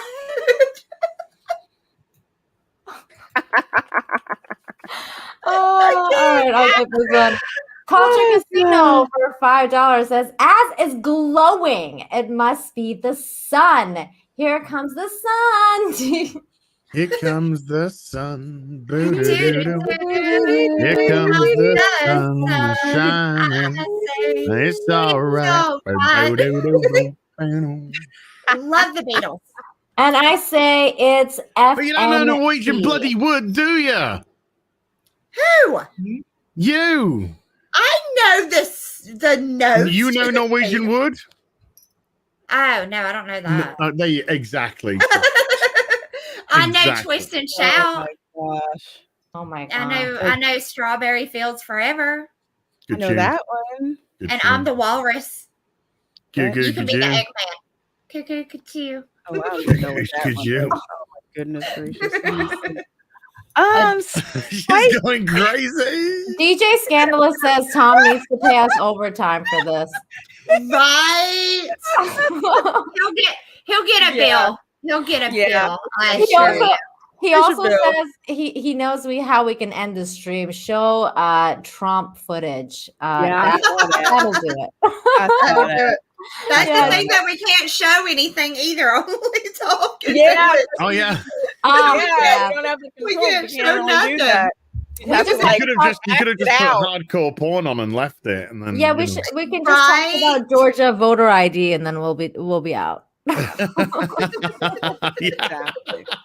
YouTube. Damn. You're done. Gone. You're out. You're out. Over. You guys are finished here. Thank you.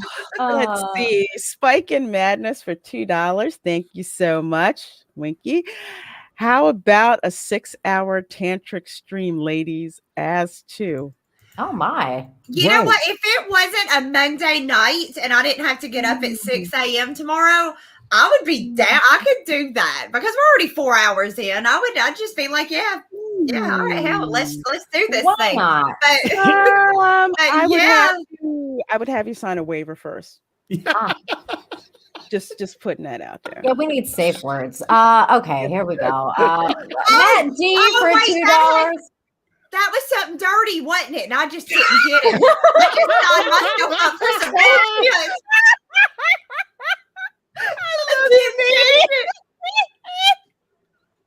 I didn't catch it was dirty until y'all started saying signing waivers, and I'm like, oh, something like that, and I go along with it right away. Yeah. Even I'll be up for it. I'll be up for it if I'm trying to be up for it.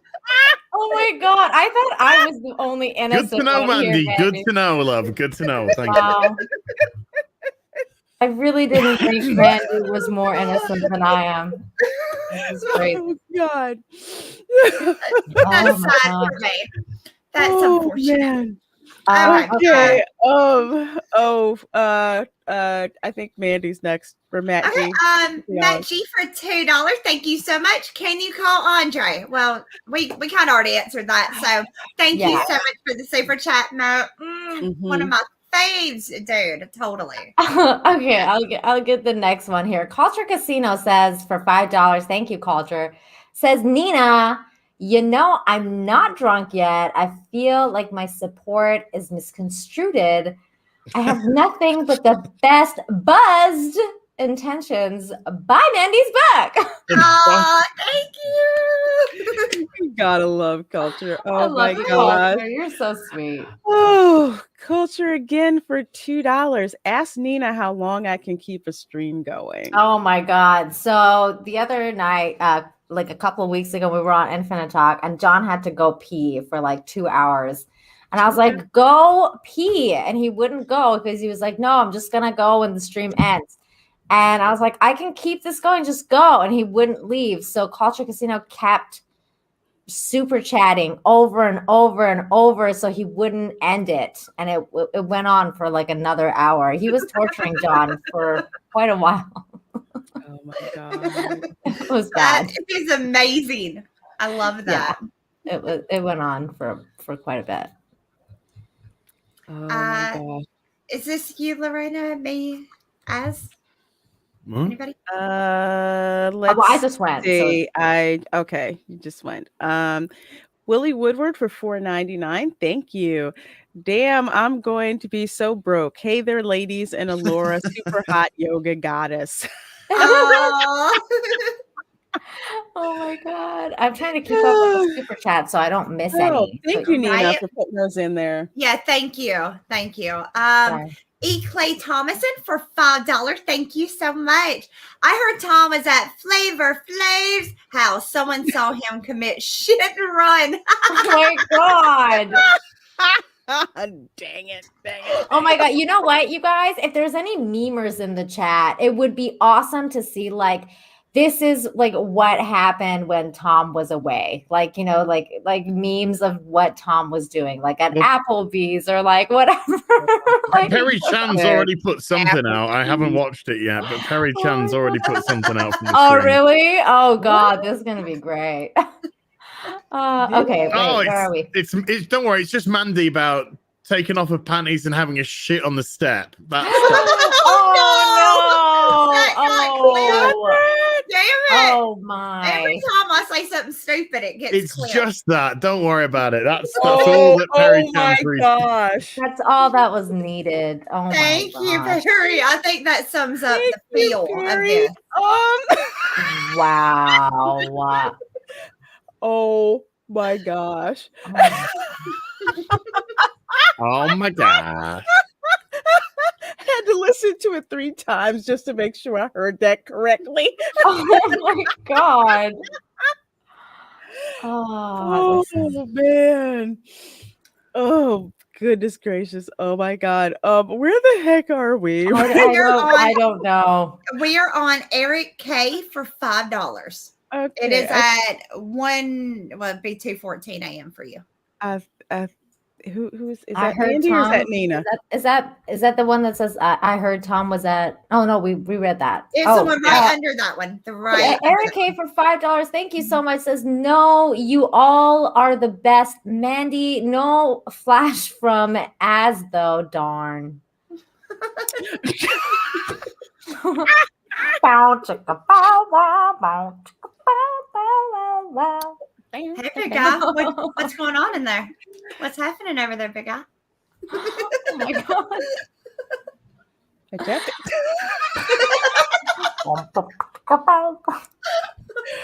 Oh my gosh.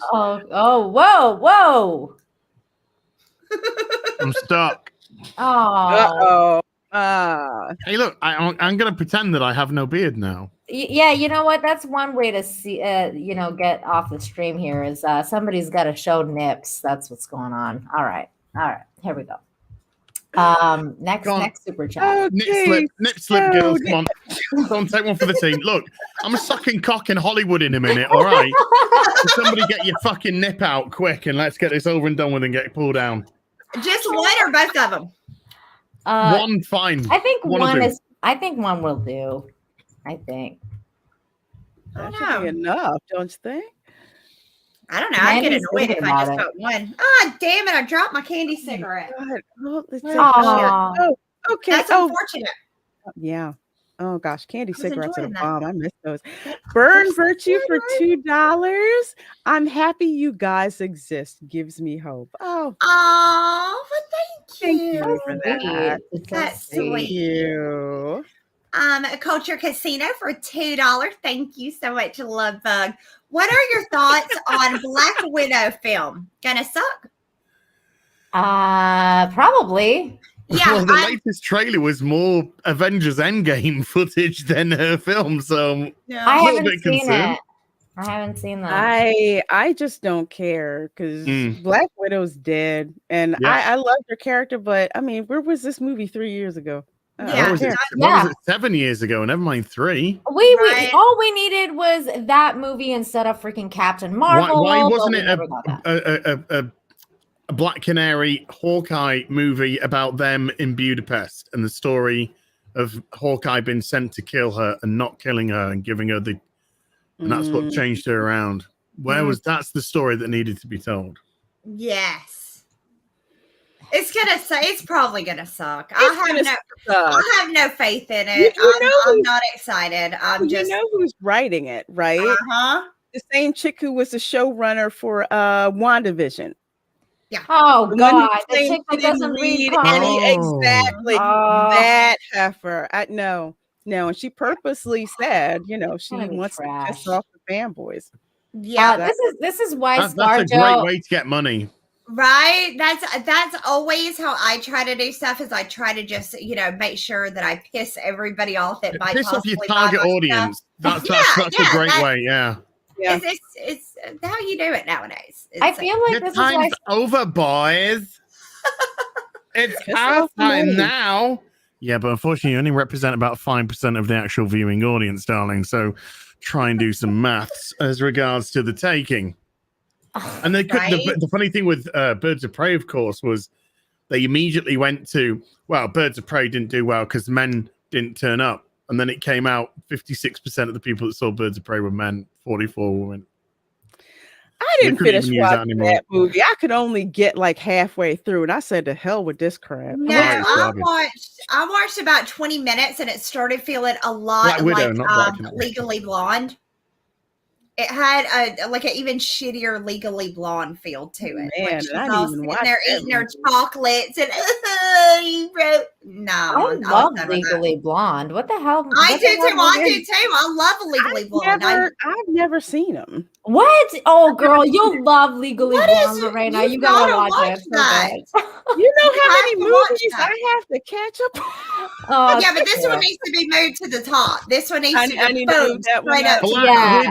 Black Widow, not Black Canary. The chat's going off me. I said Black Canary instead of Black Widow. You did, and I was late, y'all. Read between the lines. It's late, but it's early. Haven't slept. What he did. Oh my God, Culture Casino actually super chatted that. I know. What? Take his money and run. Take it and run. For Black Canary in Marvel film. Strap and roll. That's all you gotta do. Oh I'm trying to build bridges between two companies. You're doing better than Sony. Right? Okay. Hey. We are on Willie. Beg your pardon. Phrasing. There's something happened in the stream that I was not made aware of. I didn't think of how that was going to sound when I said it. Oh, It sounded exactly like I heard it. We're on Willie. This is the best stream ever. Oh God, that's gonna end. Whose turn is it? Is it? I don't know. Willie's turn by the fucking sounds of it, Mandy. It's on Willie. There ain't no doubt. Yeah, so I'll handle Willie over here. There you go. Willie Woodard for You $2. handle Willie. Okay, Mandy, you handle Willie. Okay. Okay, I got this over here. You watch and learn. You about to learn today. Free Willie. For $2, thank you. Can't help but simp. Much love all. Really got to be it. To bed. Really got to bed. To bed. To bed. Okay. You're going to bed? I don't know. Love you, Willie. Bye, Willie. I don't want to say anything in a positive way towards Willie. Okay. Oh, okay. I'm just gonna say let's just stay acquaintances. Oh my God. Oh God. I'm not gonna be sitting on you. Oh my God. Or holding you, you know. Lord have mercy. And I don't want that to be upsetting towards you, Willie. Okay. This should have been on Midnight's Edge After Dark. My God. Okay. It's after dark and fucking light again.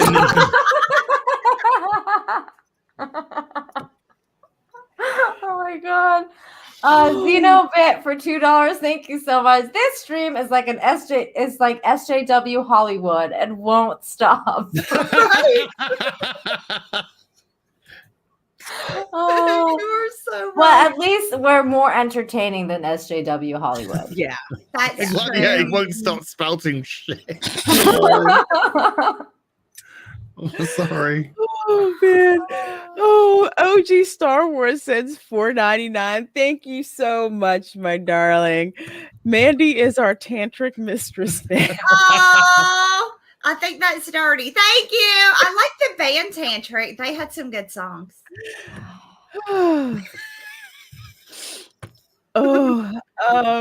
Nina, you're up. I'm lost. Mandy, go for it. Okay, is it okay? 16-bit mascot for $5. Bonus. What? Money. Okay. Money. I was like money. Money for going all night. It was also very stunning and brave to have as on. I know.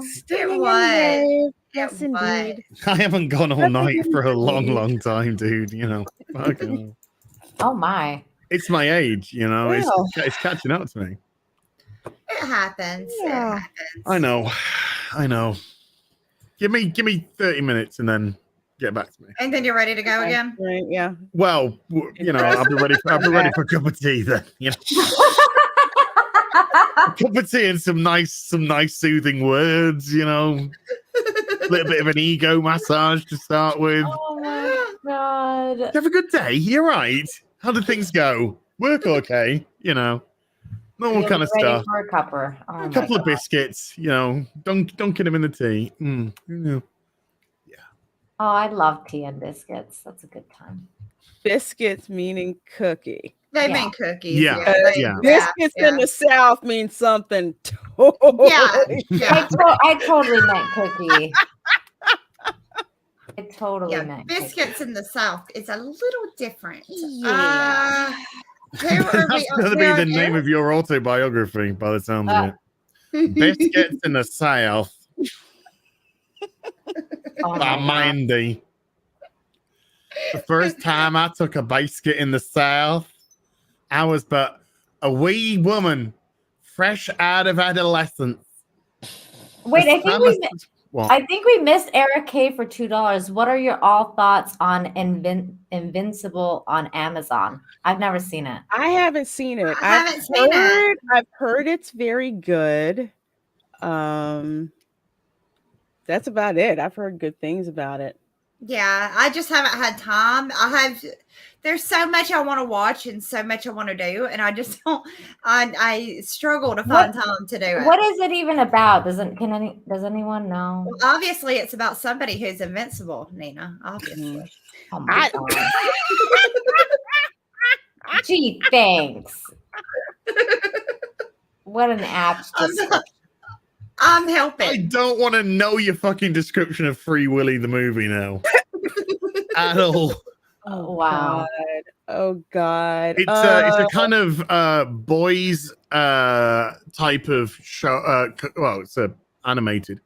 It's kind of like boys-ish, but I don't think without kind of like without the humor. I think though.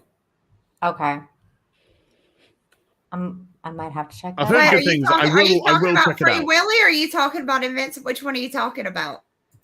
Invincibly Freeing Willy.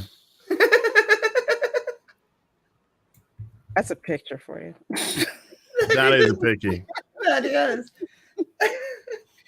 Now I want to watch it. Just this kid just like, oh my God. There's this Invincibles going past Freeing Willy. Don't splash, man. Oh shit. Oh my gosh. I think we are on Eric. This is Tom's fault. He's not here to moderate me. We read that one. That G? We're on which one are Z? No, we're on OG Star Wars. I did that one. Oh, you did? Okay. Yes. So then we're on Laura's chat. So we're on. Sorry, I just Eric K. I swear, I think I haven't read that one, or I don't remember anybody reading Eric it. K. Okay. It's all you, Mandy. Go for it. All right, Eric K for $5. Thank you. How much wood would a woodchuck chuck if a woodchuck could chuck wood? I don't know. A little bit. A little bit, yeah. A little bit of wood. Yeah. A little wood. A little bit. Wood is racist, though. Okay. Yeah. Matt G for $2. Thank you so much, Matt G. Wait, what did you say? I didn't hear you. Everything is racist. Mm-hmm. Everything. Everything is sexist. Yes. Because that way you can never run out of victimhood. Right, right. And the bestest feeling in the world is when you can just play a victim and like curl up in fetal position and make everybody feel bad for you and have everybody, oh, you poor thing, and pat your little tookie. And it makes everybody so happy. Just completely unrelated. Hi, Anita Sarkasian. How you doing? Just completely unrelated out of the blue. Just thought to say hi. You're right. Yeah, that chick kissed my ass. Oh my God. Sorry, she's one of them. She is. Matt G for $2. Thank you so much. Says, now the longest toxic femininity like ever. I think you may be right. I think this may be the longest one yet. I think so, by like about 10 minutes. By about 10 minutes. Yeah. Thank you. Thank you. Crazy. Wow. Whew. Let's see. Crap. Where the heck did we do? Okay, so let's see. Is it me? Yes. I guess it's me. Culture Casino for $2. Mandy wearing shirt and stockings the other night.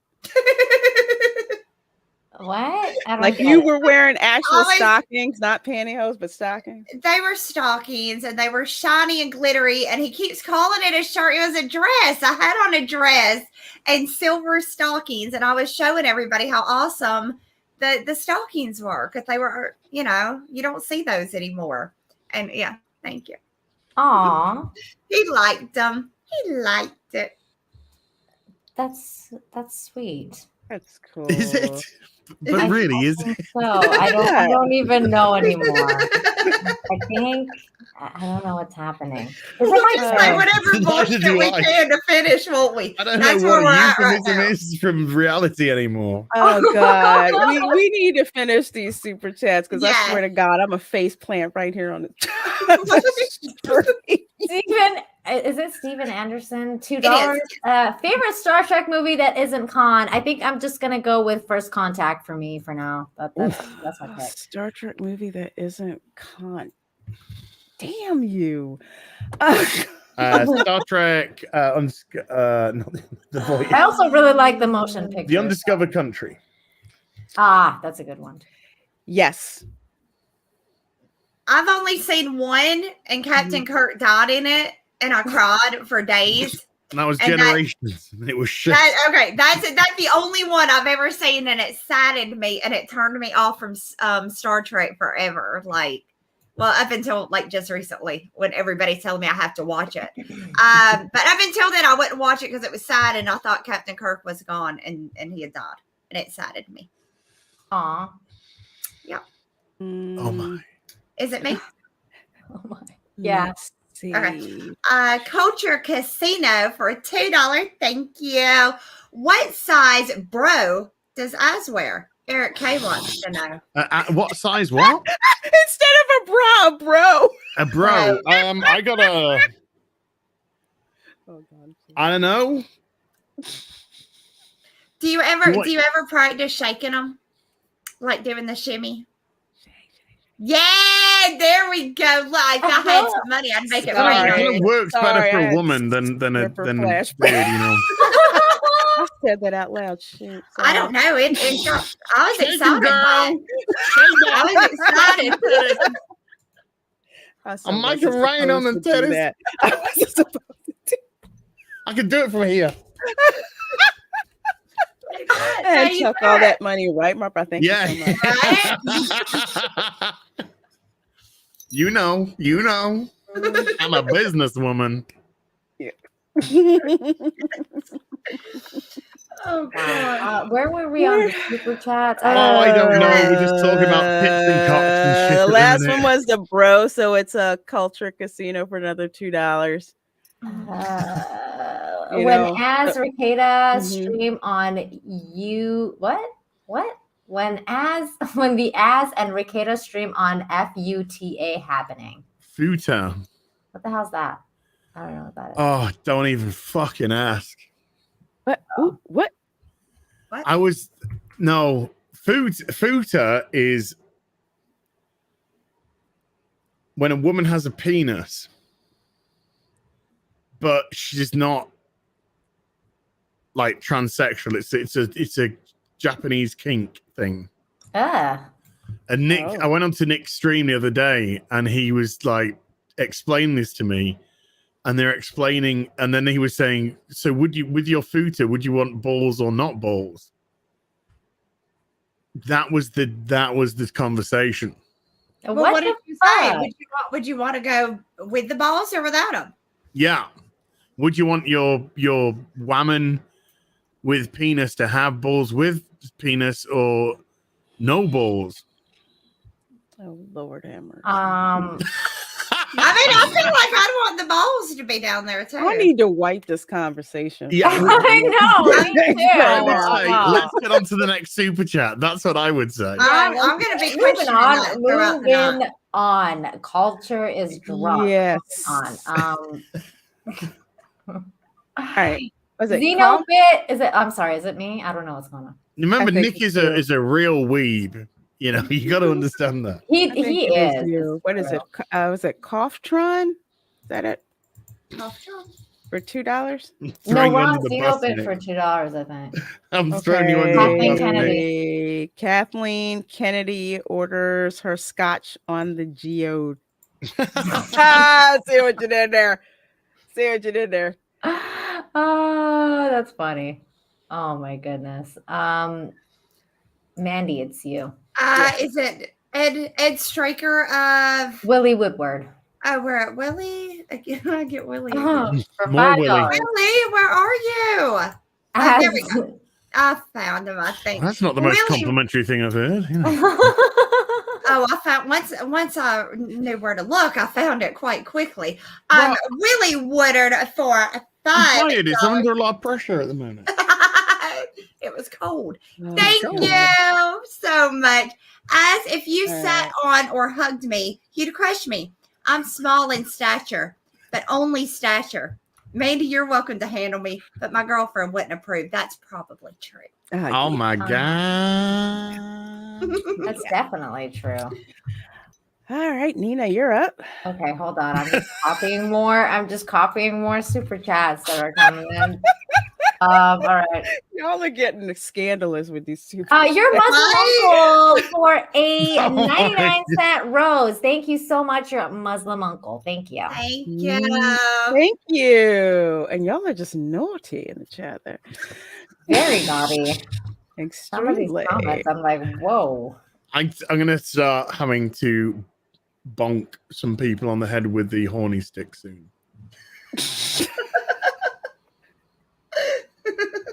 Go to horny jail now. Horny jail. Hey, why'd you point at me? Oh my gosh. Horny jail. This is why my dad always said, like, on the weekends when I would try to get a later curfew, like, nothing good happens after midnight. Like, nothing. You want to bet? That would have been the best answer. You want to bet? Culture Casino. Is this me? It's making it rain again. Cult Kitty Bear Transracial Orc. Kitty Bear, I love that name. For €2, it's become Midnight's Edge in the morning here. Yeah, pretty much. It's morning where as is right now. What morning where I am too. Early freaking morning, Lord have mercy. Oh, let's see. Mandy, over to you. Oh my God, we got Trace XL for $5. Hey, love. Let's see. Good evening, Mandy, Nina, and Lorena. And as just got home and thought I'd missed the show. Good to see the after party is still happening. Yeah. No, we're still going. We're still here for I don't know how long more, but look, the sun is now trying to come through the window. Yes, yeah. It's getting more and more like physically moving in bit by bit. Oh my God. Oh Lord have mercy. Oh my God. Wait, let's see. It's Mr. Trace Tickle Trunk? Is that where we're?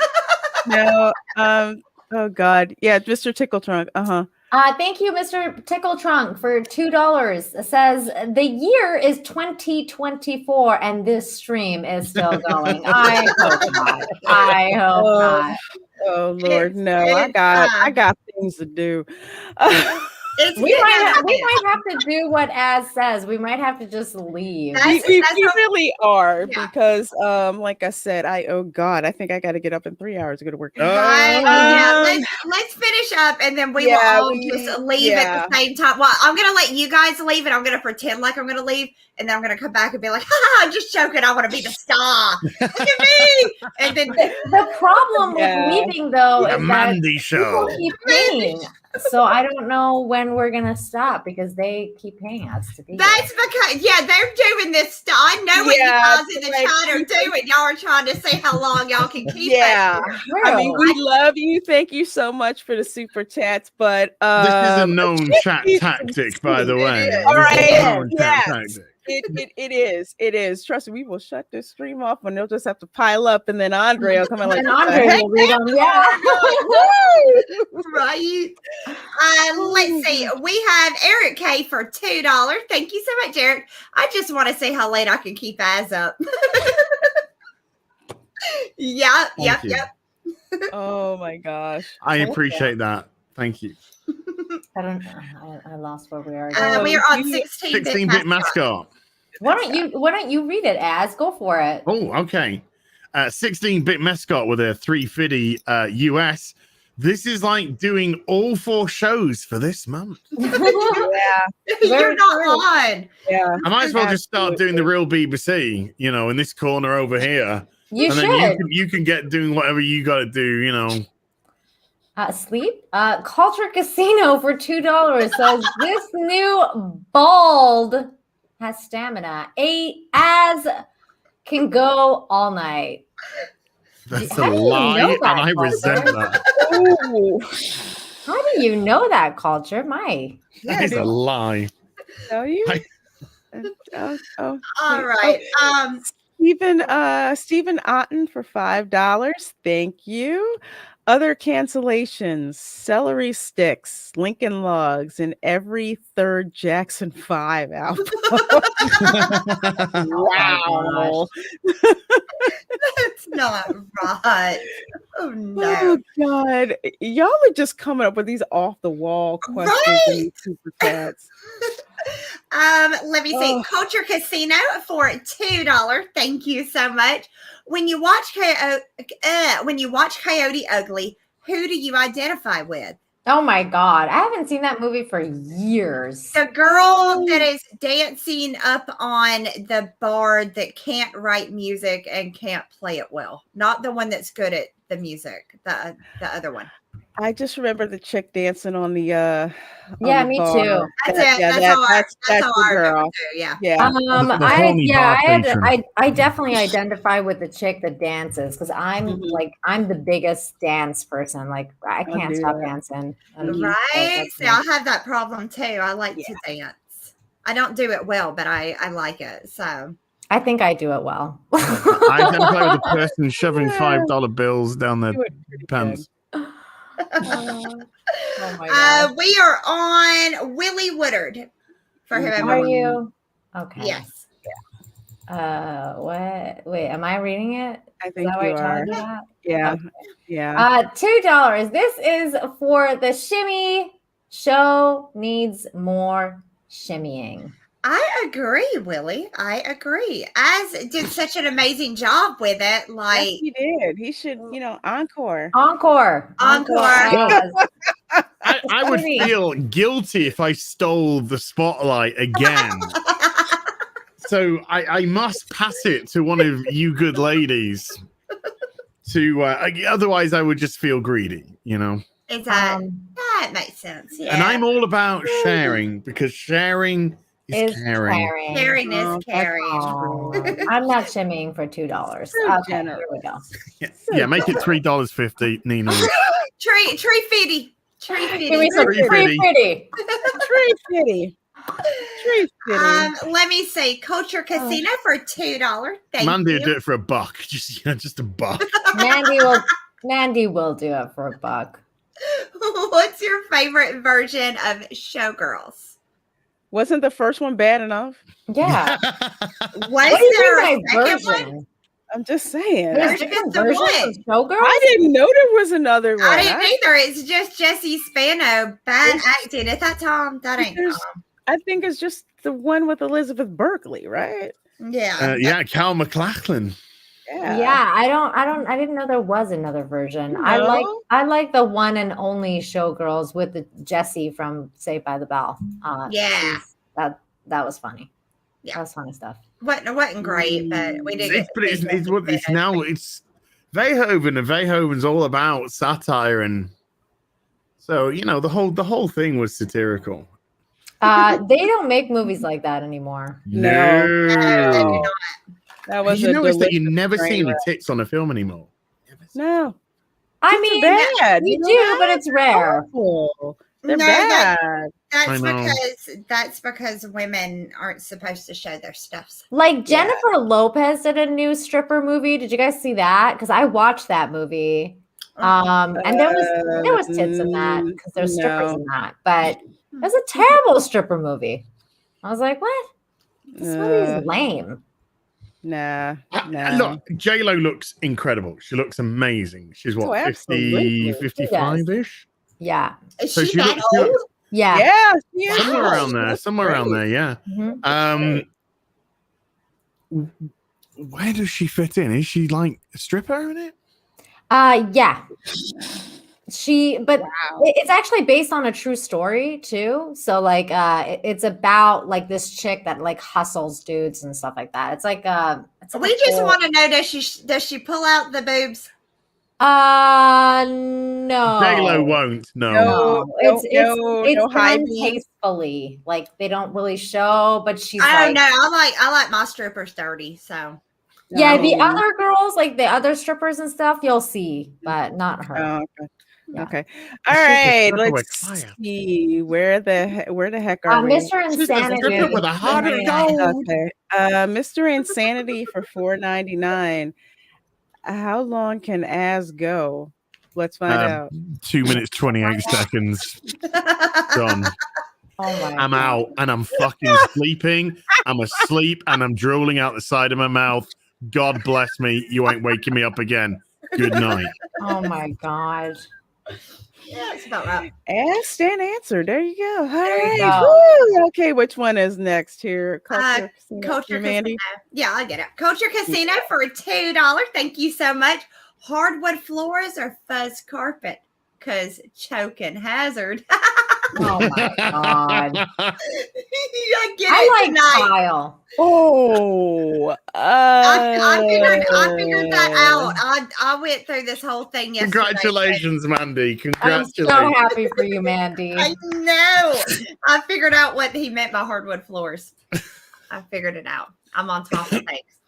Let me see. Aiken for $2.99. Thank you so much.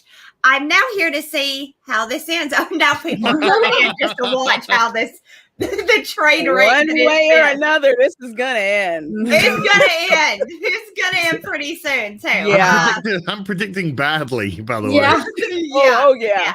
I just want somebody to like set up to where it's recording. So when Tom or somebody does pop in and it's really awkward, I need to know what that looks like at this stream actually. Because I'm hoping he gets on camera and he's like looking all timid, like, oh, I really fucked that up. We are effectively about to crash the plane. So yeah. Assume the position. We are on Dark King. If one of you want to get them. You want to get that, Nina? Hang on one second. I have to look up. I was putting more super on chats. eBay, Nina. Okay, and pay attention. I was putting more super chats into the super Breaking Nina work so hard we can't. Okay, all right. It's over. We're stopping at Culture Casino for $5. Thank you so much, Culture. But that is the last super chat we're going to be reading because we all need to go to bed. Yeah, so, the rest of the ones Andre's just going to have to do a square. Yeah, up or something you're paying at your own risk here. Yeah. Okay. Where were we? We are on Dark. It was Dark something. What was it? Side Dark King. Dark King. That's it. Who's streaming as show us your knockers for $2? Please show them for $2. Knockers. Fine. Oh, God. Oh man. Oh God. Okay. Let's see. Mr. Insanity for $1.99. Thank you so very much. I've never had so many men ask to see my tits. Length or width? Length or width? What does that mean? Oh my God, that is inappropriate. I think he's talking about, is it long or is it girthy? Yeah, what do you prefer, length or width? It's not fair when I play stupid. I forgot about that. Sorry, that's a tactic. Az, what do you prefer, length or width? Well, it depends if Star Trek gets cancelled. If it gets cancelled, either I'll take both. I don't care. Just cancel that fucking show right now before season 4 comes out. I think that's Tom. Hold on. Put it on speaker. Okay. Culture Casino for $2. Thank you so much. Says favorite footlong, Holmes or Jeremy? Who the hell's Jeremy? Who's Jeremy? Footlong? You mean footlong hot dog? For the quartering, Jeremy from Geeks and Gamers. I don't know who that Holmes person is. You mean Sherlock Holmes? My favorite footlong is Subway. That's all I can say. My favorite footlong is from the hoagie shop anywhere in the Philly area. Oh no. Okay. He said everything is down. His phone is down. His power is down. He's in the car right now trying to get somewhere. And for us to try to get a hold of Andre to close down this stream. We don't have his number. I don't. I've messaged him on not on fucking hell. I just moved my hand towards my mouse. And because I'm not used to being in this room, at 7 in the morning, 8 in the morning, when the sun's coming through, a shadow cast over, and I thought it's a fucking cat running across. I've sent Andre a message on Twitter, but he hasn't looked at it, he hasn't responded to it. He was talking really fast, and then his phone went out. So yeah. I just sent Andre a message too. Yeah. Okay, so all right. We are on Culture Casino. No, we're on in Theater, yeah, for £2. All right. Bonk. Have another super chat. 24-hour stream for the win. Yay! Oh, God. This crap. Oh, go ahead, Nina. Mr. Insanity for $2.99. Thank you so much. Says as hold up or stick up. Which one do I get to see tits? I think that would be a stick up. Stick up. Probably a stick up. Is it? That seems right. I was thinking hold up, but I was thinking hold up too, actually. Yeah, Stick you know, up hold up everything. Yeah. Hold at the top. Yeah. Hold up. Yeah, and stick is, it's a stick. And maybe a stick up is like a pants tent.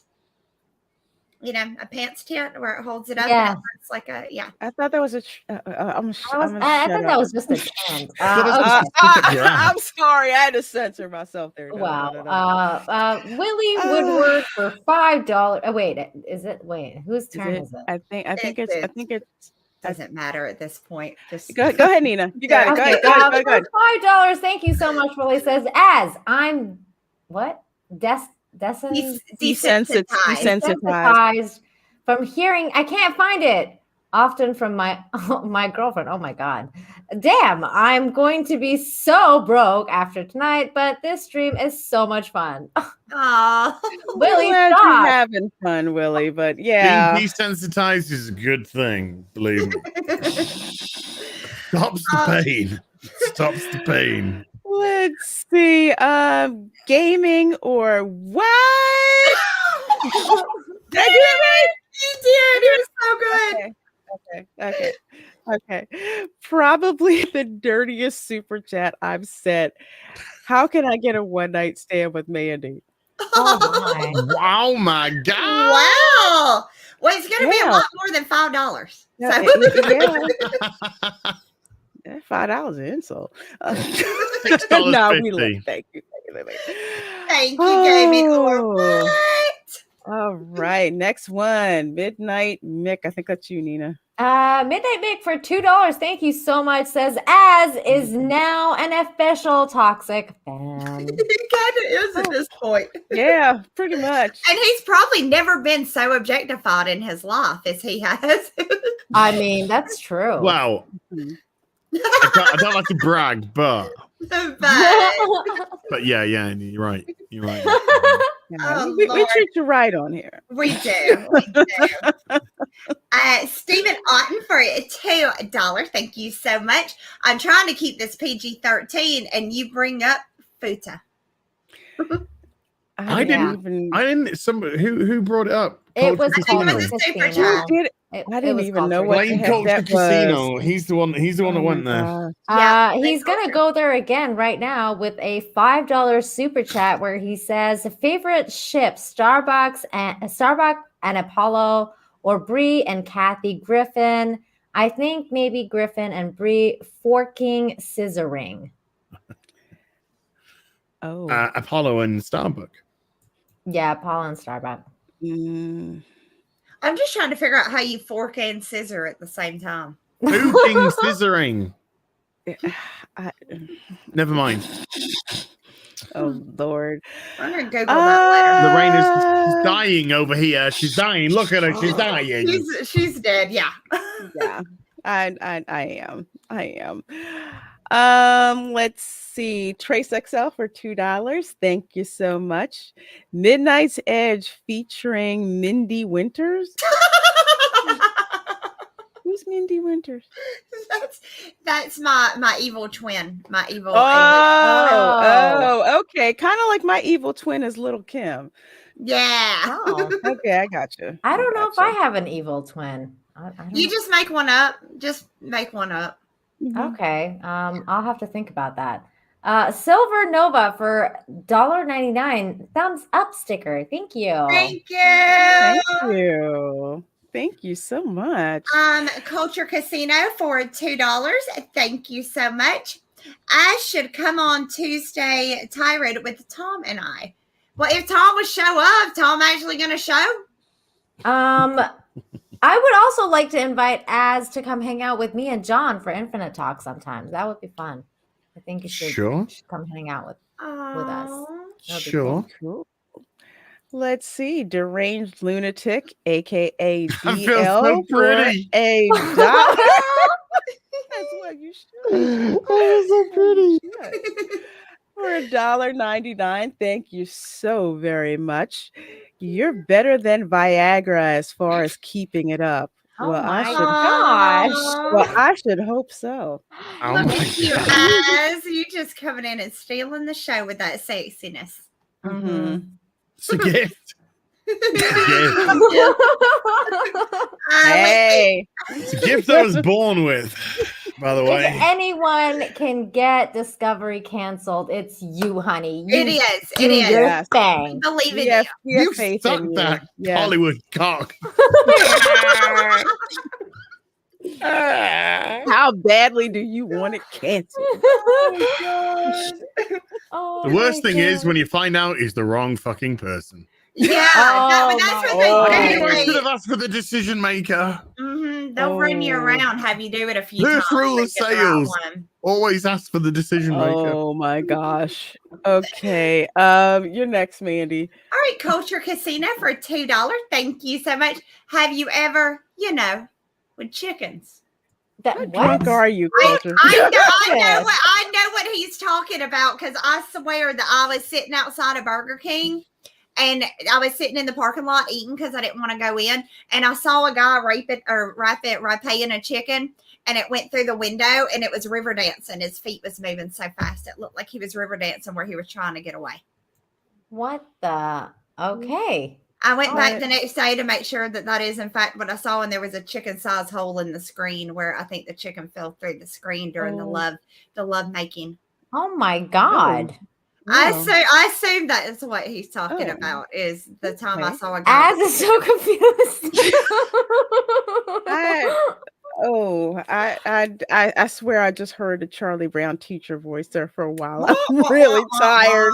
Oh my God. Really Stephen Otten for $2 says, I've decided we're not leaving. We're never leaving.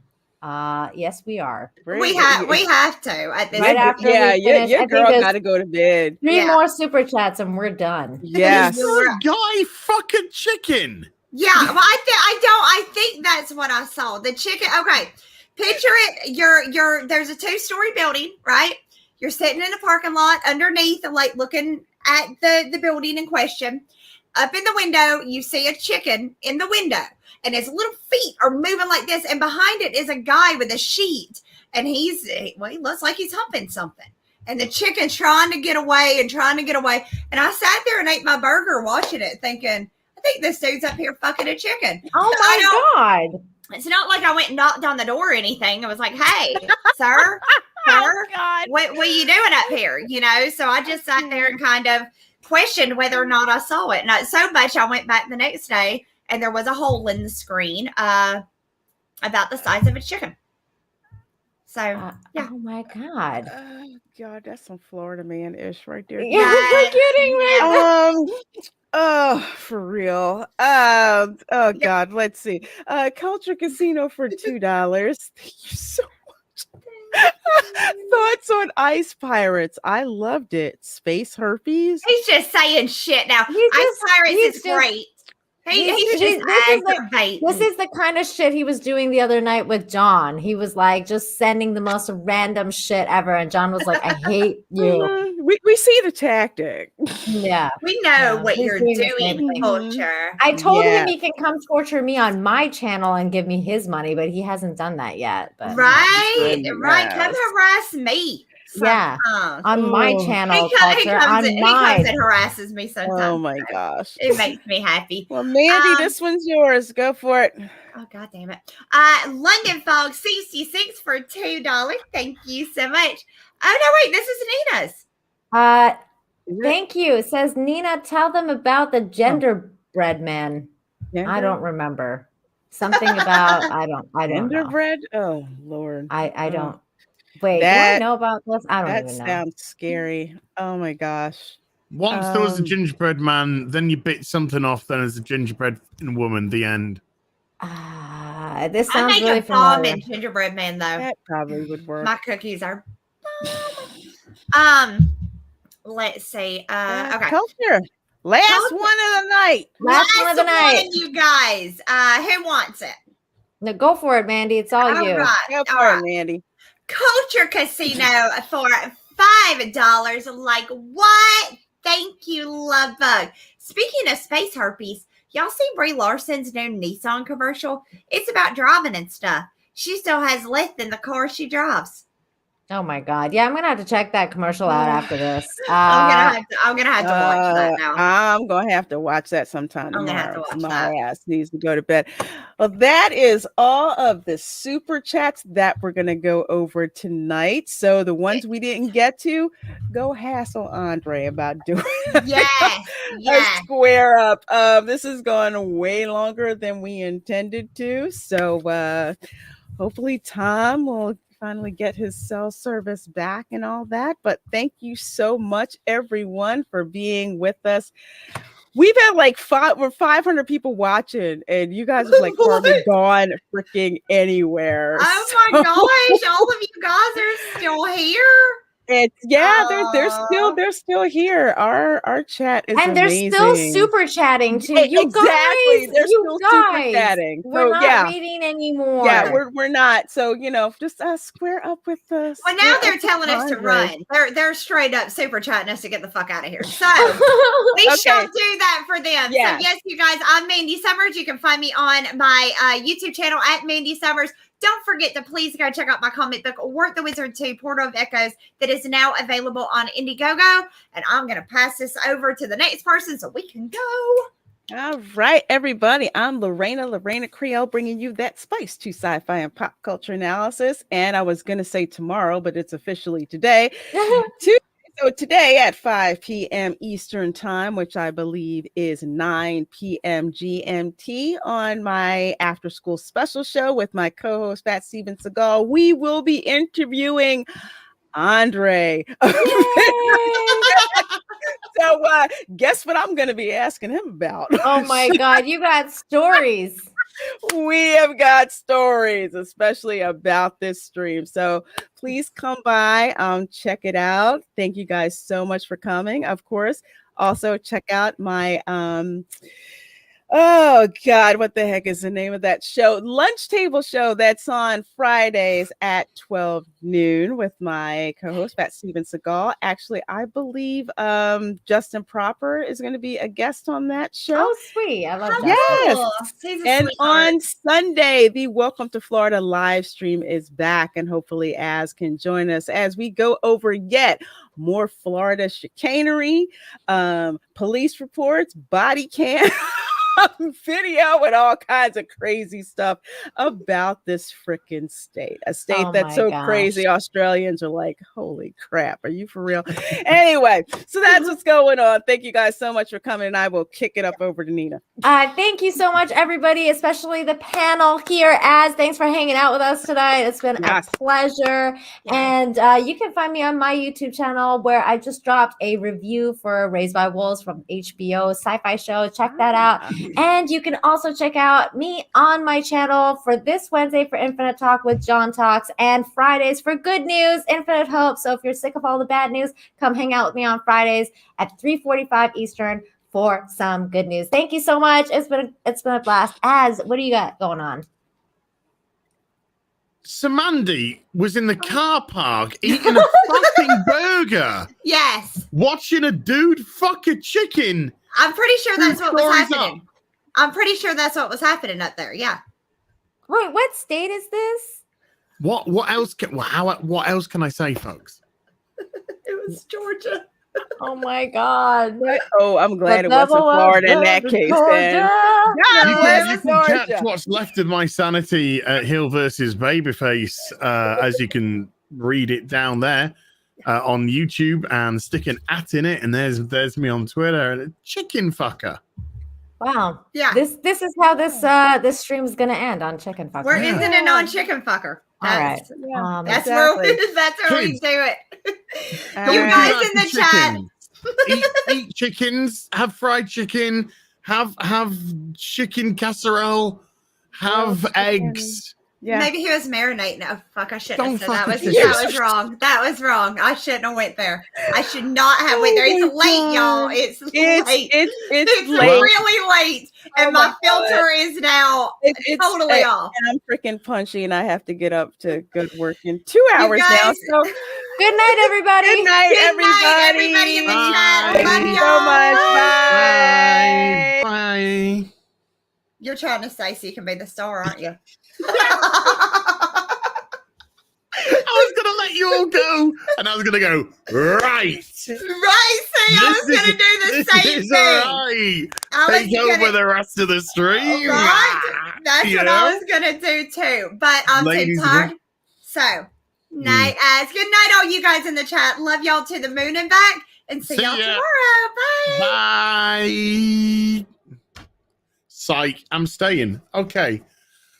What can we talk about, folks? What can we do with this channel while I'm here? I have control over Midnight's Edge. There's nothing they can do.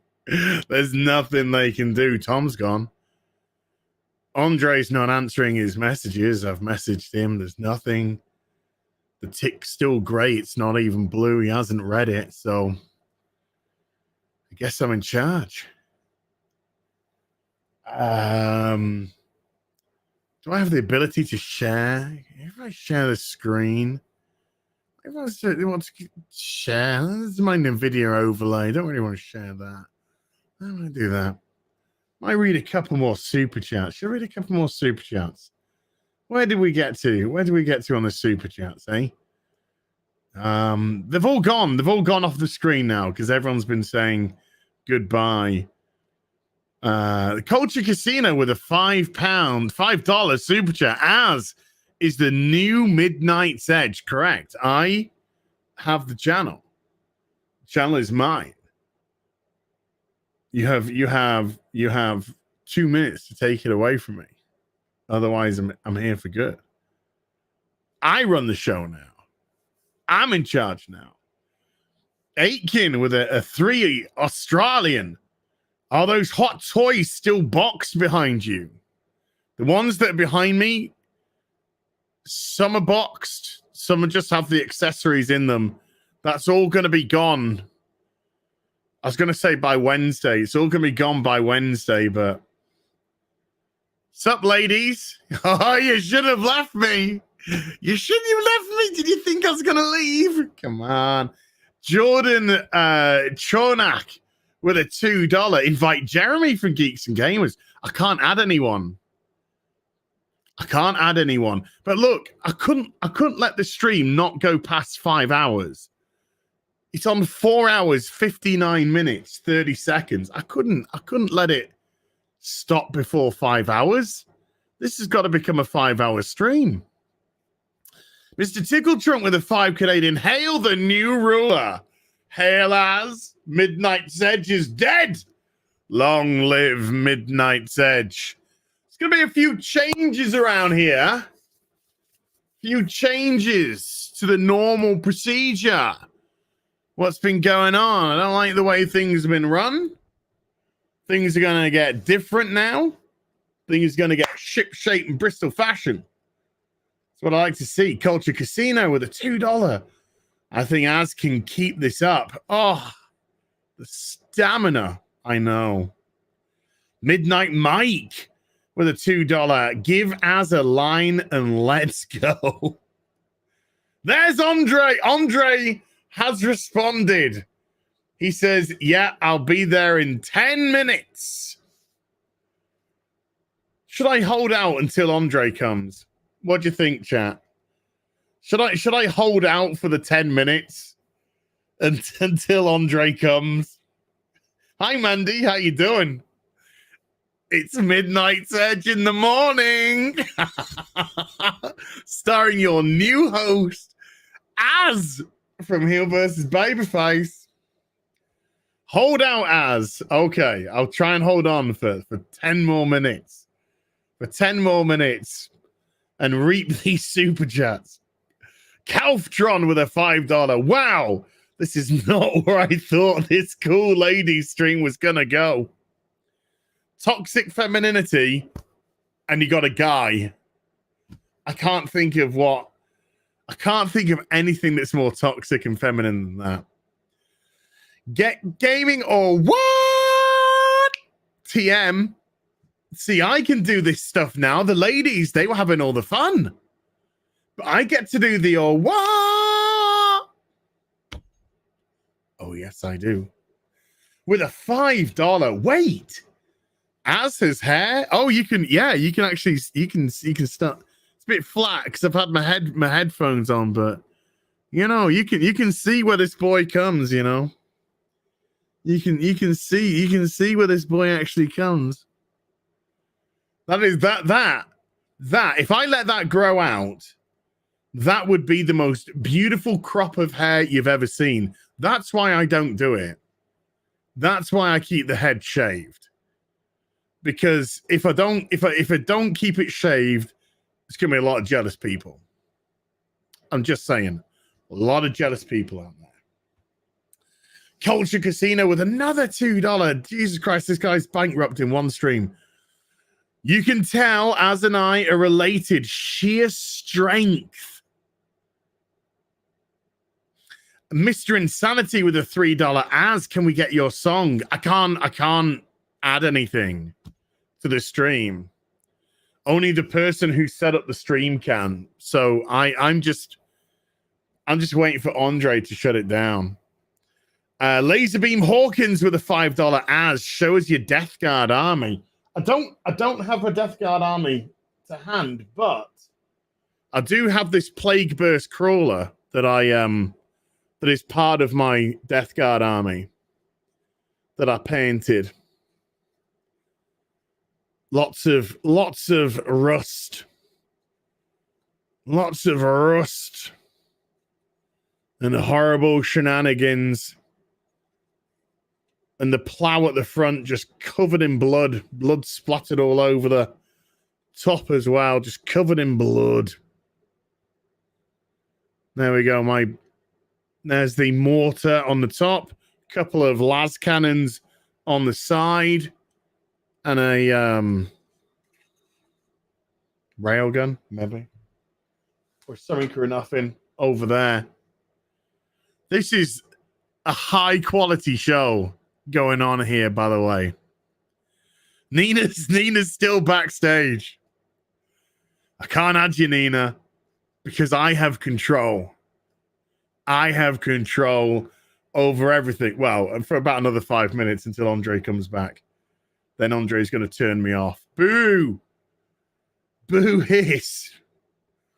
What else have we got now? What else have we got now?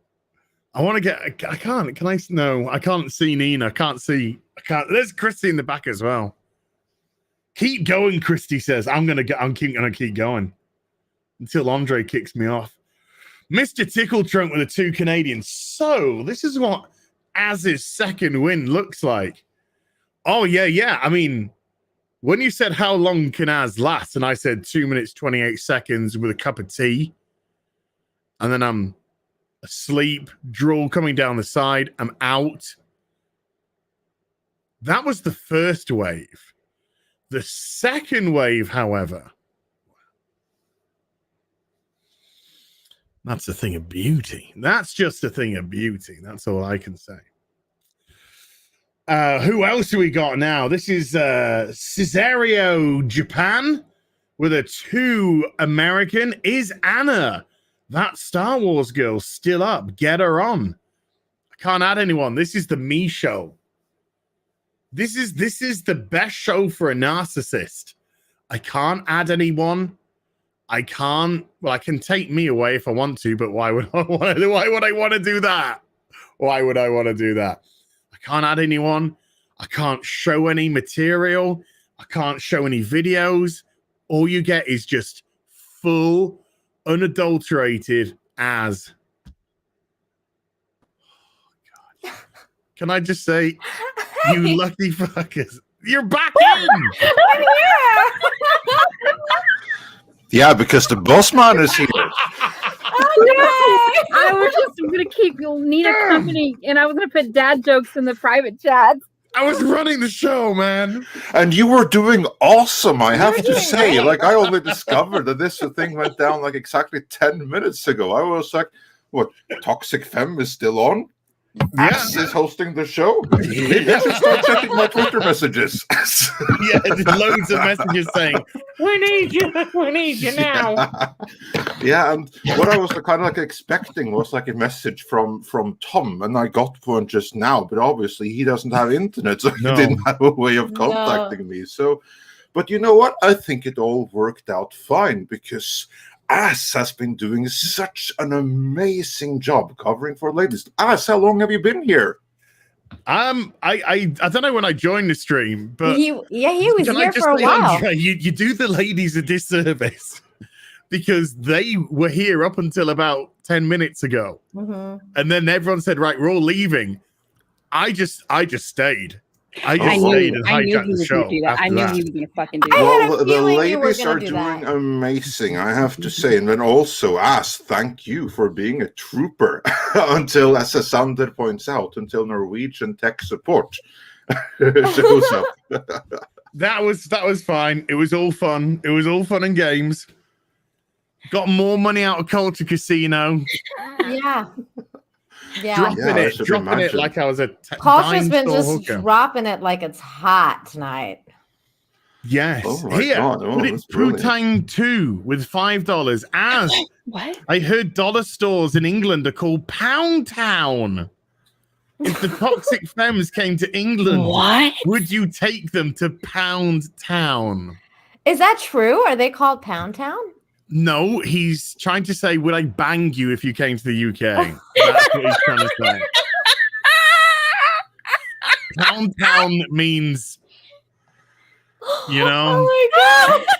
However, we do have a place called Pound Land. And let's just say that actually involves selling stuff for £1. Oh not my God. the other thing that you may be or are referring to. That's funny. Unbelievable. So See, that's what you get, Andre. What you wouldn't have got normally. I thought it was going to be a lot lizard situation. Well, very English. You get some surprises. Y'all have no idea what that is, do you? No, I don't. I don't. I dread to think. It's a whore that's no. Hello, Christy. Hello. What? McFly. It's a woman who will be at a truck stop and is looking for company. Lady of what do you call them? A lot lizard. A lot lizard? Oh my God. They're called the ladies of the evening in Canada. No, every time I see one of those people in a TV show, they're normally a murderer or a vampire or a monster. Oh my God. It's not good. It's not good, you know. Andre, I just wanted to do dad jokes backstage. No, I'm it's excellent. good to have you on Midnight's Edge in the morning, Andre. Yeah, that's really, and now for us in Europe, it really is in the morning. Unlike the misleading title of what is for us the afternoon, early evening show. By the way, Andre, congratulations on 200K. Yeah, 200K. Oh, thank you. Yes, thank you so much. It was a long time coming, and we are so appreciative of everyone that that made that happen and possible. So that's brilliant. We'll have like a stream on that on Thursday. That's going to be like an hour evening, but we'll all be here for that. That's going to be fun. That's going to be a fun day. So that's going to be very, very fun. Of course, can it top this? That, of course, remains to be seen. Yeah. Because now I'm really curious to like go back and see. You got to watch it. That transpired before. It was so good. It was so good, Andre. Well, Tom came into the stream, was just like, John, help with the super chats, ladies. And Nina was like, yeah. And then Tom reads out one super chat and then just vanishes. He just went. And with him, of course, went all control of the show. So yeah, we just put him on backstage again, and then like he's not even backstage; he's gone. Well, I kept seeing like super chats pile up, and I'm like, wait, Tom isn't putting them in the private chat because that's what he usually does. Yeah. And I was like, wait, I don't think Tom's here anymore. And then we like realized that he wasn't there anymore. Oh my God, that is hilarious. Well, if there's anyone else that wants to join, because I'm here now and I can actually bring everyone up who wants to join. So if anyone else is still up and wants to join, by all means. I didn't think Andre would get here fast enough because I just wanted to say dad jokes to Nina backstage and see if Az would laugh at him or not. Okay, so I came too late and too soon at the same time. Is what you're trying to say. Only for Christy. Oh no, it's 2:30 in the morning for me. Yeah, it's 2:30. Yeah. Well, I know the feeling because like most and of course As knows this too. Like most of you guys, you stream in the middle of our night here in Europe, so that's something we're quite familiar with. That sensation of being up streaming until 2:30 in the morning and stuff. I mean, like, As, I see that you're tired since you've evidently been doing this for quite a few hours already. But otherwise, this would be like normal time. Can I read this one super chat from Sure, Culture? go for it. Culture Casino for $2 says, "Speaking of Pound Town, good to see you, Christy." Are you kidding me? Oh. Nice one. Sorry, I had to read that. So I've been here. I'm looking where Tom sent us the link. So I've been here for just over 4 hours myself. Oh my God, that's amazing. That's amazing. 4 hours in a more than 5 hour stream. Mandy had the same idea to try and hijack the end as well. Join us, so that is amazing. It's so great. Pound Town is an outlying postcode of Salmon City. I don't know what that means. Sir Angus Fungus at that. Yeah, for $2. You don't want to know. They're still super chan. They're now talking to themselves. Now they're talking to each other. Culture Casino for another $2 says, "This is like a drunk 3PO missed chat stream now." It's true. I remember that chair stream. There's a bunch. There's definitely a bunch of stuff that Andre has to do a square up for. Oh yeah, I'm sure. I don't know how I'm supposed to be able to keep track of all of these super chats. So yeah, I foresee something like that in the future. Stephen Otten for $2 says, "Fat Steven Seagal still owes Tom $500." Okay. That's lovely. Awkward silence. Doctor Casino says this is like a drunk 3PO missed chat stream now. Oh. Nina read that. He's so like he's been up all night. He has no idea what's going on. How long do you sleep for? I mean, seriously. Because there's such a time difference. I'm like, I go to bed and I'm like, this asshole is streaming. And then I wake up and he's still streaming. That's how I feel about Tom. And he's on the same time zone as me. But he's like, he's Eastern though now. Tom never sleeps. He never sleeps. Tom is on all time zones and no time zones at exactly the same time. Yeah. He like literally never sleeps. I'm like, what? How are you like, huh? How do you function? Yeah, well, he does get some sleep in between now and then, but like you know this thing about daily rhythm? of like you're supposed to like go off and sleep at these and these type of stuff. He doesn't have that, not anymore. Yeah. He doesn't. What? Because he'll do this, and then he'll do like the Mead radio for like 2.5 hours. Yeah. Knowing full well he has to do Midnight's Edge in the morning in like 5 hours. Well, if he's got any sense, he'd be asleep now. He'd just like say, right, internet's down.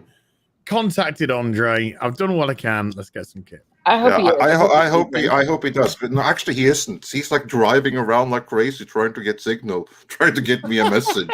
That's what he's been doing. So I have to tell him to go get some sleep now. Hope that he gets it before something happens. No, Andre, what you also well, I think like you need more mods. Yeah, I know. Like maybe like OG and myself. We can I help will you get out. right on that. Mandy Summers for $2. Congrats again, Andre. 200K. Love y'all. Oh well, thanks, Mandy. Thank you so much. Hi, Mandy. I'm on the stream. You're not. If Mandy or anyone else wants to come back on the stream, the link still work, and I'll let you right in now when there's a mod in the room. So yeah, Mandy, I think we'd panic that you would get disconnected next, Andre, and then your OG, you have the link. Down. You can come in here. I've been on streams where the host lost the internet, and we did a live stream for 4.5 hours, and then the streams, and then we left, and it still stayed on for another hour and a half. Pudding Tang 2 says for $5. Thank you so much. Says, how would you say Pound Town in Norwegian, Andre? That's all you. Well, like the literal pound town of like a dollar shop. That's a 10 kroners butikk. But like pound town, other than like a 10 krona store, because like the currency rate. What was it? The other meaning, pound town, like that I honestly don't know. I don't even know what that would be. I really don't. That's funny. I really don't. At least a British thing. I think it must British be. Things, and we don't have like the equivalent for all British things. That we do not. It's like Japan never had the word surrender until World War II. Yeah, then they were really quick to invent it. Well, they took a couple of bloody noses and then said, okay, maybe let's invent one right now. Yeah. Oh my god! It's actually a fun story behind that, because like after Hiroshima, they decided that we don't believe this thing. We don't believe that they have like a weapon like that. It ain't no way. Can't happen. Can't be done. And then after they did some research, they're like, whoa, well, I guess a weapon like that exists. Maybe we should consider giving up then before they do Tokyo next. Ooh, yeah. Mm-hmm. Oh, goddamn, that hurt. Oh. I was taking a drink of water when you said that. Jesus Christ. Christy laughing at Japanese genocide. That is horrific. Yeah, but no. You can cancel me now. Christy, my gosh. Terrible. What? What? I'm sorry, I laugh when I snort. I'm sorry. What are you laughing at, though? Well, the whole situation, I should imagine. Hiroshima? Which one? Nagasaki? Which one are you laughing at? Yeah. Anyone particular? Yeah. Oh, and also, Siege says everyone forgets about Nagasaki. There's a reason for that, and that reason is that they kind of missed Nagasaki. Like they couldn't go right over it, so they went over on the side, and it blew up on the side of the city. So it wasn't, the destruction wasn't anywhere near as complete. Speaking of complete, we have another guest joining who was really pestering in super chats and everything. So here, everyone, loyal member of the community, Willie Woodward. Oh, hey. Good old Martian style. How you doing? it's nice to actually meet some of you guys like actually in person for once, which is great. Yeah. So here's the community representative. Yes. I am from somewhere. Ergo, I represent. So Free Willy. Yeah. Hey, so I've been giving. Have you noticed like all the crap I've been giving you, Christy, about like the making out with King Shark? I don't remember what the hell that's about. Oh, because you were like, he's so scary because the trailer came out, and I was like, I was joking. Yeah, no, okay, well, okay. I thought it was a perfect match for you. I mean, I set it up and everything. God. I wanted to make a meme for if that too. If I could come through this computer screen and beat the shit out of you, I wouldn't have flat a minute. It's all good. I love you. No, Will. It's all fun and games. Dude, I know. I give you shit because I love you. You're a sweetie. And how you doing? How you doing? As you can see, I am pretty petite, so you sitting on Willie would actually crush me. Sorry. A risk you're willing to take, Will. So it's cool. It's cool. Girlfriend's just gonna have to live with it, Oh, dude, that's okay. She'll be fine.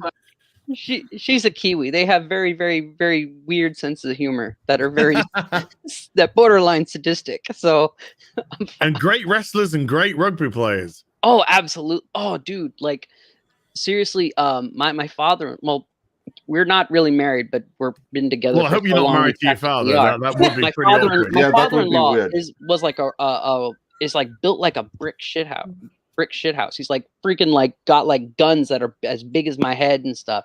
And it's like apparently he's like this super like macho guy because he's like, oh yes, back in it's like I messed up one of my fingers when I was playing rugby, and oh yes, I was a lumberjack and all this stuff. And it's like, good God, I'm so glad that my lady has such low standards because dude, I'd have to be Batman in order to be like anything close to impressive. It's like Jesus Christ! It's like lumberjack, impressive. Also football players. Like God damn, man. Yeah, toxic femininity certainly took like a different direction tonight, didn't it? But I'm so glad we still have some ladies on the panel. And you got a guy with and you got a mangina, so I mean you're pretty safe. It balances out. Oh my gosh! Like two and a half men.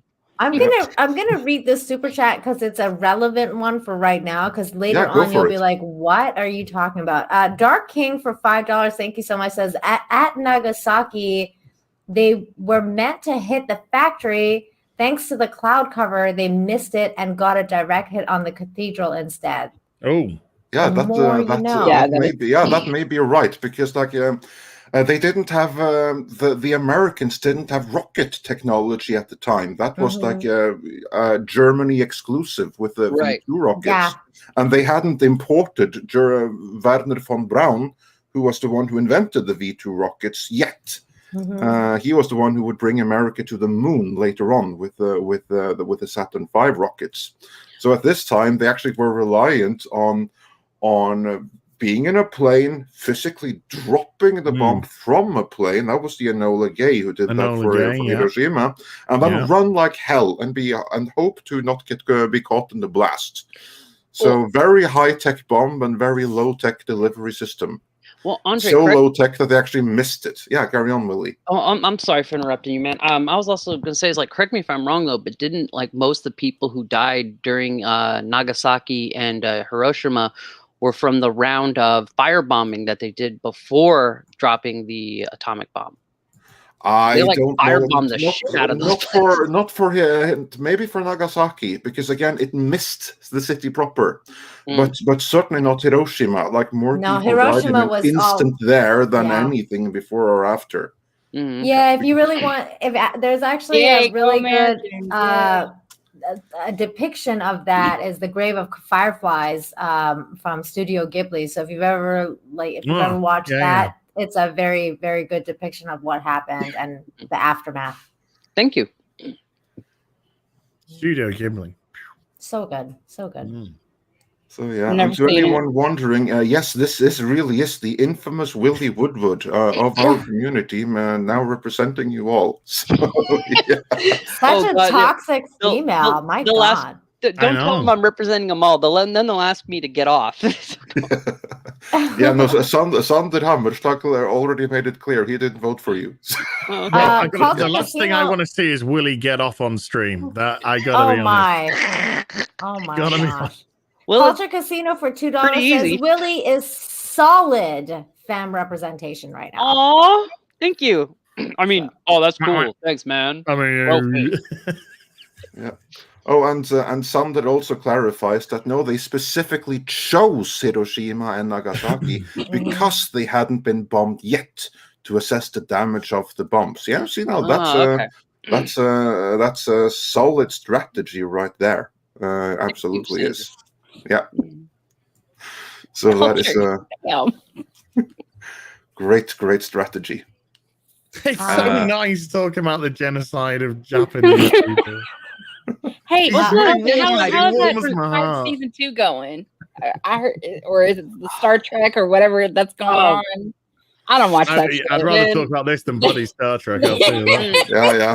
Oh my god, that's so shockingly bad. I have to bring this one. Brain Shark also says like they left Hiroshima and Nagasaki less bombed, so that the nuke damage would resonate more, and it totally did, because that's why when the envoys actually went back to like the military leadership and they could inform them that you know what, the reports are true. Hiroshima is basically a hole in the ground at this point. It really did resonate more. Right. Is it Nagasaki that I forget what the building was. Was it? I think it was potentially a what do they call it when you get it? We have a telescope in it. An observatory, possibly. Yeah. That still stands in Nagasaki today. It was partially damaged, but it still did not completely fall, and they've actually built all around it, and it's now stands as a monument to the bombing. I don't know if that's in Hiroshima or Nagasaki, but it's in one of them. It sounds more likely that it would be Nagasaki. Yeah. Because like in the city center of Hiroshima, like pretty much everything else has been rebuilt. I know that one bank vault survived the explosion because it was like a freaking underground bank vault, and the persons in it also survived. You have like quite a few survivors. Like my favorite story is like the businessman. I was a traveling businessman who went to Hiroshima on business. And he wasn't in the dead center. He was like in one of the buildings, but it was like just outside of the blast zone. So he got to witness the blast. He was injured. He got all of that horrific thing. Everything. It was really horrible. He was really traumatized. Everyone died. And after that, he was like, oh my God, this is horrendous. I have to go back. I have to report to my company that Hiroshima is no more. I have to go back and be with my family. So I have to hurry back home to Nagasaki. Oh. This is the weirdest stream I've ever been on in my entire life. Like, we went from talking about Star Trek to this now. Well, I mean, by the way, is the only one to survive 2 nuclear bombs in history, because he came back home just in time for the Nagasaki bombing. Oh my! The chat is saying, by the way, the ruins are actually in Hiroshima, and it stands as a testament to them not falling down. Yeah, well, so it's actually Hiroshima that these ruins are. Wow. Yeah, because also like that, because like they blew it up before it hit town. Like it was like an airburst, so it blew like a few hundred meters above. Yes, above the city. Yeah. Which I honestly do not quite understand the meaning of, but no, yeah. Going back is like honestly, I think a Star Trek discussion would probably be really bad, because I'd probably give you my spicy takes on Star Trek, and your heads would probably explode, or you'd probably kick me out. Because maybe. Do you mind if I put a link in the chat? Yeah, no, go for it. This is a video from abroad in Japan. It's a channel that I follow. It's a really good one. That is them in Hiroshima, and he actually goes and looks at the ruins. Ooh, I'd like to see that. Yeah, so just put that link in the chat. Put it on watch later, whatever. And have some fun. Now let's lighten the mood. Chernobyl. Yes. Oh my God. Hundreds dead. That docudrama was like just super saddening. I saw 5 minutes of it. And I'm like, oh, I'm gonna leave now. Yeah, that was the best TV in years, though. I remember those. Yeah, and you know what? I remember it. I remember when that all went down. You remember that, Das? Chernobyl. Yeah. Yeah. Yeah, me too. Because we couldn't like eat deer for years afterwards, and everyone were like freaking out. So like I'm old enough that I remember when that happened, and it was a big freaking deal over here because like Sweden were like the first ones to pick up like the nuclear fallout. And of course, the winds that took it first to Sweden, they also took it to Norway. So we knew shit, this crap is here too. So like we couldn't go. I think we were kept home from the kindergarten and stuff like that for a while there.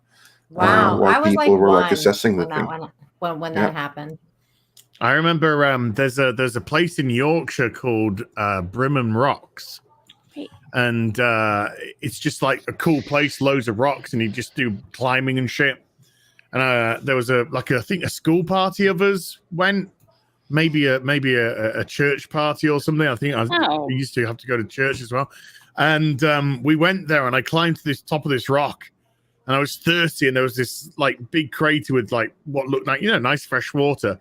So I scooped up a handful of drank it, and the one of the guys, and he said it like half-heartedly, but it's just like, after Chernobyl, that could be radiated, So I was like, it's just like we'll just stick to the bottled water. I think he was, as a kid, I think he was trying to say, don't drink the water out of the fucking rocks, for God's sake.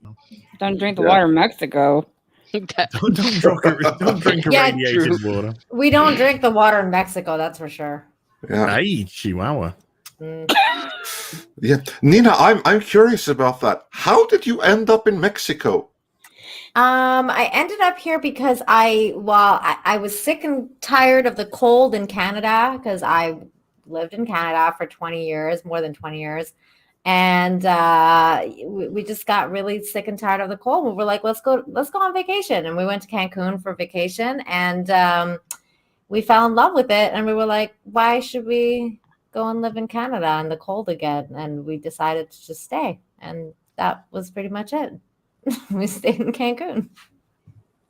Oh, well, that's very cool indeed. I absolutely can emphasize with that. I was just like curious, but yeah.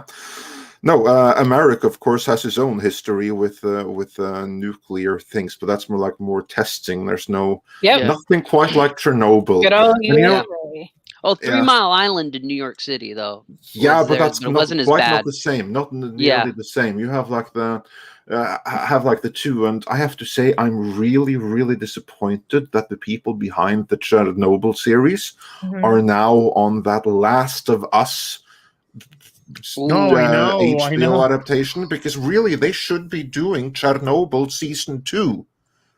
With that thing in Japan. Yeah.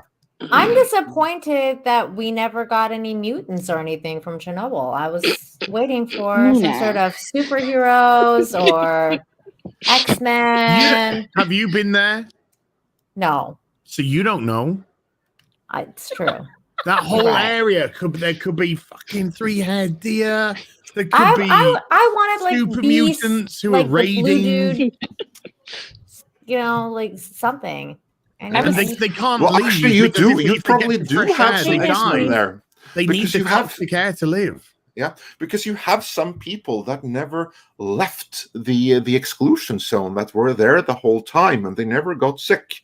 Wow. So they certainly got like some X-Men immunity systems, and who the hell knows if they try to like lift trains or something, maybe they can do all kind of like weird stuff. Oh my God, that'd be amazing. I have some buddies that actually went there. I was invited to go there too back in 2016. Oh wow! But before it became like the tourist attraction that it is today. I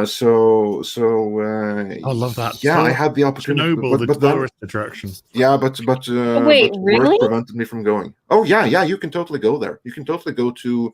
Of course, you have to go on like a private, illegal underground tours with really shifty Russians.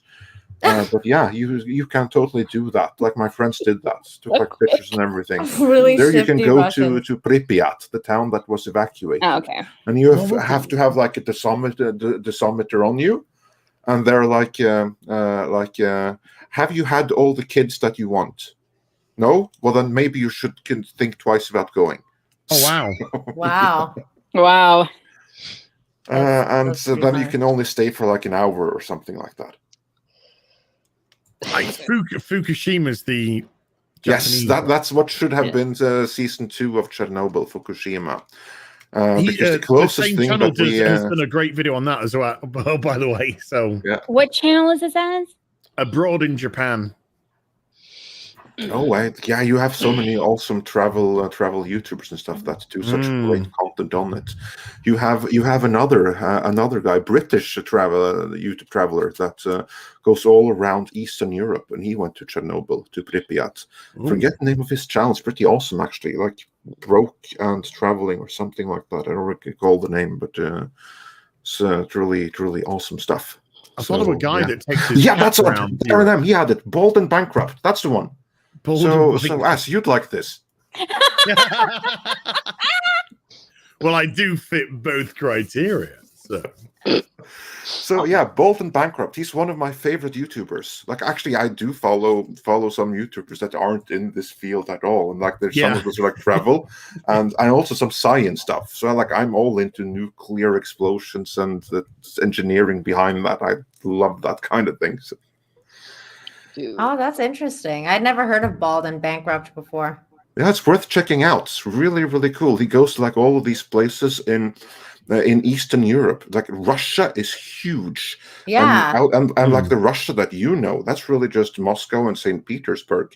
Beyond that is complete wilderness. The rest of the continent, that's like China's size, or even bigger than China. It's like the biggest country on earth, and it's like 2 real cities, and the rest of it is outlaw countryside. I didn't know it was that much was outlaw countryside, but I didn't. Damn. I was just looking at his channel right now. It's awesome. That looks pretty interesting stuff. Yeah, it's really, really cool.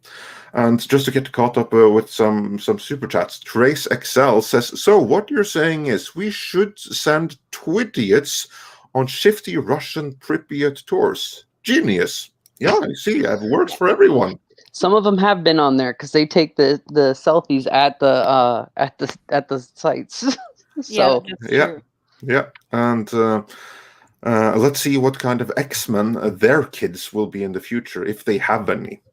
And Stephen Alton says that's where Chernobyl Diaries came from. Yep.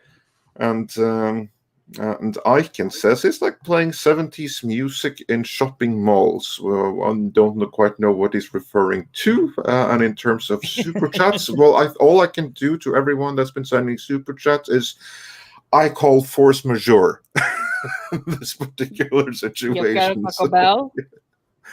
Or Taco Bell. Maybe you get that after going to Taco Bell. Actually, I've never been to Taco Bell. Good.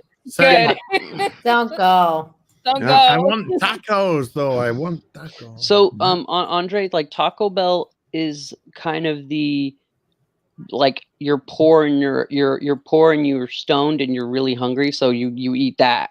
Okay, so basically that's how we would eat a kebab then. And I know exactly, that is going to recognize that.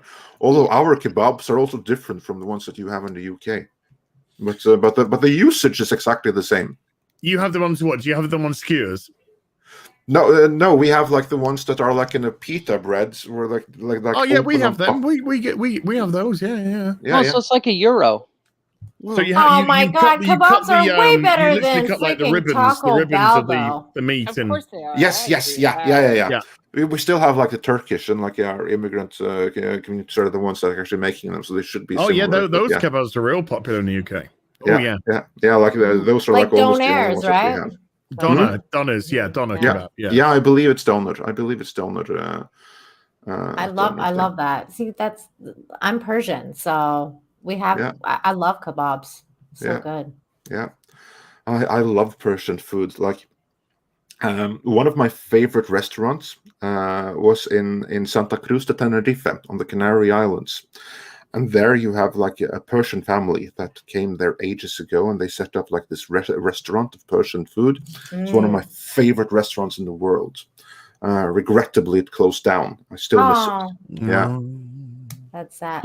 But that was amazing, amazing stuff. Too. Yeah, well, that was pretty amazing stuff.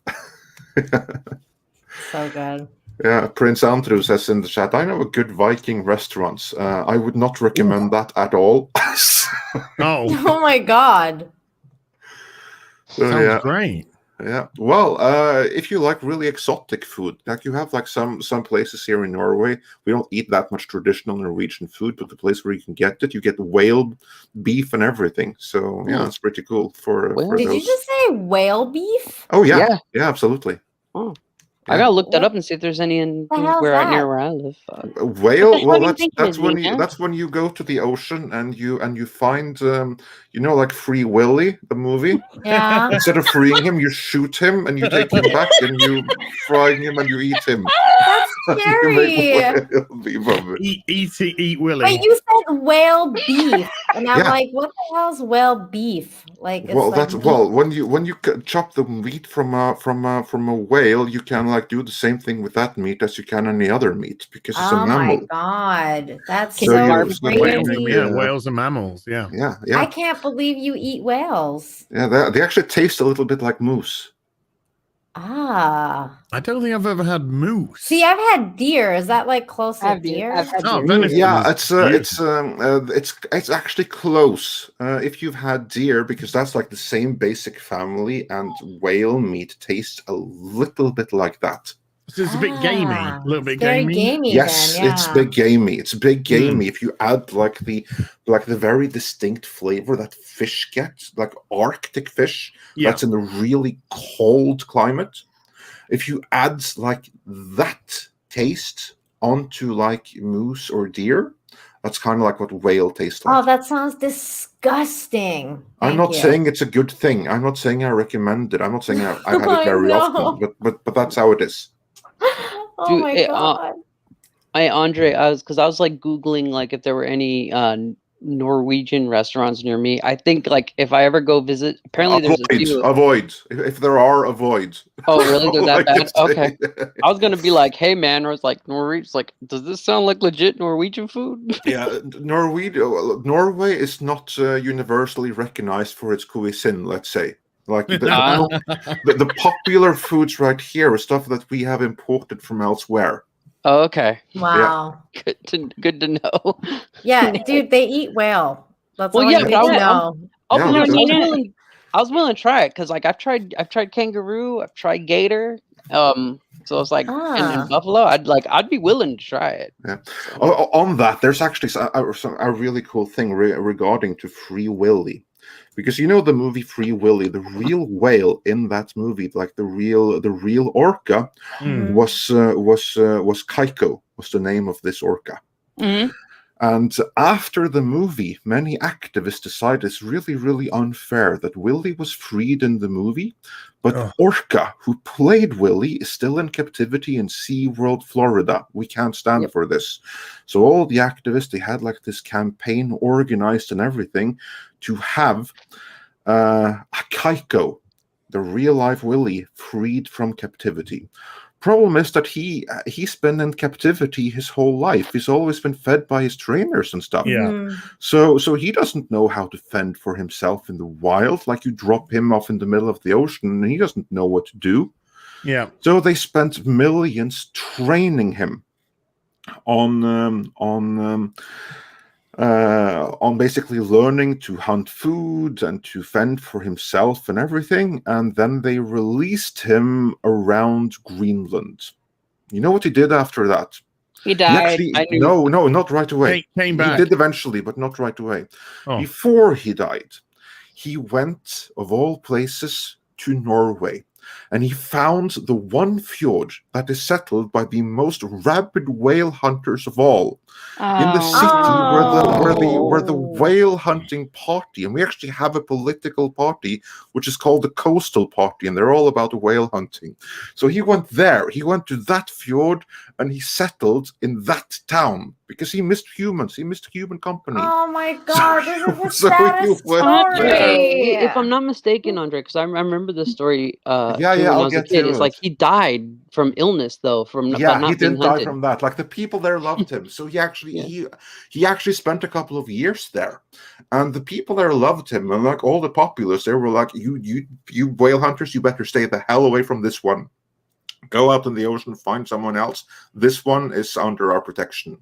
So the local villagers, they actually took care of him, and the children went out to have like swam with him and everything, and he lived, by all accounts, happily ever after until he died of natural causes. Oh, okay. So that's not that sad of a story. No, I it's thought, just- I thought he just got funny. whale hunted. I was like, It's oh just my God. funny that the whale that was released into the wild, he went back to the humans and he chose the most rabid whale hunting humans he could possibly find. But they happened to take a liking to him, so He found it all worked whale out in the Twitter. end. So that's like a fun after effect to the Kaika story. Yeah, he died of natural causes. He died of pneumonia, which is what so orcas odd. die of when they come of age and they start dying of natural causes. Then it's pneumonia that gets them, because they're not fish, they're mammals. They have lungs. Yeah. So crazy. That's the craziest story. Yeah, as HM says, this is the most random stream ever. Yeah, you throw a wrench into things like that's what happens. But this is one of those nights, one of those streams that I'm just happy to be part of. It's like history. And Az only wanted to make it to the 5 hour mark too. Just to push it, I just wanted to stay because it was so close to that 5 hour mark. Well, it's close now to the 6 hour mark. So Yeah, we're getting to 6 hours right now. That's for certain. I know. And, I think I was dropping off for a second now. I was kind of like, just take some Red Bull. Oh my God. Well, As, if you can stay until the 6 hour mark, that would be brilliant. Yeah. You have my eternal gratitude. Duke it out. I'll duke it out until the 6 hour mark. Yeah, awesome. That's awesome. And dreary nitpicker says, "Now that's natural selection at its finest." I have a random ask question to ask with you, Andre. Yeah, sure, go for it. What do Norwegians think about Meghan Markle? We think every single person that I have spoken with thinks that she's a complete psychopath. And when I say psychopath, I mean that in the medical term. And the female psychopath is a narcissist. So we think that she is a narcissist. Someone that if she were to be put in front of a psychiatrist and they were given free range, they would be able to put the diagnosis narcissist avoid on her. That she is what in ages bygone would be referred to as criminally insane. That she is someone who put a love spell on Harry, for lack of a better word, and she's a complete and total opportunist. No one buys, at least no one that I have spoken of, buys into any of her claims in the slightest. And all we are thinking is that the selections of our royal house, Martha notwithstanding, aren't too bad, all in all, compared to what it could have been. So, yeah. Okay. But, yeah, no, we recognize her for what she Basically is. what the rest of the world says. Yeah. There's no sympathy for her whatsoever. None at all. I just think it's funny that she's thinking about running for her freaking president. That's funny. No, she's not. No, she's not. That's just funny though. No, let her, please. Yeah, absolutely, let her. And she probably has all the chances in the world, because now, I don't want to get political, but your election system has been fortified now. Yeah. She has every chance in the world right now with the fortification. Since there's no voter ID or anything. Yeah. It's great. First husband. What? What did you just say? Prince Harry will be the first husband. Yeah, he would be. He would be the first husband. He'd be the first. No, first he husband. would be the so, first lady. Trust me, he'd be the first lady. Yeah, he absolutely would. I didn't say anything. But when you've got the royal family playing victim, then you know the world's crazy. Oh my God, I read that they put out this whole thing like we need to do better and like we're gonna like hire a diversity manager and like all this stuff. And I was like, oh my God, you're the royal family. Stop. Like, no. Yeah, you really don't need that. Again, you don't have to like placate the cult in any kind of way, because that's what I see. It's just like giving into the cult, and no good can come from it in the slightest. So yeah. Also, Rich Sutty says for 10 British pounds, well, I went to bed just after 3 a.m. UK time, and now I'm up at 9 a.m. Mad stream, guys and gals. EFAP rivals, rugby league fan here. So, yeah. Again, I just have to say, thank you to every single one of you that are still here, us in particular, and also Nina, Christy, and everyone else who was on the stream who came to realization that something's not right here. Tom just disappeared. I can't wait to go back and check that out. Tom is here. Tom is here. Hey, Tom! You guys are still alive. Holy shit. Yeah, we couldn't end the stream when we had like Ass had been holding the fort. It was amazing stuff. We couldn't end this. Thank you so much. We reached the 6-hour mark. I was only holding the fort for a couple of minutes. The ladies were here the whole time. I wasn't gonna leave, but you said you were gonna go, and then I was like, fine, I guess I'll go too. And then I lied didn't though. leave. I lied. Yeah, Nina, you could tell them about I had no intention. I had no intention of leaving. I wanted all the ladies to go, and then I was just gonna take charge. It was so funny, Andre and Tom. Like Lorena and Nina left, and then Mandy and Az literally had the same thing in mind. I don't think I thought Mandy would think that Tom or Az would leave. He didn't. Yeah. I totally thought you were gonna leave because you were like, "It's morning, I gotta go to bed," and then. Darling, that's the theater. The show must go on. Thank you so much for hanging in there, guys. I have no idea what the hell happened. I'm on my phone right now. Like, the phone service went down, the internet service went down. I don't know for how far, how long. Nobody knows what the fuck happened. I drove over a half hour away just to try and get service. I don't know what the hell's going on. Yeah, see, I told you, Tom was not sleeping. He was like driving around trying to find internet or something. So. Yeah, I even went to like the libraries and stuff to see if I could get on the government internet. That wasn't it. Like everything was down.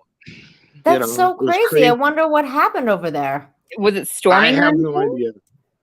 No, it's not. That's what's weird. And like not even 20 minutes after everything went down on me, like I heard a whole bunch of sirens and shit. So something must have happened. Something. Well, maybe it'll be really interesting in the news later on. We'll see. And Aiken says, "Hey Tom, the ladies did a hilarious job. As helped, no Witcher wig though."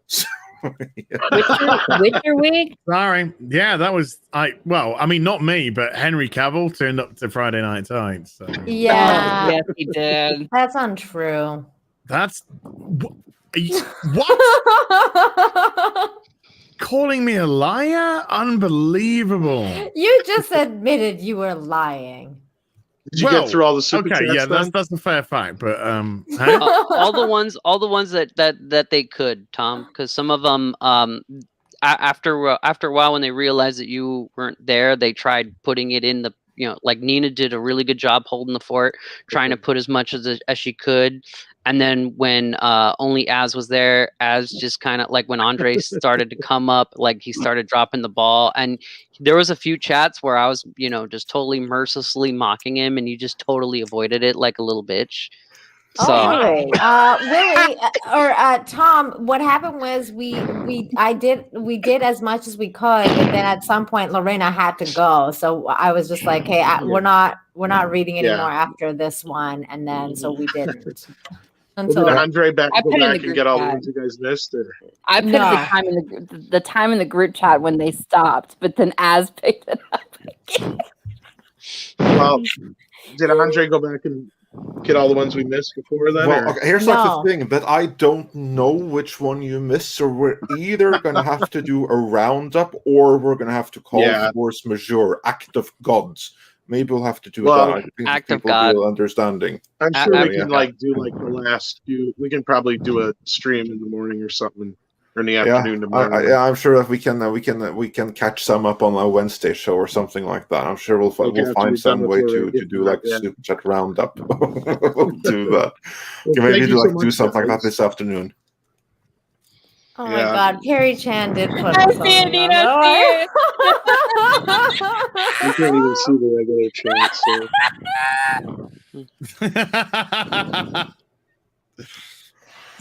So. We should share this now that Andre is here. We can probably actually watch it. What?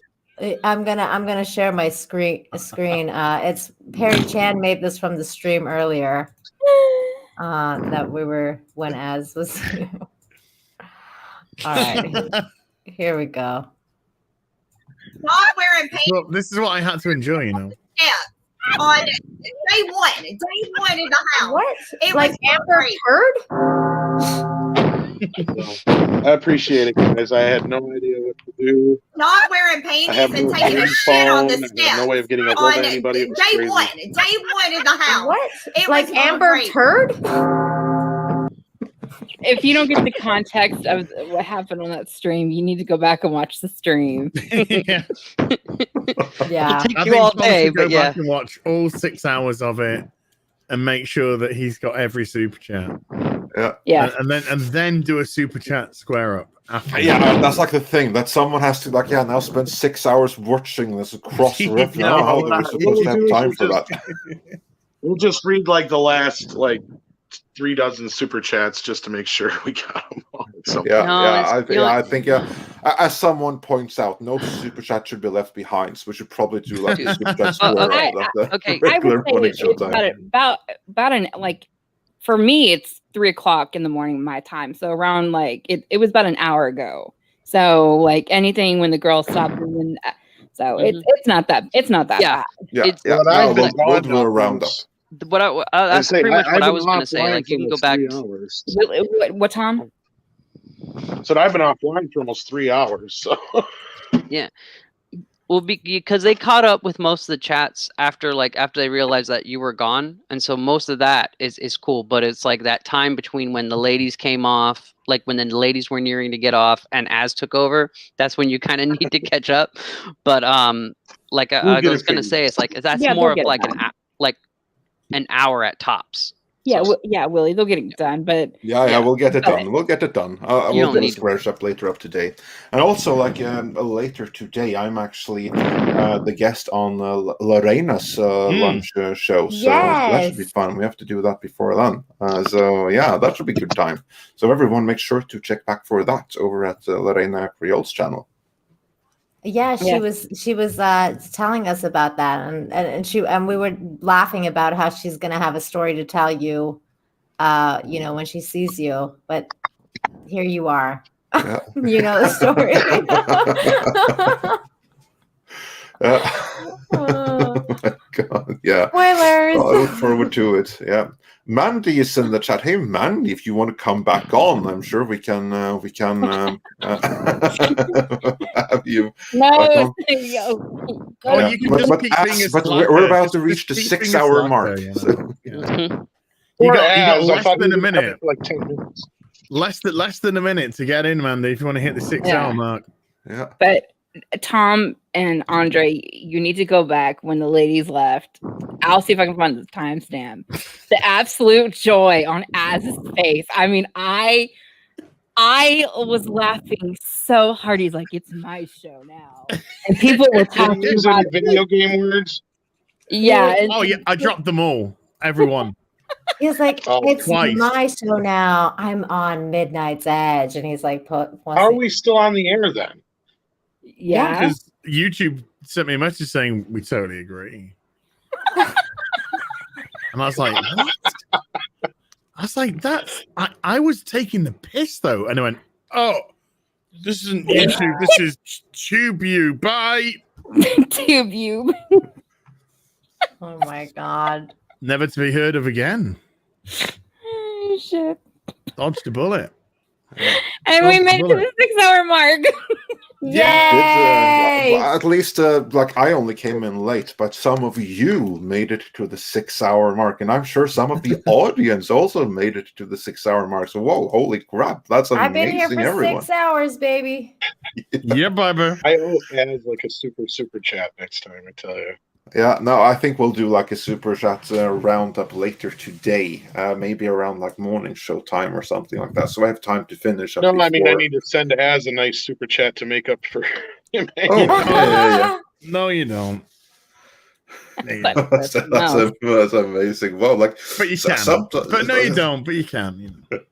You know, like there's an expression. I think it's an American one. Like, if nature gives you lemons, then make lemonade. Something like that. Like, make lemonade.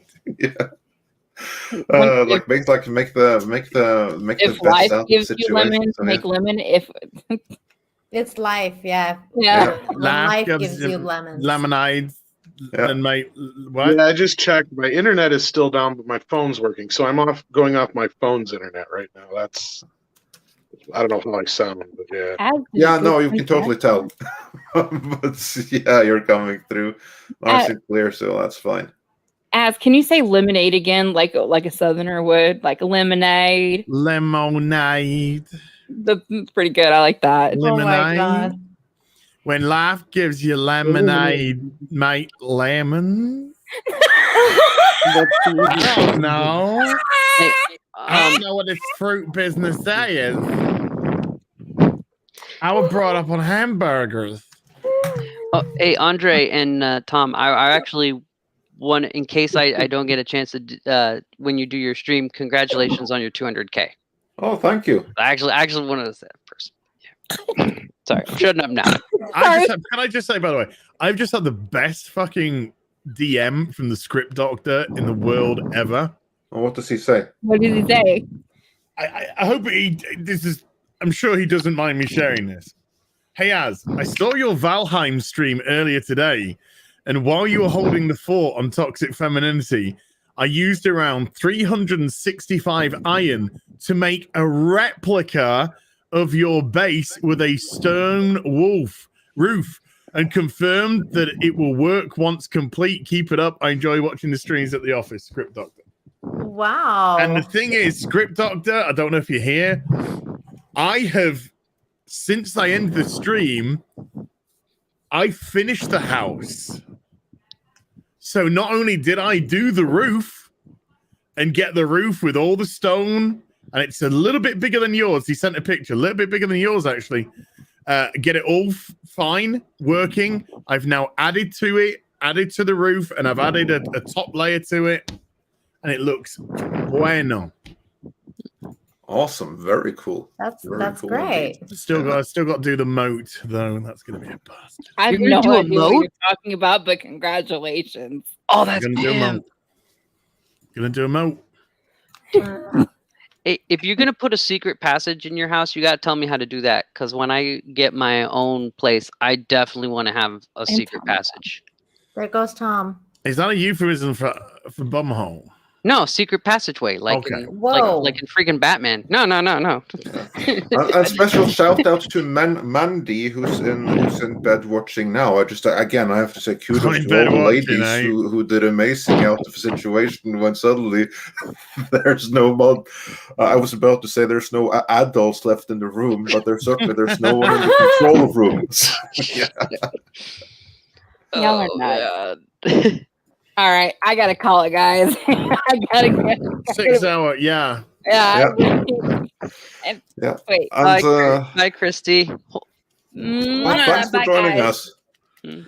Have a good Bye, night or good morning. Good. Well, now I'm on my afternoon, hotspot. whatever. Holy shit, there's still almost 500 people watching. I know, Yeah, right? there are. Dang. Tom, That's actually, you know what, amazing. Tom? We can do the super chat roundup right now. If you can just tell me, like the last one that you know that you went through. Don't then, remember, dude. I have had a night from hell. I couldn't tell you. No, the ones that like the ones that Tom did, like we did the ones right after him. So it's just Yeah, like right. if you remember the ones, the last one, then I'll find idea. it again. It's right. The one it's I know that like the last one was a Culture Casino one that I read. It's like if you just have to rewind it on the stream and I'll be like, no, but I can rewind it right here. If you remember, the last one was Cultured Casino. That goes a long way. Because what's your favorite version of Showgirls? Did you do that one? Yeah, we've done that one. You've done that one. Was that before Willie or after? says, "Is that what it is in the chat, Willie?" Yeah, I put it. Yeah, it was roughly around that time. It was like Okay. it was like an hour and 12 minutes, like moving from the 6 hour about 9 minute timeline. Because I paused my thing on another tab, and I kind of worked back from there and muted my mic to find it. So. Because like the if we 5 know hour that 12 mark, I was here because I remember I took over before 5. Yeah. So there's some, and there was just a few before then. So probably around the 4 hour, I'd say 4 hour 45. No, because around the 5, like a little bit after the 5 hour mark is when you took over. Yeah, I took over, but I don't need the 5 exact hour. marks. What I need, because like if you remember that the last one that you went through that Tom had put down, if that was a Cultured Casino one, It was a Culture Casino one. yeah, then it's just a matter of finding the right Cultured Casino one. Yeah, because there's a lot of he did, Yeah. Okay. Okay. What's the another one that you remember from that time frame? I remember I said no more after this culture. Or well, like, no, As read a few. Yeah. Yeah, I'm not worried about like the double dipping and going through some that he's gone through already. That's perfectly fine. Just go from the one you just find read. Let's just go because I don't know how long my phone's gonna last. Go from there because that was pretty much it. Like it was, Okay, maybe 5 or 10 Cultured more down. Casino said no, this must be from before because Cultured Casino says this new bolt has stamina, as can go all night. Yeah, we read that. One? Yeah, we read that. When you watch Toyota... on that note, I think I might dip. Okay, bye. Thank you so much, Az, man. Thank you so much. We really appreciate that. No, that is a pleasure. It was fun. It was just one of those things that happen, and it was fun. Don't worry, it's good. Nice to meet you, Az. And you, little Willie. Definitely nice. DM me for Wednesday if you're interested in coming on. Yeah, drop us a time. I've followed you, so you can DM me now. Anyway. Okay, perfect. So yeah, just drop us some details, and I shall see. Okay. Okay. All right. Bye. Andre, thank you very much, Tom. Thank you, Az. No, thank you. Ladies, Lorena, Mandy, Nina, thank you so much for bearing with me. Oh my gosh, anytime. It's lost. I haven't heard that for a while either. And I'll be back with some. No, that's my stuff on my channel. You take care, audience. You've been great, by the way. Chat's been so much fun tonight. So thank you so much, chat, for being funny, making us all laugh, and being damn right filthy. Yeah, indeed. It's been really, really awesome. Avita saying. So yeah, thank you, Az. Everyone, be sure to check out his channel if by some miracle some of you haven't done that already. So yeah, and with that, okay, so we basically said, what's your favorite version of Showgirls? And we move on from there. Mr. Insanity then said, how long can Az go? Let's find out. We just found out to the 6 hour mark. That's how long. Cultured Casino then said hardwood floors or fuss carpets. Yeah, we read all those. I think I would skip another, like go down like 5 more. Okay, Cultured Casino, favorite footlong, Holmes or Jeremy? Oh my God. We read that. Keep going. I see where we're going there. And then next one from Cultured is favorite ship, Starbuck and Apollo. Yeah, we read that. Okay. Az should come on Tuesday tirade with Tom and I. We read it. read it. Yeah. Have you ever, with chickens? Yeah, we've read it. Thoughts on ice pirates? these all I loved culture? it. Space herpes. This is all from culture. Yeah, we've read that. Culture was Mandy drunk. I like ice pirates though. Okay, and culture also said, "Ass is the new generation of futa model." Just FYI. Okay, I think that's it. Okay. Okay, perfect. Then we have our ground zero then. Then we have Willie Woodwood, who says he would be a groupie for these ladies. I'm sure you would. And maybe Ass seems like a gentle lover. And Stephen Otten says, wow. I dated a Mindy Winters in high school. Hey. Cultured Casino says, Mid-Morning's Edge is my new favorite channel. Kauf Tron says, want to sleep. Can't stop watching. So, yeah. And Cultured Casino says, Nina, when is the stream where I can make it rain? Fridays for Infinite Hope or Wednesday on my channel. My channel, Culture, mine, on not John's. This Wednesday. And then we have 2 in a row from Mr. Tickletrunk, who says, now get out and run while you can. And Culture Casino says, okay, now here is where things get interesting. Ass is the new Midnight's Edge. Oh. So this is the point. Eric K says, Ass, just so you know, I like my chicken fried. Spike in Madness says, you are captain now, Ass. I'd be more than proud to have Az. Yeah, this is when he took over. But, this is when he took over. He's too big for us. So yeah. And Aiken says, are those hot toys still boxed behind you? Jordan Chornak said, invite Jeremy from Geeks and Gamers. Mr. Tickletrunk said, hail the new ruler. Hail Ass. Midnight's Edge is dead. Long live Midnight's Edge. Midnight's Az. Yeah. Alan, according to Christy, sent us a poopy super sticker. Coming straight from Amber Hood, I guess. And Cultured Casino says, I think Ass can keep this up on the stamina. Or the stamina. And Midnight Mike says, give Ass a line and let's go. Kauftron says, whoa, this is not where I thought this cool lady stream was gonna go. Gaming or what TM says, wait, Ass has hair? And Cultured Casino says, you can tell Ass and I are related. Sheer strength. Mr. Insanity says, Ass, can we get your song? I remember this was just before I came on. And Laserbeam Hawkins says, Ass, show us your Death God army. Mr. Tickletrunk says, so this is what Ass's second wind looks like. And Cesario JPN says, is Anna TSWG still up? Get her on. Oh, that's Star Wars Girl. It's better to see.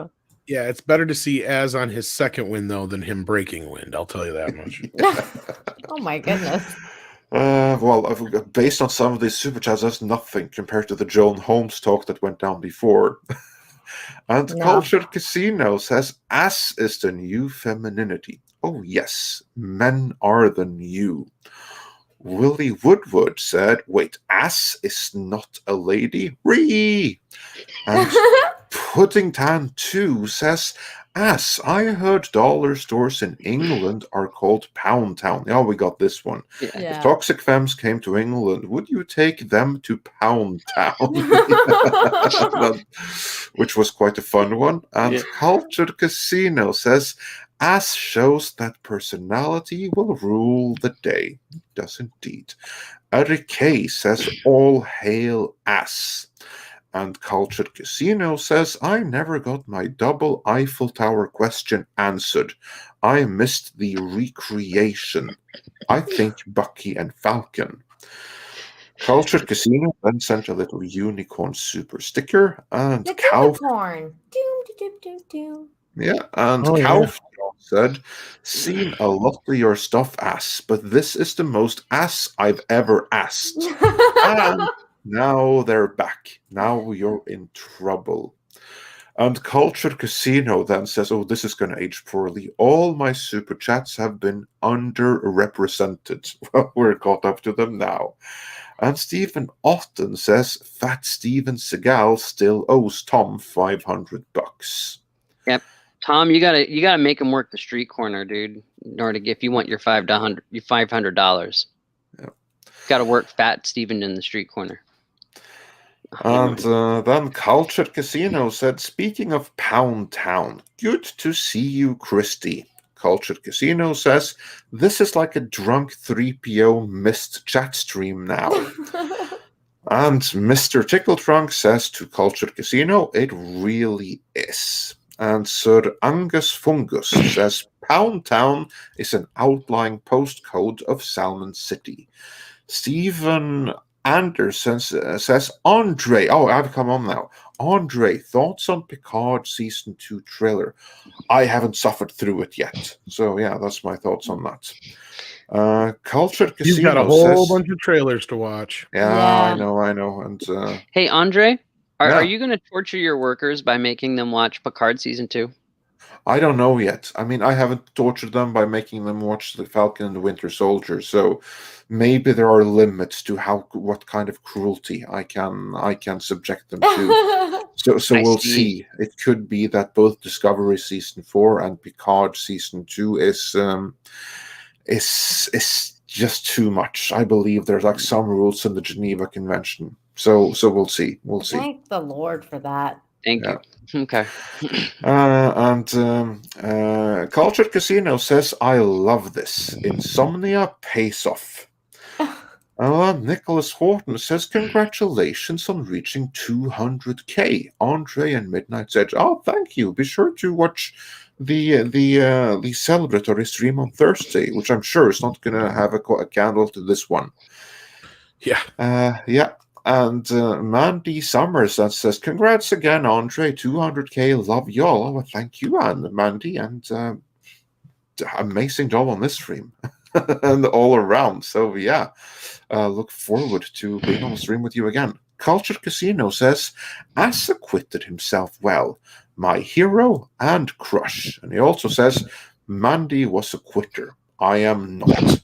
So yeah, and then Willie Woodward was like pestering me to come on, which he got to do. So money well spent. Kauftron says, "Best stream ever, historic." Eric K says, "Andre, I will be a mod if you want. I'm not here all the time, but when I am, happy to. I have to do some more mods here, evidently." Dark King says, "Yeah, we got this one, that they were meant to hit the factory at Nagasaki and they missed." Cultured Casino said, "Willie is solid femme representation right now." And Midnight Mike said, "Most epic stream ever." Stephen Otten says, "Thanks everyone, really needed this." Cultured Casino says, "I blame ass for the length of this stream. Long man." And Drokus says, "I know why this stream is still going. Ass is not keen to do his duty and get Discovery cancelled." Andre, Andre, you don't know what's going on with that, but he basically offered himself and to do sexual favors to get that show canceled. Yeah. To who? To whoever he needs to. To Shoddy Redstone? To whoever he needs to get that show canceled. He doesn't care who. Yeah. And moving, great job taking one for the team. Exactly. Yeah. And Mr. Tickle Trunk says, "Tonight we learned Andre has a favorite bombing story." Because of course he does. Mr. Tickle Trunk, Yay, you my don't know regular how internet's right back. you are. Hey, fantastic. Yay. I missed like the last minute, sorry. Oh, that's all right. And Brain Shark says, detonate approximately 1 mile above for pancake effect, referring to the Hiroshima bomb and Nagasaki too, I guess. 16-bit Mascot says, good morning, everyone. And Aiken says, is this like playing 70s music in shopping malls? Stephen Otten said that's where Chernobyl Diaries came from, and Trace XL says, so what you're saying is we should be sending twidiots on shifty Russian Pripyat tours. Genius. Yeah, we caught that one. Mm-hmm. And Brain Shark said, nukes detonate approx 1 mile up for greater effect to pancake below. The shockwave blast flattens a greater radius. Dreary Nitpicker says, now that's a natural selection at its finest. And Rich Sutty says, for 10 British pounds, thank you so much. Well, I went to bed just after 3 a.m. UK time, and now I'm up at 9 a.m. Mad stream, guys and gals, EFAP rivals, rugby league fan here. So yeah, we got that one, and thanks again. Aiken said, hey Tom, the ladies did a hilarious job. As helped, no Witcher wig though. And then Stephen Otten said, I lost Wi-Fi twice during the afternoon stream. So you're evidently not alone, Tom. And Eric K said, Tom, probably a transformer, took out a part of the grid, including a cell phone internet tower station. And now I'm just going to hit refresh and get the most recent ones. So we get fully caught up to speed. Eric O'Sullivan says, for $15, thank you so much. Good morning. I wake up at 4 a.m. EDT US for work, and I've been enjoying my coffee with you. Hey, Nina, is the Cowboy Bebop Netflix live-action show still on? If no, then good. Gratitude, Skål. It hasn't even started, I don't think. So I'm still waiting for it to come on. Actually, I heard about a week ago that they actually wrapped filming of it. Yeah, so it hasn't started. Meaning, I'm saying it's like they wrapped filming, so it should probably be. It is still coming, unfortunately. Well, we don't know what it's gonna be like. I'm still gonna watch it and see what it's gonna be like, but we'll find out. We'll find out. Then we just now had Kauftron saying, Nina, cool and trooper. Tom, glad you're okay. Andre, great accent. Willie, represent. Yeah. Basically, if I disappear, it's most likely the internet. That's what I think. Like, because if I die or something, I'm just gonna be here. Like, you guys aren't gonna know it. Here's a good one. Silver Nova says it was midday when this stream started here in Australia, and now it's actually starting to get dark. Well, that's pretty unusual for a Midnight's Edge stream, but hey, always try new things. This has happened to me a bunch of times when we do Infinite Talk with John. We sometimes it lasts a while, but this has never happened on Midnight's Edge. It's rare. Very rare. Yeah, it's very rare. But hey, it's all the more fun when it does happen, isn't it? I'm glad I'm catching this live because I know if I saw this, like if I was going to catch it on the replay and I saw like the 6-hour time, I'd be like, nope, forget this. You have to do something amazing with the title. Yeah, for sure. Yeah. Yeah. Oh. Mr. Miles, of course, can't help notice the obvious. I just noticed, though, the title says Tox Femme, but there are 3 guys for 1 woman. Patriarchy. Yeah, we are. Things have shifted a little bit. Yeah, and in fact, I was going to take off soon, too, so it's just going to be like... I think we're almost caught up anyway, aren't we? No, we are caught up. Yeah. We are actually fully okay, caught up. Good. I can go to bed at some point. Yeah, you can go to bed. I'm just glad I had that nap before the show. Otherwise, I'd be so dead right now. It's not. Yeah, I'm getting the stream right Nina, now. before you go, I mean, Ram Bam 3000 says, "Can I just point out how gorgeous Nina Infinity is?" Thank you. Come subscribe to me on my channel. You know what's funny? is when I dropped out, I was just about to like wrap everything up. That's what's fucked up. Oh my god, that's so crazy. I know, because I was about getting ready to do the koalas in the rain and all that business. Yeah, and, yeah, it was so weird because Tom, that's what happened. Like, I just noticed that you stopped putting super chats in the private chat, and I was like, I think Tom. I'm surprised I didn't disappear even, but. And then so I started putting the super chats because I noticed that like you had gone. So I started. Well, thanks so much, guys. You all did a great job. I had no way of getting a hold of anybody. It was just like I was dead in the water. I was just like, yeah, because like they sent a message me on Twitter, but I don't get notifications for that on my mobile. I have to go into Twitter to see them. I don't get notified. I get it on like Messenger and stuff. But so Tom could have done it, but Tom couldn't get a hold of me. So it was like the perfect storm of everything. So as for me, I had just like delivered my kids into the kindergarten, and I went to I'm going to go and check out like Toxicity. Well, I just knew you should be up soon. And I was like, wait. I sent a dozen messages and drove around, and I'm like, hopefully the at some point I'll catch a signal somewhere and it'll go through. And I think Mandy was the first one to get one of my messages, and I happened to catch like 2 seconds of signal, and I called her real quick to try and explain to her what was going on. I don't know if she even heard me, but crazy. What a crazy. I don't know what happened. Something probably blew up somewhere. It seems like one of your internet hubs like burned out. Had to, because it was both the phone and the internet, and it was all the way. Like I said, I went to my like a half hour away, and like it's just like I can't get a signal here either. Fuck it, I'm turning around. All right, so I guess I'm gonna be taking off soon. You're gonna end the stream. Yeah, I think that's Sander it. Hammerslag says sabotaged by the Koala Liberation Front. On that note, and on that note, let's do some koalas in the rain and say goodnight. Koalas in the rain, koalas in the rain, no fucks given.